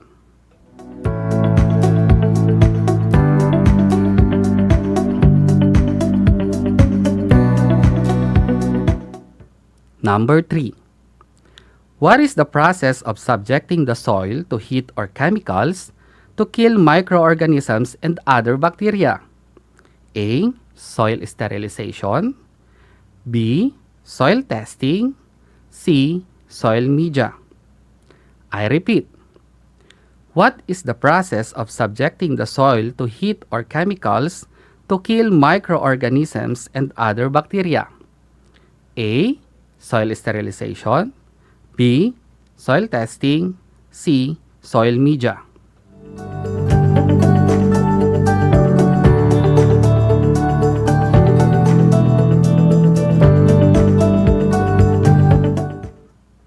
Number 4. It is a method of soil sterilization that uses the sun to heat the soil is called blank. A. Biofumigation.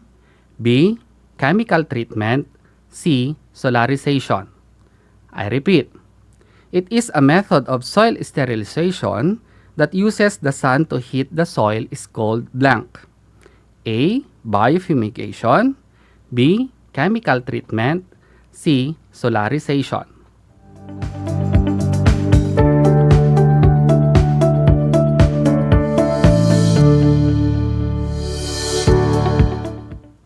Number 5. What is the materials formulated from a blend of different raw materials in order to achieve the correct balance of air and water holding capacity for the plants to be grown? A. Growing media. B. Garden soil. C. Compost. I repeat. What is the materials formulated from a blend of different raw materials in order to achieve the correct balance of air and water holding capacity for the plants to be grown? A. Growing media. B. Garden soil. C. Compost.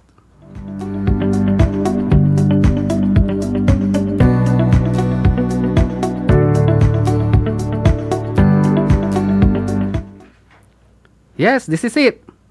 Are you ready to check your answers? Okay, and here are the correct answers.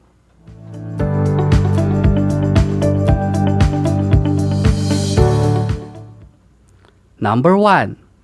A. Coco coir. Number 2. B. Chemical treatment. Number 3. A. Soil sterilization. Number 4. C. Solarization. And number 5. Growing media. I repeat. Number 1. A. Coco coir. Number 2, B. Chemical treatment. Number 3, A. Soil sterilization. Number 4, C. Solarization. And number 5, A. Growing media.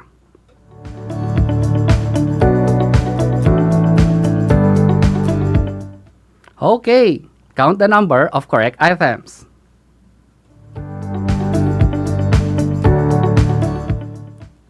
For those who got a perfect score, congratulations, you did a great job.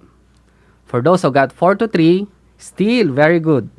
And for those who got 2 and below, don't lose hope. Get your competency-based learning materials and study your answers.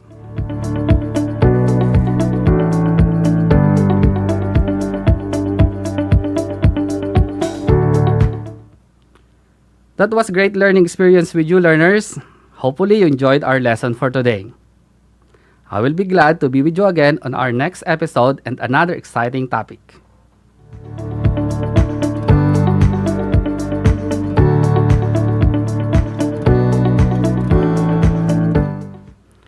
Always remember, the skills, knowledge, and wisdom in TLE are important.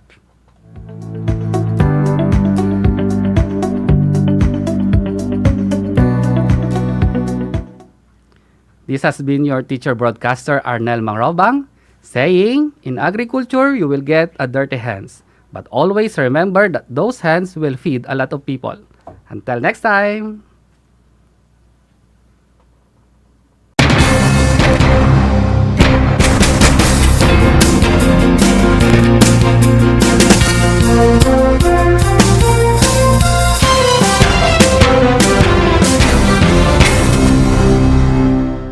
Congratulations, Radyo Pilipino Media Group, for launching its first provincial station here in Tarlac City, the RTV 26.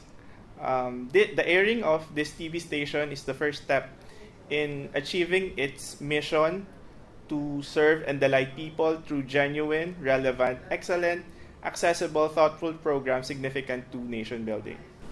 Thank you for the TV production team for making this possible. To all our viewers, I would like to ask for your support not only to our TV station, RTV 26, but also to our radio stations, DCTC for AM and 96.11 FM. Congratulations again, RTV 26, and more power.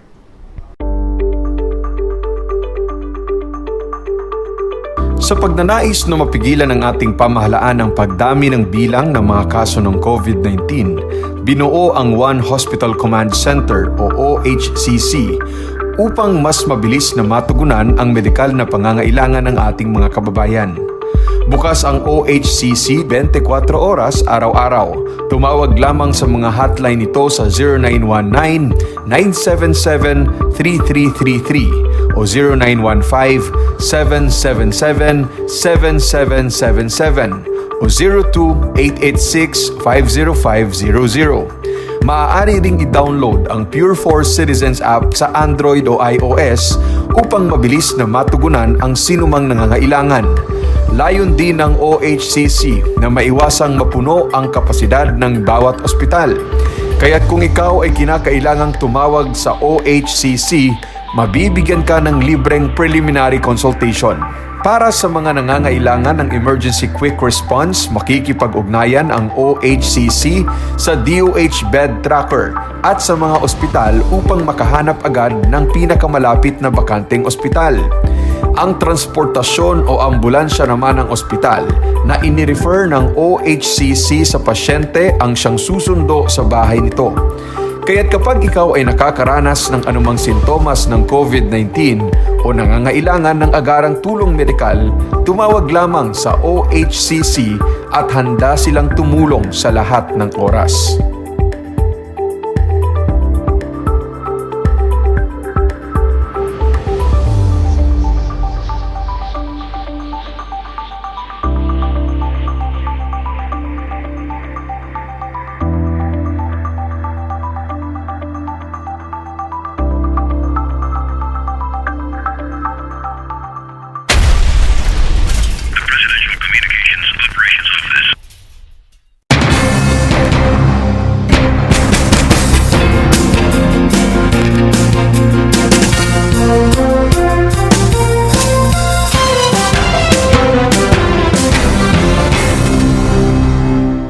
Congratulations, RTV, Channel 26 of Tarlac, with this very successful launching of this project for us, DEPED, and for you. So congratulations, God bless you, more project to come, and more coverage for us for the noble cause of education. Thank you to all our sponsors. God bless you all.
A blessed and good day to all the grade 9 learners from all over the Schools Division of Tarlac Province.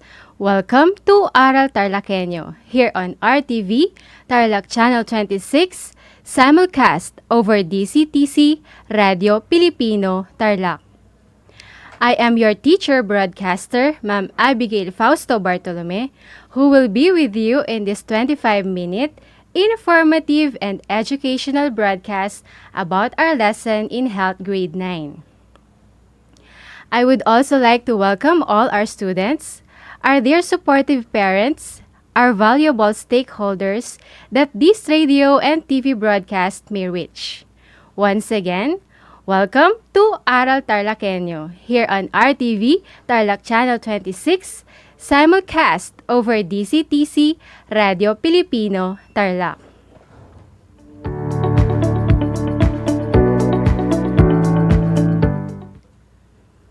Before we start, I just want to make some important reminders before listening to our broadcast. Make sure that you are in a quiet, relaxed, and comfortable place when listening. Make sure that you have a copy of your module, compendium of notes, your last, or your learner's activity sheet to better understand our lesson today.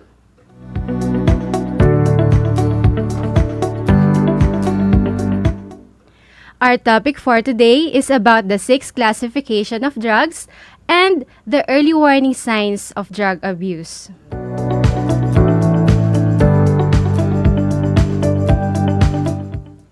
Are you all now ready and prepared for a new session of fun-filled learning with Teacher Abby? Very good. I guess you are all now prepared and excited to learn.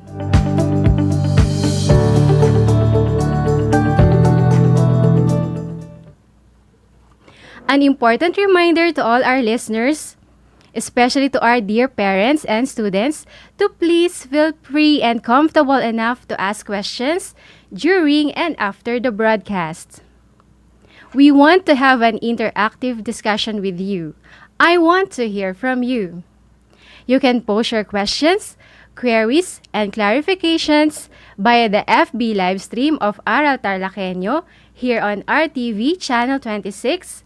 Post a message on our class GC or simply through SMS. You can message me directly, your teacher broadcaster, on my number 0922-704-5331.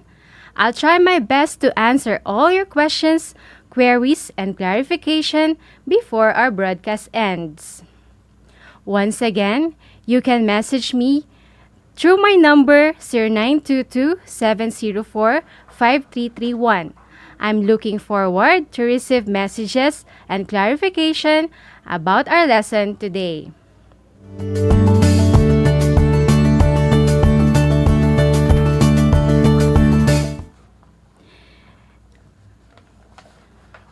In our previous lesson in Health 9, we have learned about drugs, the different definition, concepts, the reasons, the effects, why people take drugs. And today, before we start with our activity, please take a hold of your modules, books, learning activity sheet, your pen and a piece of paper, or simply post your answer on the FB live stream of ARAL Tarlac HENYO, post a message on our class GC, or simply through SMS.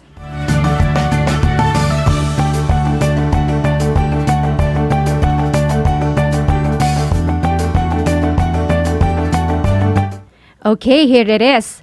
Our activity is entitled Shout Me Out, or simply a Name Me Game.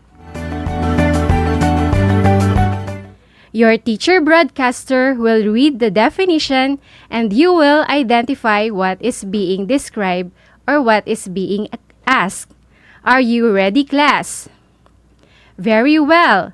You can post your answers after I've counted 3, 2, 1, go.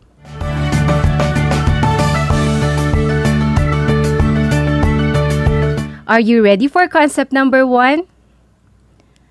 This is any substance, when taken into the body, alters the body's function either physically and psychologically. What is your answer? Are you ready with your answer, guys? The answer is drugs. Very good. Many posted the correct answer. Next question number 2. These are the 3 ways on how these drugs can get into our bodies. Substances like drugs don't get into our bodies by accident or by themselves. It is because of our own free will, self-discipline, and mindful decision as well. Are you ready with your answers? The 3 ways on how these drugs can get into our bodies are the following. We have oral, nasal or inhalation, and intravenous. When we say oral, it is given through the mouth. When we say nasal or inhalation, it uses primarily the nose. And when we say intravenous, it is administered through the vein through the use of a syringe and a needle. I guess many of you got the correct answer. Very good. Let's now move on to the third question.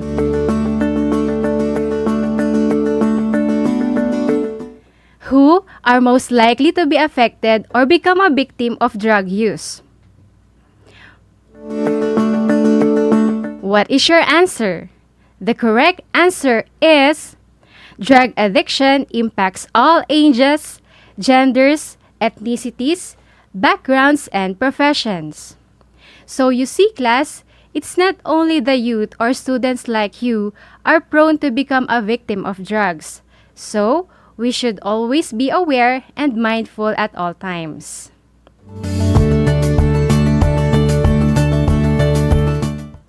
Question number 4. What do you think are the reasons why people take drugs? I know for sure you have a lot in mind. Very good. I can see some of your responses posted on our group chat or GC. I can say that you are very much active in participating in our broadcast this afternoon. Okay, let's check if your answers are correct. Here are the reasons why people take drugs. Peer and curiosity. Teens and young people wanted to belong to a group or be accepted by their friends. Curiosity is among our school children and they want to have a first-hand experience of it. Next is environmental influences. The environment and growing up in poverty or in households with drug addiction and abuse can create a high risk of abuse, for they may perceive it as normal and acceptable. We also have broken families. Growing up with a broken family is also the reason why people take drugs. Lack of love, time, and affection that leads to be associated with drug use and abuse. Next is social media influences. Social media like Facebook, Twitter, Instagram, TikTok, and the likes have become a huge part of most teens' lives.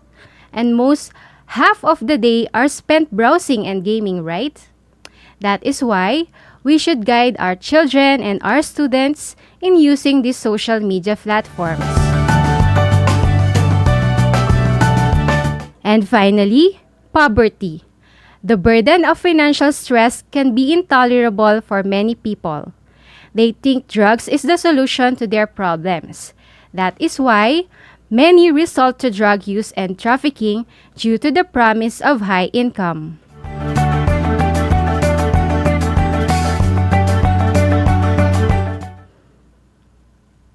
Okay, class. So those are only a few of the many reasons why people take drugs.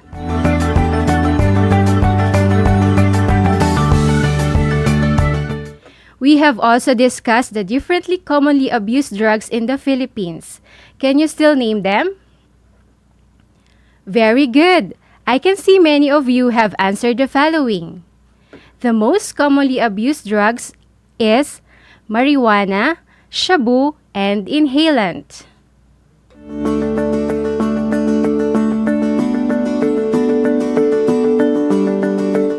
I am glad that you have remembered and mastered our previous lesson, and that leads us to the main part of our discussion, which is the 6th classification of drugs and the early warning signs of drug use. For those who have just tuned in, welcome to ARAL Tarlac HENYO here on RTV Tarlac Channel 26, simulcast over DCTC Radio Pilipino Tarlac.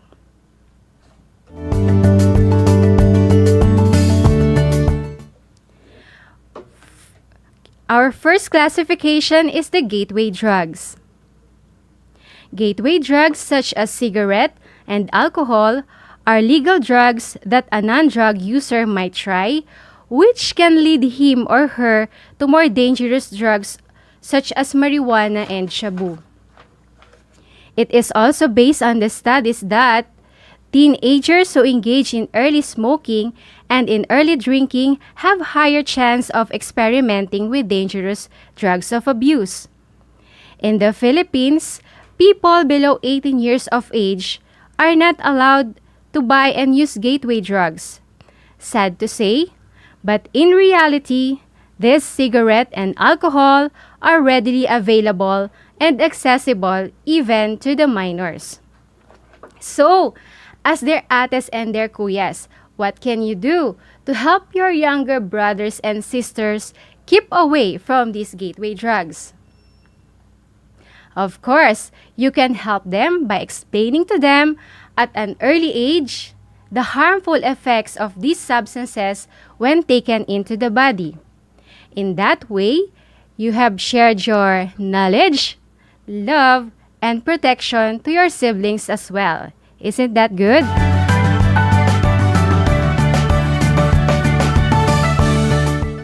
Next in line are the depressant drugs. They slows down the central nervous system. The central nervous system includes the brain, spinal cord, and nerves. Doctors commonly prescribe depressant drugs to help certain persons to be less angry, less stressed, or tense. Depressant drugs relax muscles, nerves, and makes patient sleepy and lightheaded. In addition, depressants are also called as downers. In Tagalog, we call them as pampatamlay.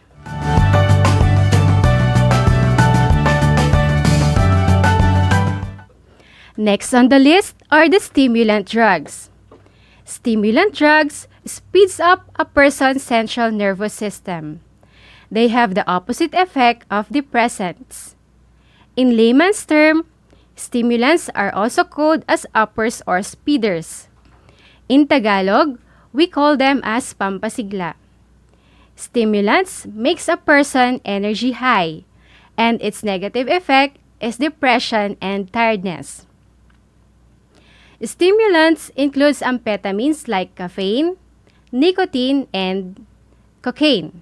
That is why people who tend to be awake for a long period of time drink more coffee and take cigarette, quoting, "Coffee is life," as they say.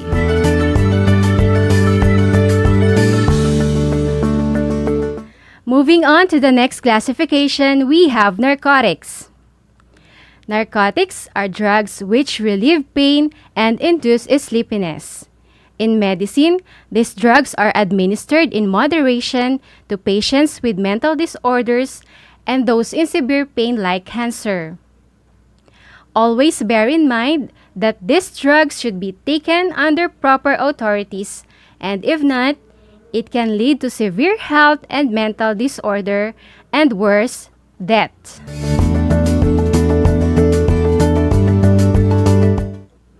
The fifth classification of drugs is hallucinogen. Hallucinogens are drugs which distorts reality. It affects all senses and makes a user see, hear, or feel things that don't exist in the time being. The name hallucinogens came from the word hallucination, which is to perceive illusions. This is also the reason why drug users commit crimes.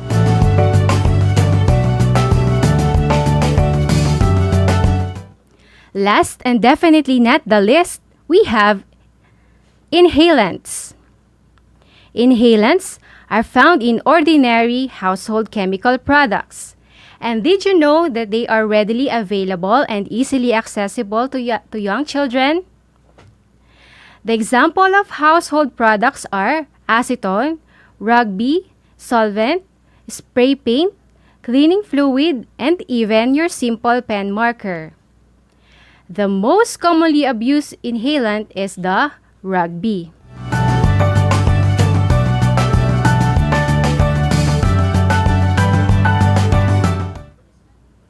I hope you have taken down notes because later you will be answering questions related to our lesson. Okay, let's move on. After discussing to you the 6 classification of drugs, I think it is just the right time or the high time for us to discuss also the different early signs of drug use. It is important to know the signs and symptoms of drug use because they are linked to changes in the body, behavior, and emotion. Thankfully, we can discover when a friend or a family member has become addicted to drugs by observing the following signs and symptoms of drug use.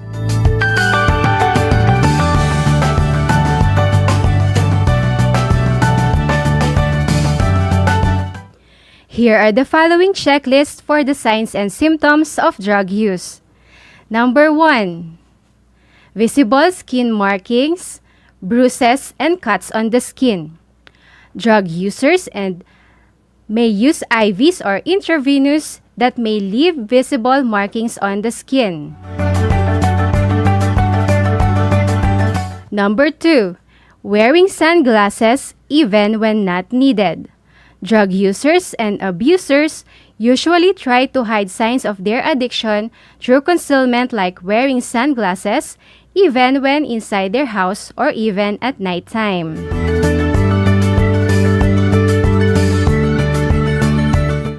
Number 3 is changes in sleep pattern. Drug users may stay up awake and alert for around 48 hours without sleep. Their bodies may feel tired and sleepy, but their minds won't let them get asleep because of the effects of drugs in their bodies.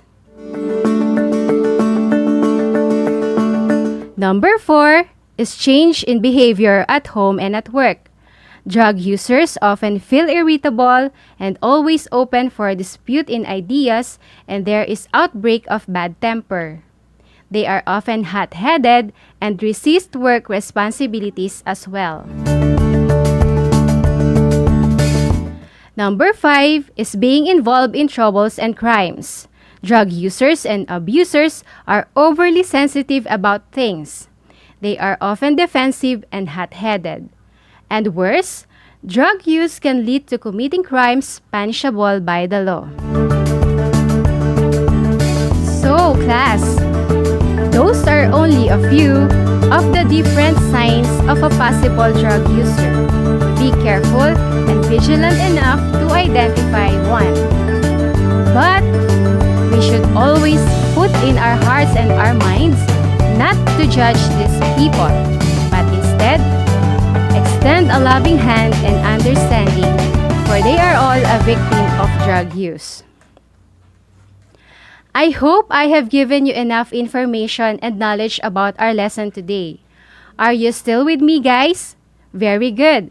So, to have a short wrap-up of the lesson, can you give me the salient points in the lessons that you remember? I can see that you are very much active in posting your answers via live stream and group chat. Let me read to you the answer coming from Erin Angela Gomez. Hello, Erin Angela.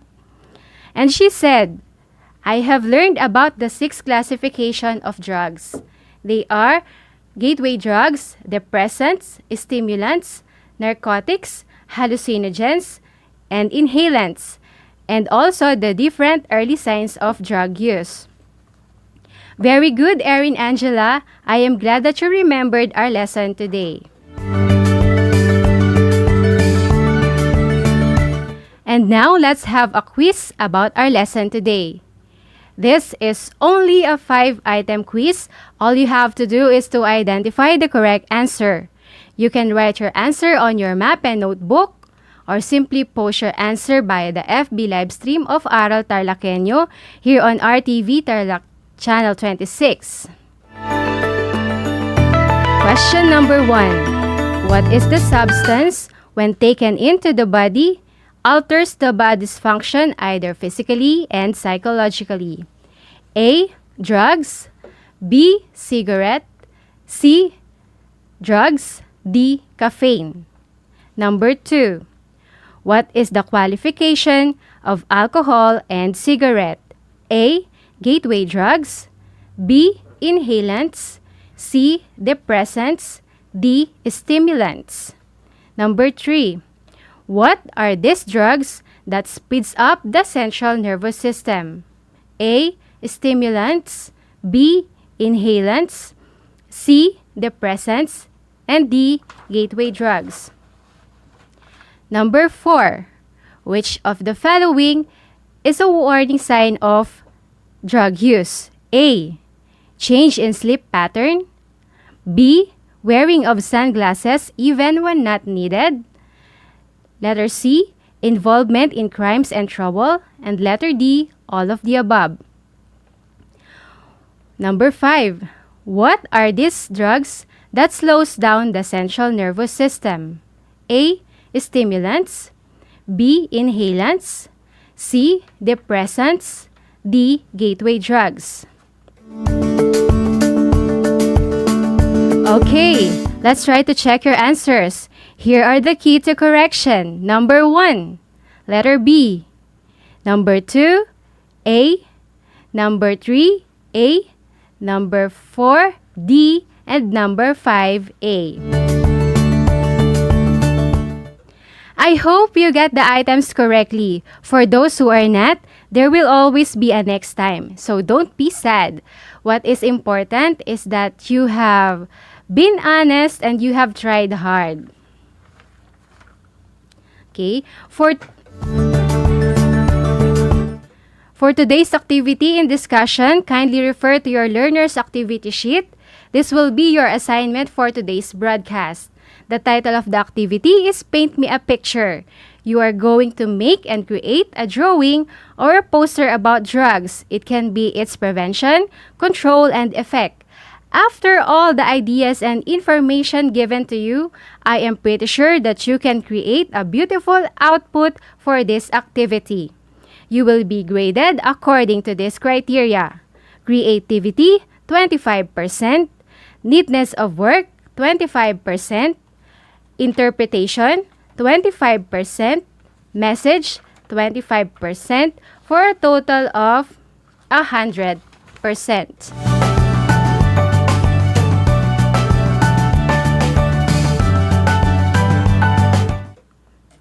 That ends up our 25-minute informative and educational broadcast about our Health 9 lesson. I hope you have learned a lot today.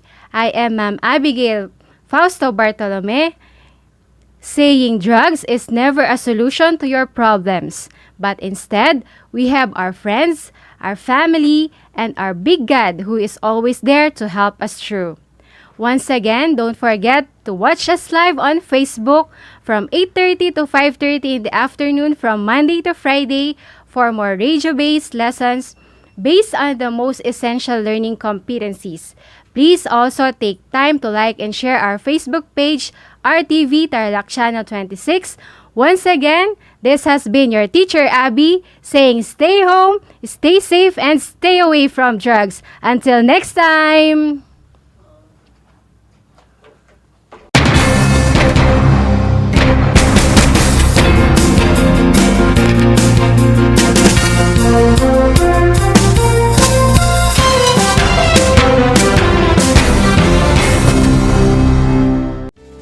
Tuwing sasapit ang alas 5 ng hapon, parangalan natin ang ating mga kababayan na nasa unahan laban sa COVID-19. Lumabas tayo sa pintuan ng ating mga tahanan. Dumungaw tayo sa ating mga bintana. At atin silang bigyan ng masigabong palakpakan. Gumawa tayo ng ingay, ipagbunyi ang ating frontliners, at ipahayag ang ating walang hanggang suporta sa kanilang kabayanihan. Gusto ko lang pong i-take itong opportunity ito para magpasalamat sa lahat ng mga doktor at nurses, especially yung mga nag-alaga po sa akin, sa buong Asian Hospital, at sa lahat po ng ating frontliners. Umawit tayo at sumayaw at ipakita ang ating talento bilang pagsaludo sa mga bayaning nasa unahan. Talunin natin ang COVID-19. Sama-sama nating pagalingin ang ating inang bayan. Kaya natin to. We heal as one.